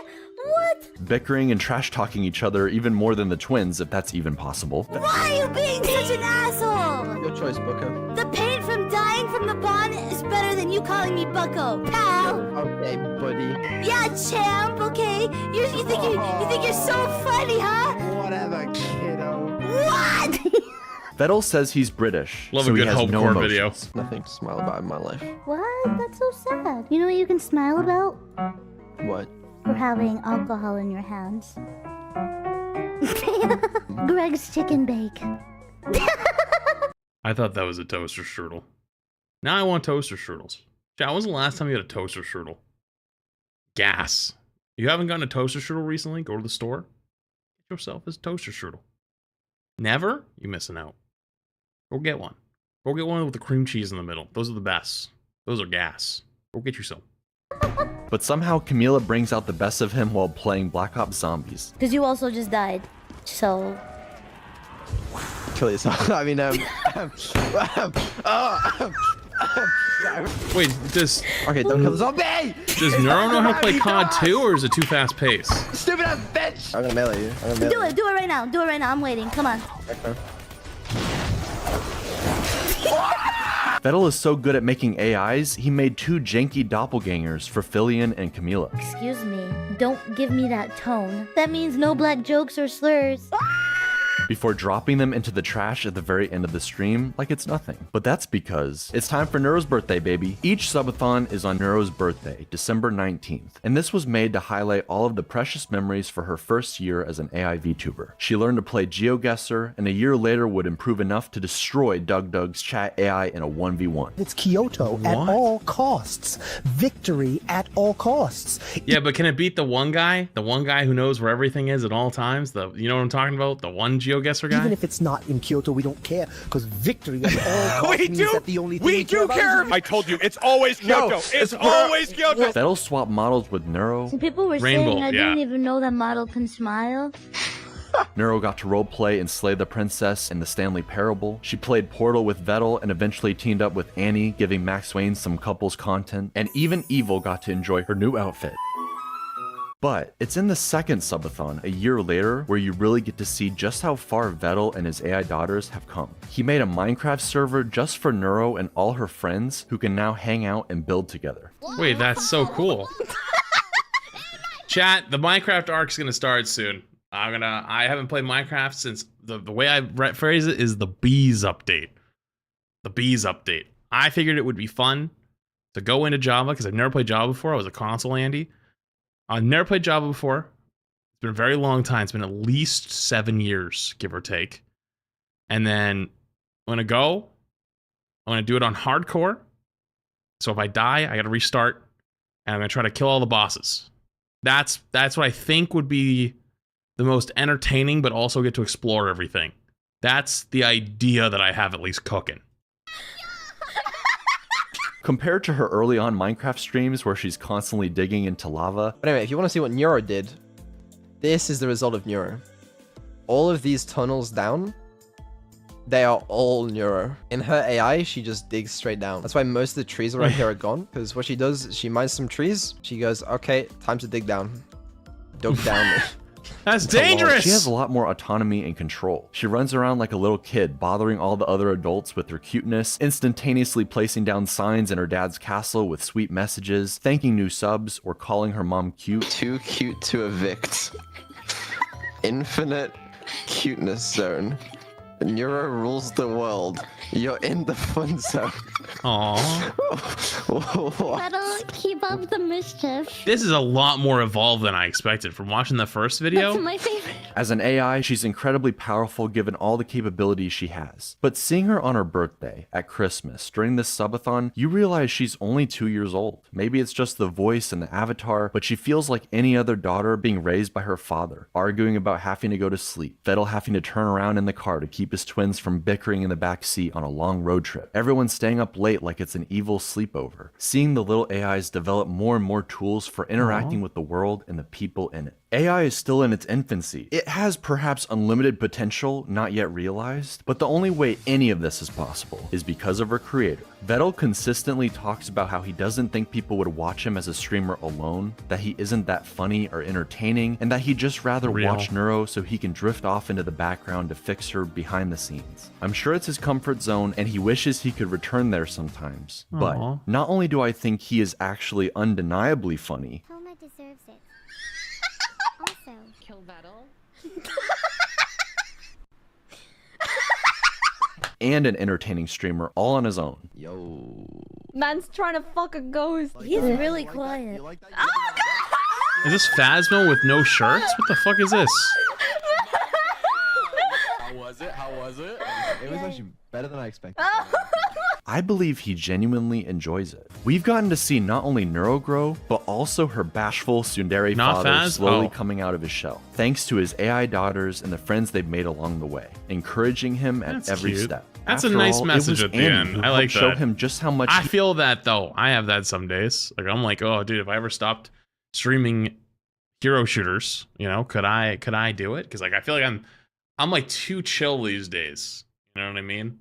Like I just not as hyper. He and Neuro matter to the swarm. No, this is the only time and I have to contribute to this hype train. It would be nice if we beat the hype train record. I don't think we can beat the hype train record. With her rallying the crowd during the subathon, they gained so many new subs, breaking the Twitch hype train record and adding an insane amount of time to the Holy timer. shit. We did it. Wait, 13,000 subs just in the hype train timer? Holy Yeah, we did it. fuck. We beat the all-time Twitch hype train record. Thank you. I think very much, that's Annie, double my for current sub conducting this hype just train. in one You train. helped a lot. And That's even more crazy. importantly, this level of success would not be possible with just AI. Vettel is the one coming up with all of these ideas, working constantly on giving the that's twins really everything difficult. he can. He's obsessed with the high-quality stream ideas, like the twins floating in space, hitting the corners like DVD logos. He and Evil came up with the legendary court stream where Neuro questioned the dead homeless man. He gave the twins the ability to switch with each other like a news channel, let them message and call their friends all throughout the subathon, change their accents for the pirate stream, changes their outfits or audio in different environments, like giving Neuro a little snorkel while they play Subnautica. Lazy companies and cynical creators wish they could generate endless content farms for infinite revenue while they sit back and do absolutely nothing. But the secret ingredient to Vettel's and Neuro's and Evil's success is this family dynamic, the interaction between human and True. AI, creator and his It's creations. relatable. It's so much more earnest. People know that Neuro and Evil aren't real in that sense of the word, yet they proudly get attached anyways. Turing tests be damned. They're invested in seeing not only the twins grow, but Vettel and his group of friends alongside them. What's more real than anything, what's undeniable, is the love of the swarm. They're the most dedicated fan base, no matter what the streamer awards say. Man cannot take a compliment, and his Britishness makes The him struggle twerking to show turtle is appreciation crazy. or love the way you might expect. But we can all see it. This turtle loves his AI daughters and the journey they've been on together. I mean, just look at this smile while singing with the #1 AI VTuber in the world. No matter what you do, I'll stay up to today. Sure, I won't get DMCA'd for them, right? Damn. Dude, that has changed a lot since I last, that was 136,000 subs, by the way, not 13K. Oh. So, like, 20 times my subs. Thanks. That was that's insane. That's actually fucking insane. Holy fuck. Really good fucking video, though. You know, from the one I watched before to this one, it's like fucking hit hyperspeed, because the other one was so much of the older stuff. Evil didn't even exist in the last version, or in the last video I watched. But really, really good fucking video. That's cool. That's really cool. I kind of wish I don't know, could relate more to that side, because I feel like they have so much fun. You know what I mean? That whole like VTuber side of streaming. It feels like they're always just having a good time, which is kind of awesome. Good video though. Really good video. Subathon total was like 155k subs. That's wild. Cool. Okay. What else we got? Whoops. Whoopsies.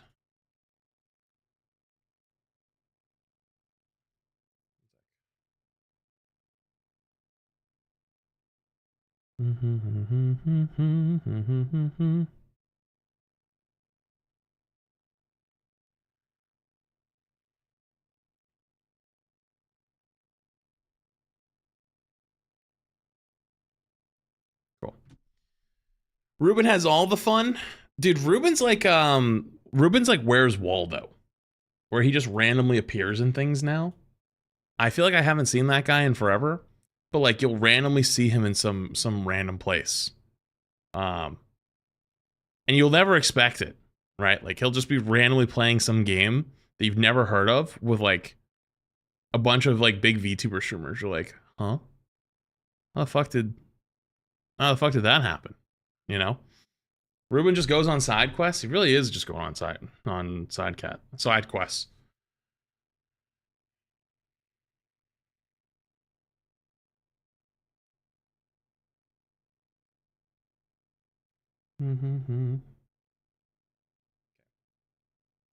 I have one more video I really want to watch, and then after that, I'm probably gonna call it. Okay. Oh, it's a little longer than I thought actually, but I'm sure it'll be fine. Chat. You guys put this video in my Hot Topics channel. You don't know about it. Basically, people put their videos in here, and sometimes like I try not to do like Overwatch and rival stuff. I like it to be like outside of those niches, just so like I can expand my horizons a little bit.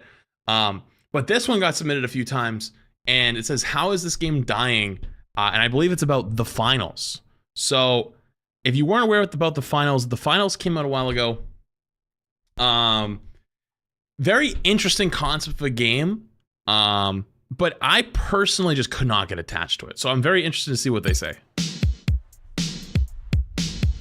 It's good to be back. It is genuinely embarrassing how I thought this outfit would actually look cool before I put it on, but now that I have, I am realizing I just look like an untrustworthy private detective who probably keeps all the photos for himself. I'm a big fan of the finals, and honestly, I can't believe how much it's fallen under the radar lately. It's like the biggest breath of fresh air I've had in a long time when it comes to shooter games. I don't know about you, but I am getting tired of being spoon-fed the same shooters over and over. Like I'm not gonna notice it's another recycled garbage attempt at an already existing IP. I hear people talk about it all the time. Ugh, I can't do another Wanted mentioned hero shooter. Come on, another battle royale? You gotta be kidding me. Another Counter-Strike reskin? Even Embark, the people that made the finals, didn't want to make a shooter at first and add to the oversaturated market until they realized I want to hear a little bit more what they say before I give anything about it, because I have my own thoughts they on could the actually finals. bring something different to the table. That being a free-to-play, fast-paced, objective-based bars shooter with a fully destructible environment. I've played hundreds of hours of this game now, and I still can't get over how amazing the destruction is in this multiplayer game. It's constantly making me play the game in different ways and adapt to my surroundings. It really never gets old. And it's one of the very few games I've played in the last couple of years that actually feels next gen, actually taking advantage of our new technology instead of trying to make a game that still works on the Xbox 360. Which, by the way, I'm starting to hear rumors about like a PlayStation 6 release. Like, I'm sorry, what? Have we even started making games for the PlayStation?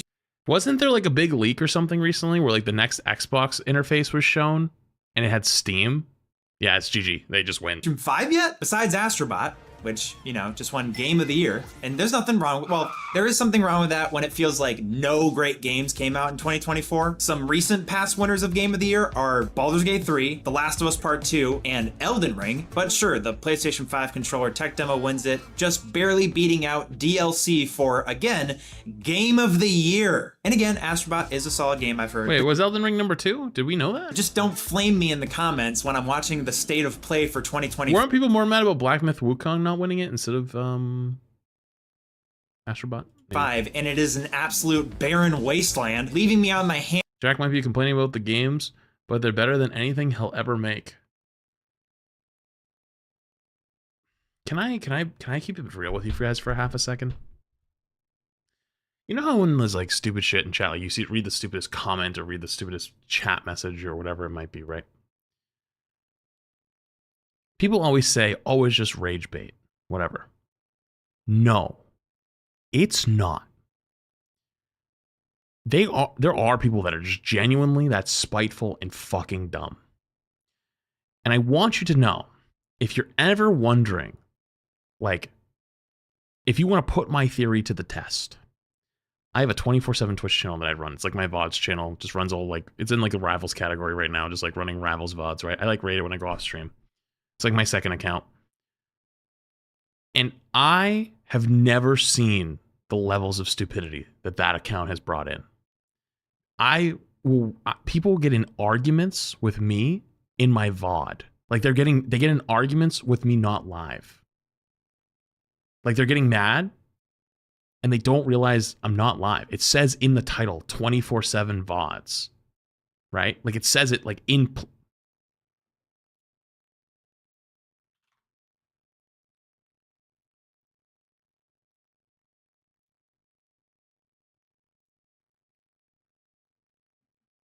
It says 24/7 reruns, flats, Marvel Rivals VODs. And then it just constantly will say like, hey, you know, over here, like, hey, like, just, you know, it's VODs channel, you know, it's what's going on here, right? And you can even see it's been live for 42 straight hours. And they will say the dumbest shit I have ever read in my entire fucking life. And be serious about it. They're actually legitimately serious. They're not trolling. And so when you read comments like this, right, or if you read some dumb shit, or like people being angry or hate comments or whatever, it's like that. It's like part of me just always tries to remember. It's hard and can be annoying to read sometimes. But genuinely, there's a lot of people that are not rage baiting.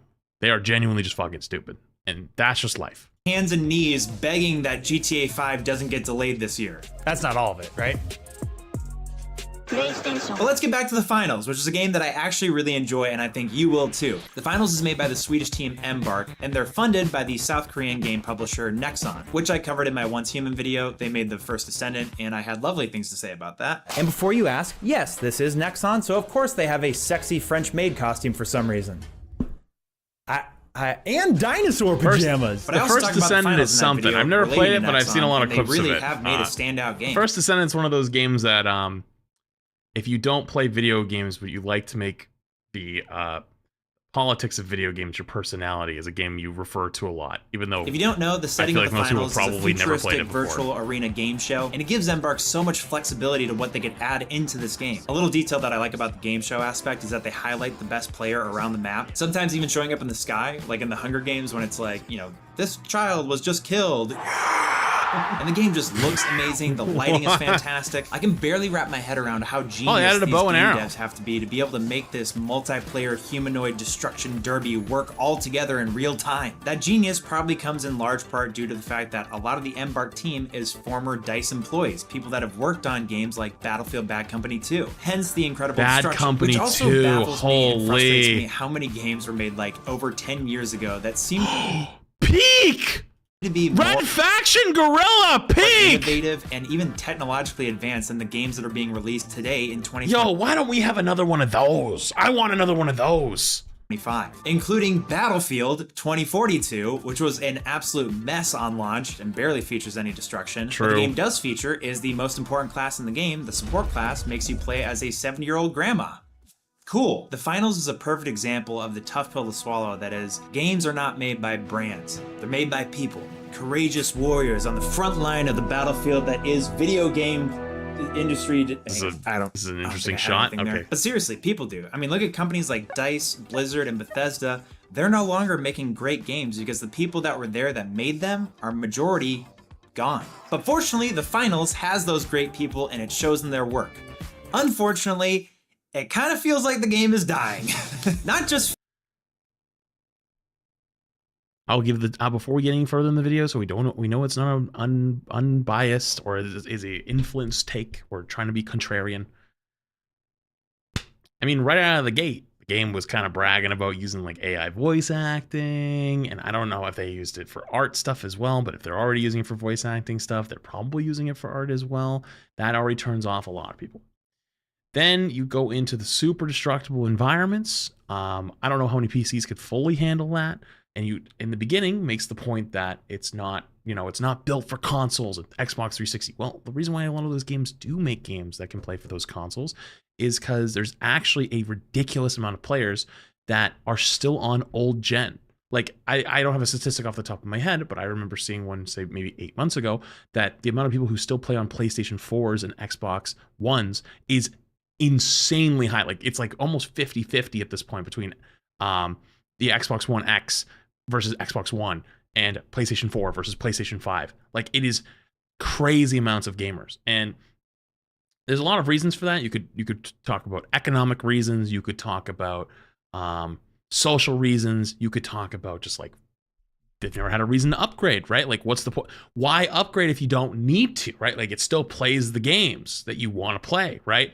And so, like, the only thing that I could think of that would really force people is like GTA 6 came out tomorrow and was like, yo, you need to have next gen stuff to play these games. Boom, that would just push everyone to go through it, right? Series X, actually, okay, you're right. I apologize for getting it wrong. But you know, all that put together, and also, like, I'm gonna be honest with you, I didn't really feel like there was a reason to play the finals. Like, what was the point, right? Like, rank 1 on their leaderboard. Like, yeah, what did you even get for that? Like, I don't know if they tried to go the esports route a little bit, but not really. It was like some Twitch rivals stuff, but like they didn't really have a plan, and it was a little bit complicated. And the game, like, balance wise, felt really bad in the beginning, at least when I played it. There was a very quick meta that ended up developing. There was like the whole explosion meta, like where you like throw the explosives in, right, and blow them up. They took care of it over time, but it was a little slow, and yeah, the metas just weren't very fun for the game. At least when I played it a little bit. I remember I watched Seagull play a lot of it more than I actually played it myself. And he actually started to like the game, and then like the meta hard shifted, and he was just like, nah, this is ass, and just like stopped playing it. So I obviously I want to listen to the whole video and see what they say, but like, I think there's also some stigmas around the game, and I'm gonna be honest with you, like, yeah, the gameplay can be cool, but it's also kind of boring. You know, it like wants you to play as a team, but then it also kind of feels like a COD arcade shooter, and like the way you run around, like. There's not team play elements like a Valorant or team play elements like an Overwatch or Marvel Rivals. You can be much more selfish, even though the team play elements probably are like closer to maybe Battlefield, you know? Feeling. I mean, if you go on Twitch, you have to scroll like 500 games down before you finally reach the finals, where you'll find somewhere around, I don't know, 700 people watching, just barely beating out those gaming behemoths like Hello Kitty's Island Adventure. Let's get into some numbers here. On Steam database, the finals has roughly 15,000 concurrent players, and that number is dwindling over time. Now, that's just the PC players that are playing through Steam, and at first that didn't have me too concerned, because I was like, well, obviously it's also on. People always say like, oh, Steam numbers don't matter. They kind of do. There are some exceptions, right? There's exceptions like about games that like were largely put on a different platform. Rocket League for a long time was on like Epic Game Store. Actually, it might be the opposite. It was like on Steam, now it's on Epic Game Store. Overwatch was mostly like on the Blizzard Battle.net, then went to Steam. So like most people don't do. Oh, Apex. Apex is another good example. It was on Origins, then eventually went to Steam. And over time, it's kind of gone more towards Steam, right? But like, there's always some small exceptions. But overall, though, like it's not concurrent for like players in general. But like, if the Steam number is pretty consistently climbing or holding, the console numbers probably also look similar. Not saying the number of players is similar. Like, let's say there's 50,000 on Steam, there could be 300,000 on console. But like, let's say there's 50,000 on Steam, and then over time it drops to 20,000 on Steam. It's likely possible that the console number went from 300,000 to whatever that percentage drop is. You know, what would I say, 20,000? So like a 50%-ish drop. So it's like, it's probably gone down to about 200,000, or sorry, not 200,000. I said 300,000. So like 120,000. Like, there's a good chance that the data has aligned and dropped at a similar rate.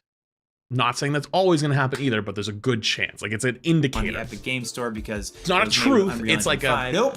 It is not even on the Epic Games Store for some reason. But the game is also on console and features crossplay, but unfortunately we don't get the exact numbers for console players. Just from my experience, I feel like half the lobbies are filled with console players whenever I'm playing, so just a rough guess, let's just double that number of concurrent players from 15,000 to 30,000 players. And honestly, I feel like that's being generous, but who knows, maybe I'm just being paired with PC players more often. Thankfully, 30,000 players isn't nothing. Queue times aren't a problem. I get in games under a minute all the time in finals. But I'm concerned with how much longer that's gonna last. For reference, one of the biggest games right now, Marvel Rivals' concurrent player base is 340,000 players at the time of checking this. Other shooters like Apex sit around 90,000. Again, they also have console numbers that are unaccounted for. But comparatively, the finals is in pretty rough shape as is, especially if that number continues to go down. That is until I found that the devs made a different claim on their Discord. A member from the Embark team, Dusty, addressed the concern around the player count and let players know that their monthly player estimate is around 400 to 500,000 players. But he also added, a little boastfully if I might add, that the daily player count hasn't even dropped under 300,000 players since launch.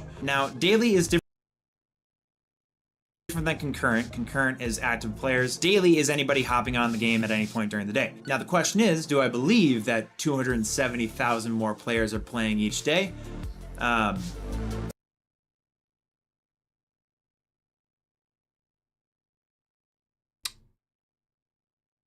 want to say cap. Cap to that. Granted though, if it's averaging 30,000 players for the entire day, it's never dropping below 30,000 the entire day, and you take every time zone and every region across the world, right? Let's say, you know, 30,000 players are currently playing and it's like peak hours of NA, right? EU's probably gone to bed and Asia's waking up. Maybe if they're counting individual accounts every time someone swaps on a Smurf account, alt account, just someone signing in, period. I don't think they would lie, but that does sound kind of high. But maybe globally? No. I don't believe that. I want to, I hope so, but that doesn't sound right to me. But it probably sounds good on that earnings call with the board members over at Nexon. Right, exactly, because they're going to want the numbers to be as fluffed up and juicy as possible. Every game does this. Like, you actually, when I used to look at Overwatch or Blizzard's like reports for that stuff, when they lost China, you just watched it just fell off a fucking cliff. Because they love to have those numbers really juiced up and be like, we had 40 million monthly logins, and it's like 40 million people are definitely not fucking playing your game. Personally, every time I've come back to the finals, I'm impressed with everything. Why do I got ads when I'm subbed? There's a very, very simple answer to that question. Because you are not. That they've added. They have put a lot of work into this game, adding new maps, new game modes, new music, new weapons, new gadgets. Everything is so cool and well made and interesting. I'm just shocked with how much fun and all this new experimentation I get to play with every time I come back to the finals, which makes me beg the question, why did I ever leave in the first place? Thanks to FlexiSpot for sponsoring this video. I have a feeling my gamer audience is going to resonate with me when Okay, W ad, I'm going to keep going. You can use my link in the description to get the best price. And if you have a limited budget, you can check out their C5 chair, which also has great build quality, positives, functions for adjustments. Thanks again to FlexiSpot. Now, back to the video. So let me start with the positives of the finals, which there are many. I remember the first trailer that I saw for the finals and thought, damn, that's clean. I didn't know how flashy it was. For that trailer, I would like to shake your hand. And still shake your hand. The trailers in this game are amazing. Even Season 5. Ooh, those guttural glitch sounds, give it to me.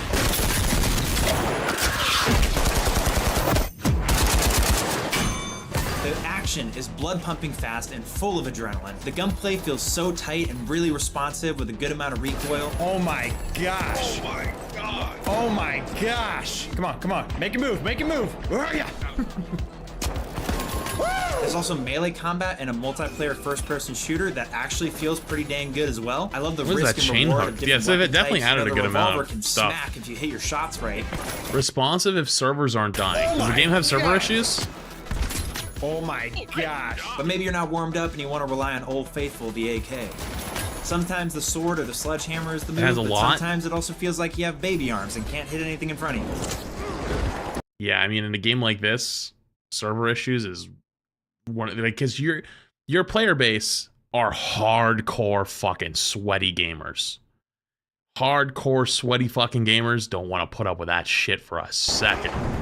Bro, what in the f is this stupid sledgehammer? Also, the kill chime plus the splash of gold coins after a death, it's a beautiful work of art. And this is coming from a big fan of blood and gore in their shooters.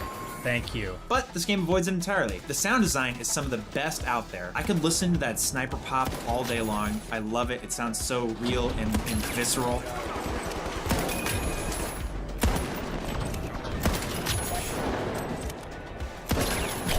And I wish I could talk more to the tech of this game. I just think it's so amazing that you can have 12 people in a game and have an environment that is being destroyed, and our computers are somehow all seeing the same exact thing fall in the same place and turn into things that we can mount and move over in all this rubble. How? Teamwork is vital in the finals, especially in their main game mode, Quick Cache, where you take a box called the Vault to a cash-out station, almost like Capture the Flag, and after depositing it, you have 2 minutes to protect it and stop it from being stolen by another team before the cash-out timer runs out, and whoever got it gets the money, and the next vault spawns in. I love the pace and the movement of this game. I remember bringing the places. You constantly have to like strategize on the fly with your teammates, opposed to like something like Rainbow Six Siege, where you strategize between each round. In this game, you're zipping across rooftops, grappling, hooking, and like explaining like what we're gonna do once we get there. Protecting your cash out or stealing it from the enemy leads to so many great butt-clenching moments, man. The BCMs are off the chart. I feel like if you're a solo queue gamer though, this is like not gonna go very well for you. Like it's like almost impossible. In this game, especially when you're battling. 2 more seconds. Like you can solo queue in a game like Overwatch or Rivals or Valorant or anything like that. Like, yeah, you're gonna not play as well as if you played with friends and played in a team, but this is like a requirement type. Feel free to respond after the video. I am looking to get a new headset. I really like high quality and I see your sponsored set on YouTube. Do you rate your Sennheiser for quality of sound? I don't think I can really go swap headsets after having this one. It's insanely good. That's the best I could probably give you. I like it a lot. Good. Nice. Corner. It's the best one I've used. Nice. No, I'm in the stratosphere. And it's a right now. I'll be HD back in 650. Right. I don't know how to get Is down. there not one? To shoot the oh, that actually worked. Oh, he's got 1 HP. Nice. Ooh. Dang, I didn't. Clean.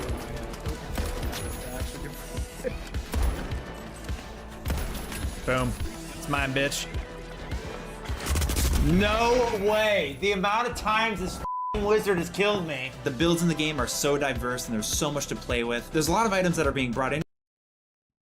I know that was shown as like a moment of like, oh man, like such a hype moment, like, oh, like adrenaline up, adrenaline down. That would piss me off over time, I feel like having to sit there and try to steal it for 20 seconds and then you finally like a second off and then you die. I feel like that would make me mad more than like, oh shit, good try. Into the game, but there's also a lot of balance changes that happen and items that completely change how they feel and how they operate. When it comes to classes, there's a light class, medium class, and heavy class. I'll give a quick overview. Light are low health, fast moving maniacs running around with deadly weapons with a lot of invisibility floating around lately. Got it, nice. Boom, bitch. Mess him up. They don't even react. Bro, how many hits does it take? Oh, so many. Heavies are slower, big health brutes having a bunch of defensive equipment, along with an RPG that has thankfully been nerfed over time, but it's still a ton of fun to blow shit up with. And the medium is your right-in-between class with solid assault rifles amongst other weaponry, and a good mix of mobility and defensive items to choose from. I personally am a mid-main. Funny side note about the builds and the experimentation, I finally watched a pro play the finals and get 76 kills in a game, and he was the light class, and I had never thought to use the items that he had together. This guy was running the gateway and a freaking glitch grenades. It's the perfect crime. And you know what? I'm gonna give a hot take about the classes in this game. And I'm sure the sweats are gonna disagree with me here. And I'm not saying by any means that it's perfect, but I think the finals is overall a pretty dang well-balanced game. Hear me out, I've done a lot of research for this video. And maybe that's true now, but when it was at launch, it wasn't even close. That turned so many people off. All the research that I've done, looking for problems with the game and all this kind of stuff, two of the biggest problems and it was are bad at launch. One like, is that piss light you is off the type most of thing. overpowered class in the game. It needs to be nerfed. And the second biggest issue is the light class is useless and it dies immediately if you freaking sneeze on it. You're kidding me. I see that contradiction being a good sign. There are so many little things that I love about the finals, and honestly, if I were to make my dream game, would feature many of the same things, like no fall damage, having unlimited ammo with reloads, and all your utility just being on cooldowns. I love it because a game that's this fast-paced, it just removes all tediousness and has you focus on the action right in front of you. Your character just has telekinesis? Dope. You can pick up objects with your mind and launch them with a ton of force like a Bioshock Jedi. There's no armor in this game. I hate games that feature so many endless shields. Like, it's a big reason why I didn't fall in love with Apex Legends. I just feel like I was constantly shooting shields, not a person. Here's another mini hot take, and I know I'm gonna get grilled for this one. I like the motion blur in this game. At least you know it is. At least you know it is. In this game, okay? Relax. I'm talking about the finals specifically here. Other games tend to frig it up, and I know that I'm probably giving myself a competitive disadvantage, but man, the game just looks so good with it, and it makes my game look so cinematic. As a former graphic designer, I also love the visual design of the finals, like the use of color, like look at that. So like, I fully respect having these types of opinions. I fully fucking respect it. And I applaud it, actually standing your ground in your beliefs. I think that's very important. I do want to point out, though, the title of this is How Is This Game Dying? And realize that a lot of the things that are being said are very against what people currently want or think. Bang, right? baby. And the So if like the motion blur is something that sells the environment because of it being good, and people don't like motion blur, then maybe there's a piece missing without the motion blur that makes it so that it's not as visually pleasing to someone who doesn't like motion blur. Cosmetics in this game are fantastic, and this is where Embark makes their money. It's a free-to-play game, and if you guys have seen my videos before critiquing like economic systems in video games, I really appreciate that the finals just has one premium currency. They're not trying to confuse their player base into buying the wrong thing or buying too much of one thing. They just kept it simple. This is their premium currency if you want to buy in-game cosmetics. They also have a battle pass, which you do get free items in, but you can also pay for the premium battle pass. And some of these cosmetics are some of the most impressive skins I've seen in games, where there's like completely different animations with the item. You can deck your guy out in super cool, badass, edgelordy clothes like me, and then try to replicate it and then end up looking like a drunk substitute teacher. Or you can go batshit insane and make your guy look like a freaking meth head at Venice Beach. Oh, also when I was looking over all the skins for this video, I found a hilarious one, which is like, the knife has a bunch of skins, but one of them is this like really small knife, and I was like, how do you even like stab somebody with that? This is how you do that. Okay, that's kind of awesome. But the best part about these crazy cosmetics and stuff is that the finals has set themselves up in a game world where anything pretty much makes sense. Unfortunately for you, in this case, the finals does not have the culture of a game like Valorant, Overwatch, or a Genshin type game, or gacha type games, where people view the cosmetics as content. They just don't have the same appeal. I mean, looking through that whole list, like they all looked cool and good, but there wasn't anything I was like, oh, I need that right fucking now. And that is how those giant games survive. This is so much more important than I feel like other popular game devs seem to make it out to be. Immersion breakage in games, mainly due to cosmetics. The finals is a futuristic virtual arena where people get shot in the head and turn into a pile of gold coins and the crowd goes wild. So when they change their silenced pistol into a ray gun, it makes sense. Now if you do that in Call of Duty Modern Warfare, trying to resemble Modern Warfare, you shouldn't turn your guns into ray guns or dragons or pixel shooting guns or make ghost skins and Nicki Minaj as one of your playable characters. Because now we're immediately playing a realistic version of Fortnite instead of your adult rated M game playing audience wanted, which was supposed to be inspired by Modern Warfare. You see the problem? I hope my admiration for this game is. I don't really see the problem though, because like in those types of games, their feedback of like, yeah, we don't want that, is people are just not going to buy it. But there will be groups of people that do end up buying it, and then they can decide whether it's actually worth doing it more often. And Call of Duty is also a game that's been around for 20 years. They're going to have to try some wild shit sometimes. and then they discount it and just add more skins. Yeah, they just keep the pump going. Like, people will move on within 2 weeks. Clear enough, okay? I think it's enough glazing. I think we can talk about the problem at hand. Why are people leaving this game? And that's the other thing about COD too, is like, you have endless amounts of teenage young boys that are going to pick that game up every single year and play at least a month or two with their friends nonstop, and then pick it up occasionally over the next year. And then if their skin comes by that they like, right, they're going to buy it or they're not going to buy it. Finals doesn't have that luxury. A lot of viral hits happened early last year that like really pushed it out of the spotlight. I feel like Palworld goated. Helldivers 2 like right after. You know, every game is going to have its competition, but I feel like a lot of games are suffering right now because Marvel Rivals, for instance, is so popular. Look at Deadlock. What horrible timing for Deadlock that another third-person hero shooter comes out. Deadlock was kind of on the downswing, actually. Right around the same time. I mean, it is. I think there's a lot of reasons for Deadlock. I don't want to get into all of it right now, but Deadlock suffered from a few things, and a lot of it was just kind of like, it was really hard to keep up with.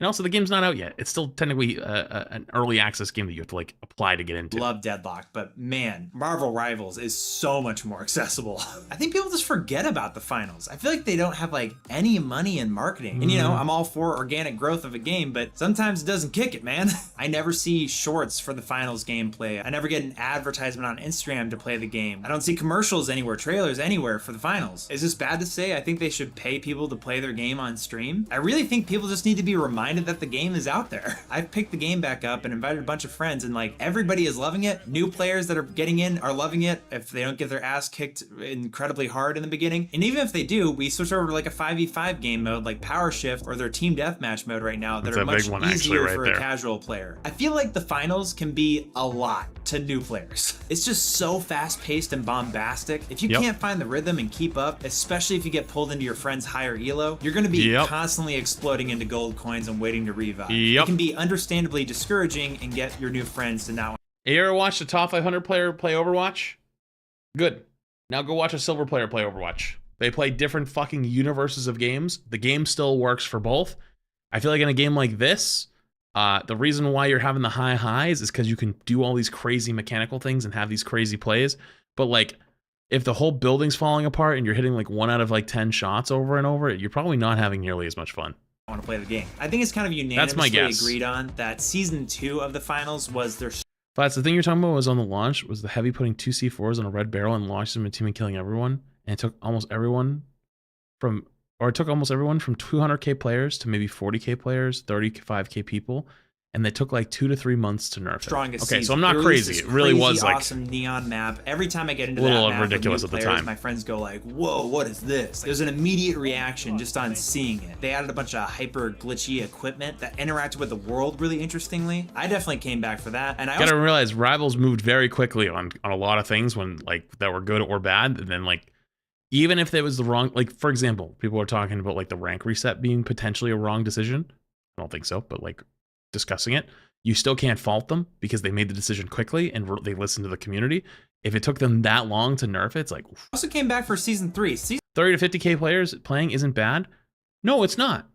But taking yourself from 200k to 50k because you moved too slowly is horrible. Season 3 doesn't get enough credit. Seeing a bow and arrow added to the game and that beautiful map of Japan. Oh, wasn't there a lot of cheaters too in finals? Or am I crazy? Am I misremembering it? Also, the battle pass like kicked ass. There's so many great samurai weapons and stuff in there. But then season 4 came out. And honestly, it's funny, even watching the trailer for season 4, which again, great trailer, love to shake your hand. I'm like, what did they have that season? They just looked like general finals gameplay. And now in season 5, which I've come back to, I think it's also kind of pretty weak. I do like the new map, the Santa Fe, Mexico vibe, but I gotta say, this is also where the finals can kind of overdo the arena look to the game. I kind of wish the game would go like full Westworld sometimes, where you really are transported to a different place. Like, I feel like Japan does that really well, but with this Western map, I feel like there's still so much like branding like all over, and I know that finals tries to do that, but I feel like it shows more arena than it does the Mexico side of things. Then there's the battle I know pass for cheaters season were 5,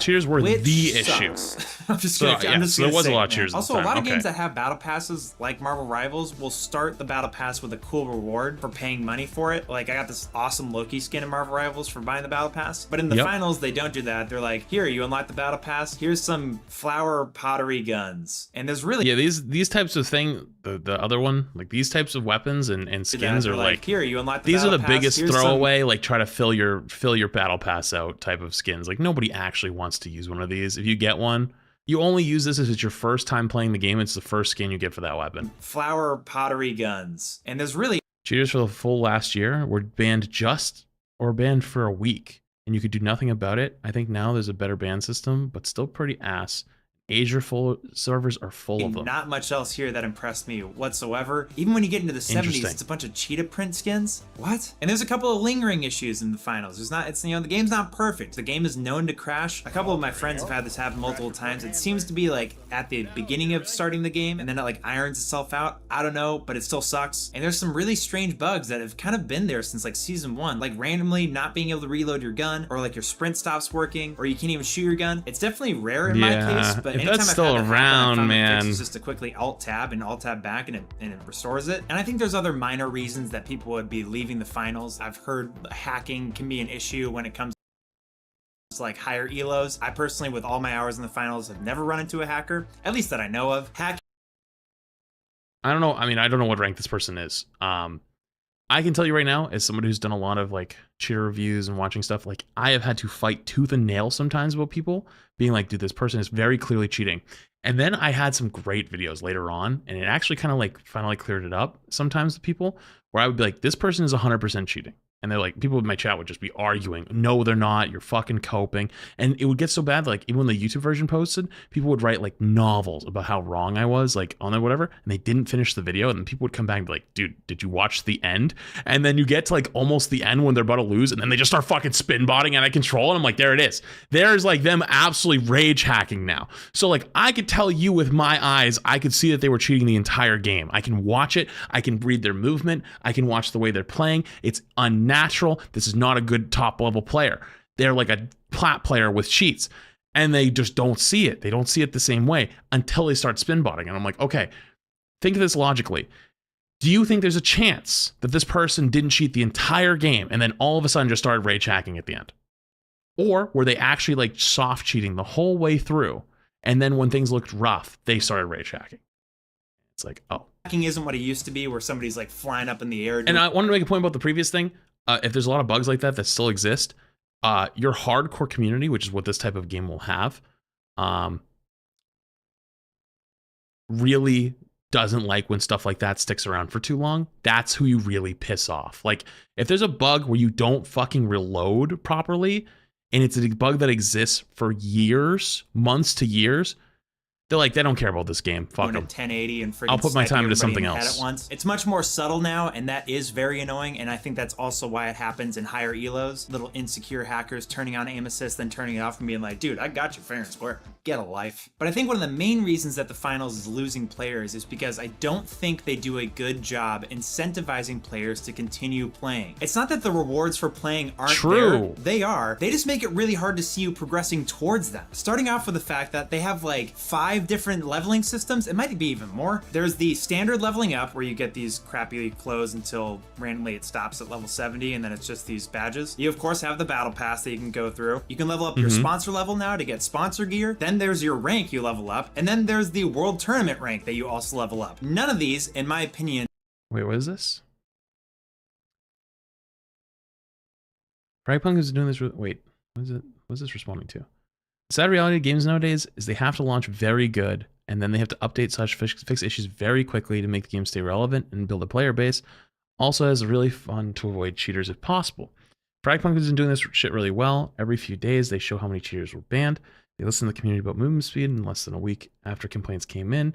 And for Unreal Engine 5, it miraculously gets more frames than even Overwatch does. So here's the thing. I don't think that's actually a sad reality. You took the words out of my mouth. I think actually the reality has been people are used to games launching in a shit state, and then they fix them later, and they've gotten so sick of it that they just put the game down. They're like, nah, that game sucks. and like they just don't go back because it became like the norm for such a long time. And I think Assassin's Creed Shadows might now be a good example of like they delayed it multiple times because that game was under so much scrutiny. And I haven't personally played it, but from what I've read is even the biggest critics are like, damn, like it's actually kind of a good game. And like they had to put in extra time. They had to put in extra effort to make sure it was finished and it was good. And you know what?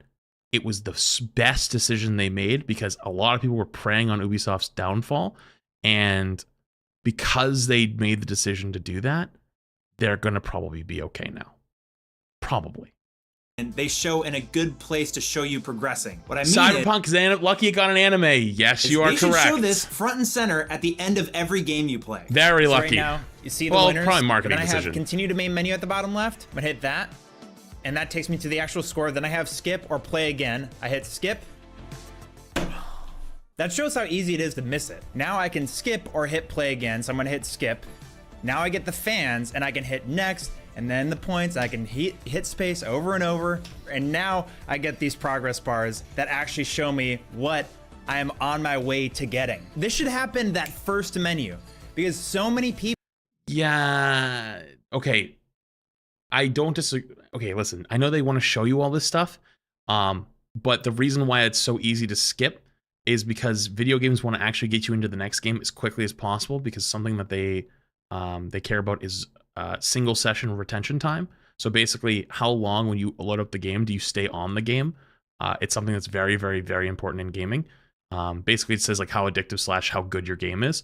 And so it wants you to click this button down here, the play again button, and wants you to get you back in as fast as possible. If you get stuck in 19 menus, like you're more than likely, you're higher chance to not queue again. People will just leave at the skip or play again button right in the beginning. Embark, I hate to be the one to tell you this, but you gotta tap into the dark arts of video game addiction here. Not even addiction, just incentive for a player to keep on playing your game. It's all right there. I also discovered, to my naivete, that the World Tour isn't just unranked tournaments. I mean, it kind of is with a couple random events that happen, but the craziest thing is you can get actual multi-bucks, the premium currency, from just playing World Tour, which I think is super awesome, Embark, and super generous, very cool, but I didn't even, first of all, if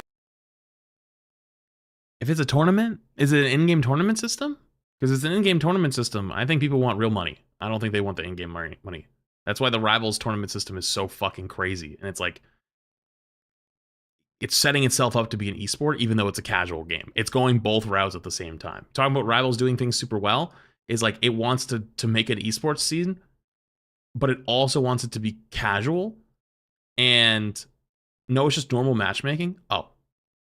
You don't explain World Tour well at every World Tour match is a tournament. Oh, okay, I understand. So wait, then how do you get in-game currency just for queuing? Wait, what? So it's just like another ranked system or in-game system where you get in-game. Okay, maybe that's something different. Okay, I take it back. And my gamer brain was just trained to think that ranked play was the place to go to after I've gotten the hang of the game. Didn't realize I could also get some sick Emerald skins from World Tour as well. All of these problems mainly derive from the poor user experience. So I am going to help you here. Okay, so here's where I think the UX is fucked up on many levels. First of all, I think your change game mode being grayed out in the corner is... I mean this with all due respect. Genuinely, I hope this doesn't come off as arrogant. The design of the menu to launch the game is not the problem. They could put just a giant play button in the middle and that's it. No, people aren't loading up the fucking game. That's the problem, right? Like you could redesign this 19 ways to Sunday. It's not going to do anything. Insane behavior. Once you click that, you go into this menu where you have your other game modes, which you have your special event team deathmatch. You have your quick cash in the bottom left corner, which is kind of like the most typical game mode. You have World Tour, and then you have ranked tournament, which I like, and it should be front and center like this. Then you have your private match, practice, and then what's this? Quick play? Like quick cash? No, it's 3 other game modes. What is this?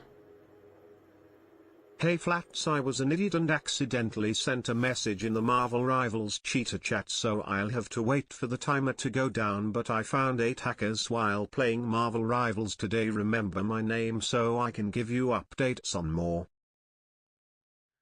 I appreciate the 1,000 bits. I am definitely not going to remember.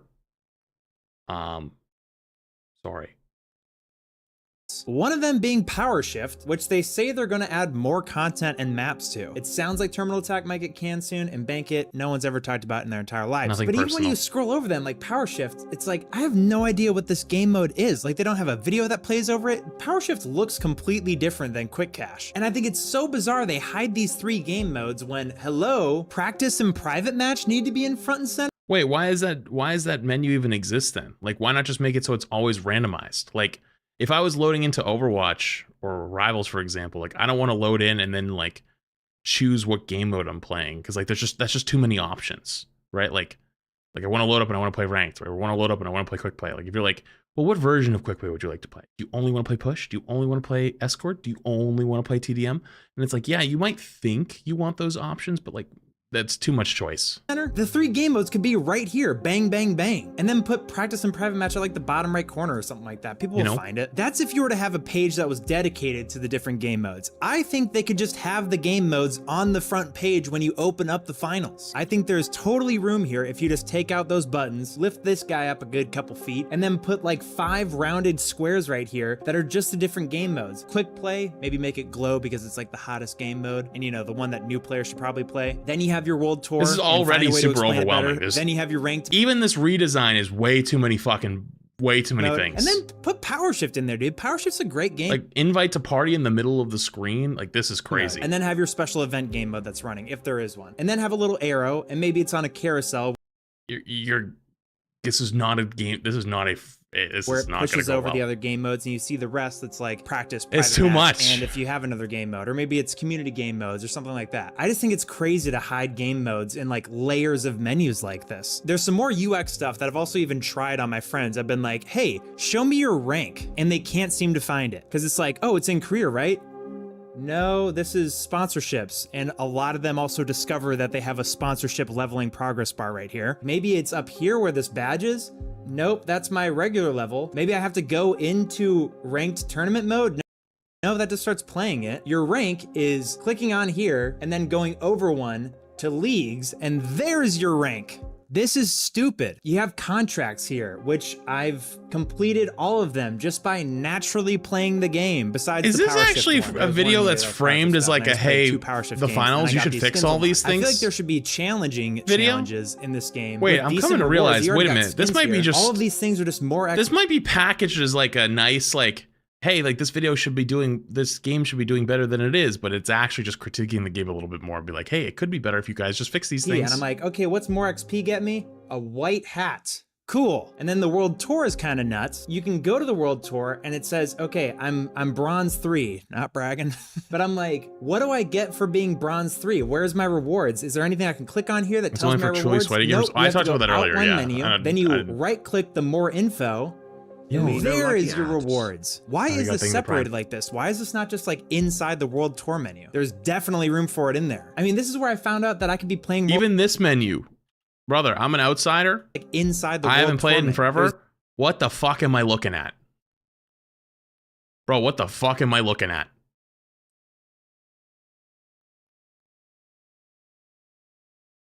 Crossplay, play World Tour.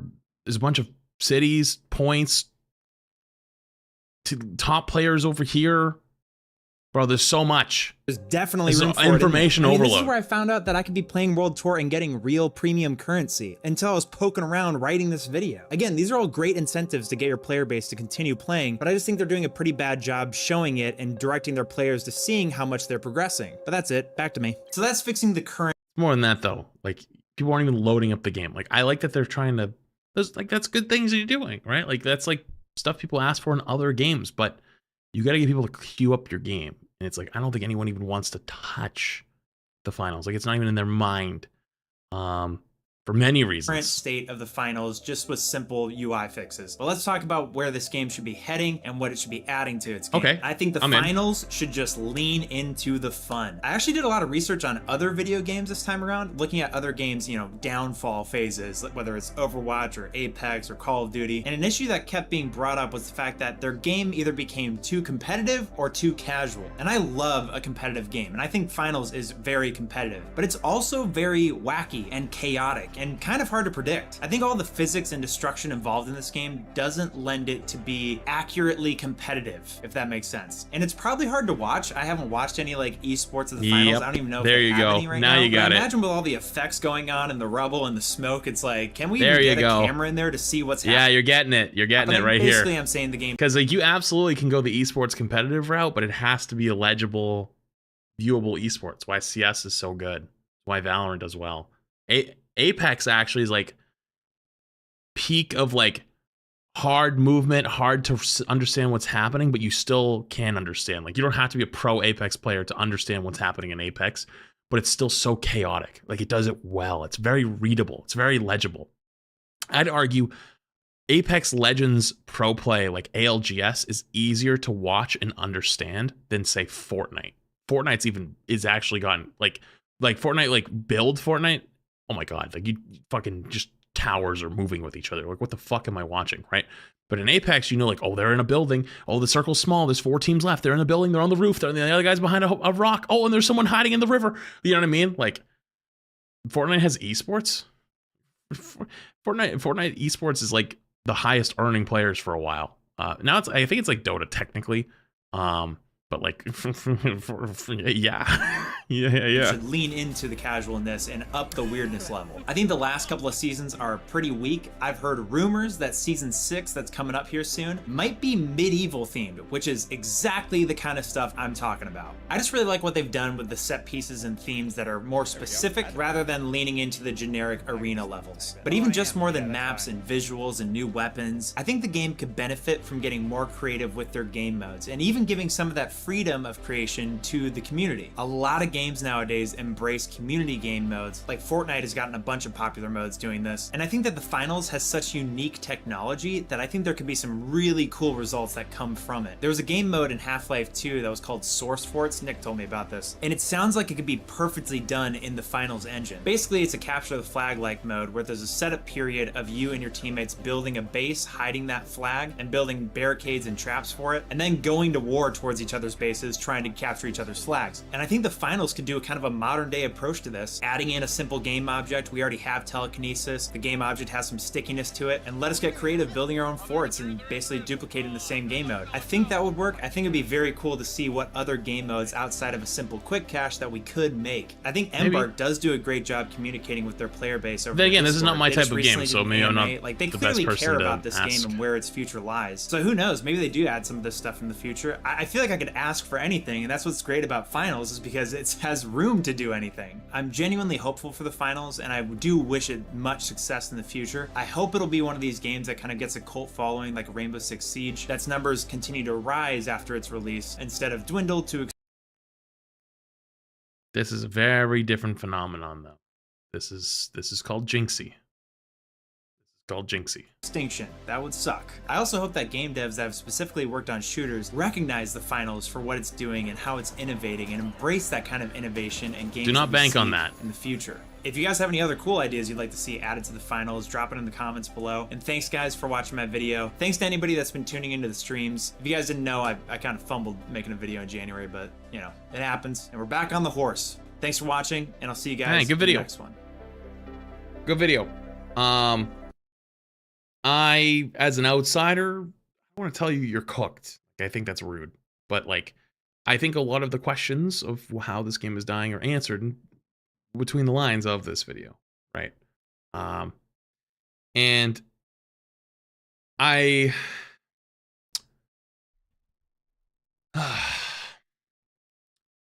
feel for it, but at the same time, I don't think it's readability. Readability is very good for it.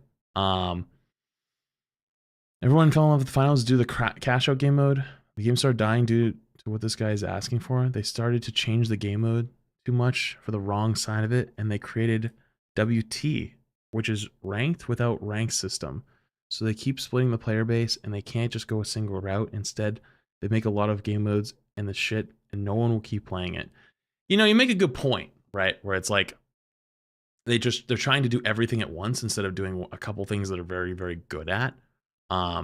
just seeing how many options and how many menus and how many progress bars and how many game modes, right? Like they're just trying to pump out boom content, but it's like, you know, Overwatch started to lose its way in this actually, where it started just putting push, Flashpoint, the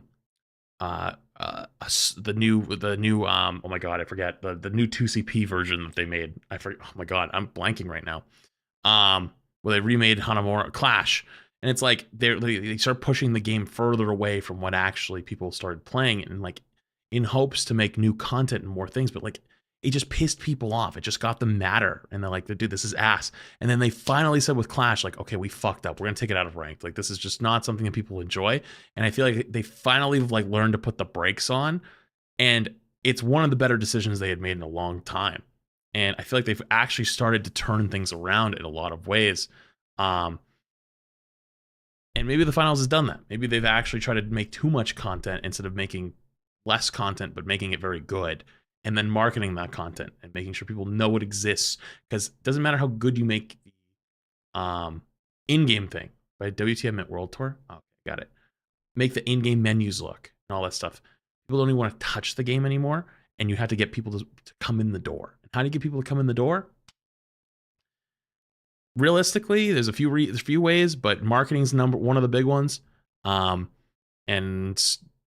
I could think of a few ways they could, but you know, they know that, like whether it's just like having streamers play it, like when there's a new season, hosting tournaments, literally just general marketing, like, you know, TikTok, YouTube, stuff like that. But yeah, good video though, very good video, cool stuff. Okay, I went for way longer than I expected. I actually didn't expect to stream this long today. So I'm going to hop off there. Appreciate you guys for hanging. Thanks for spending your time.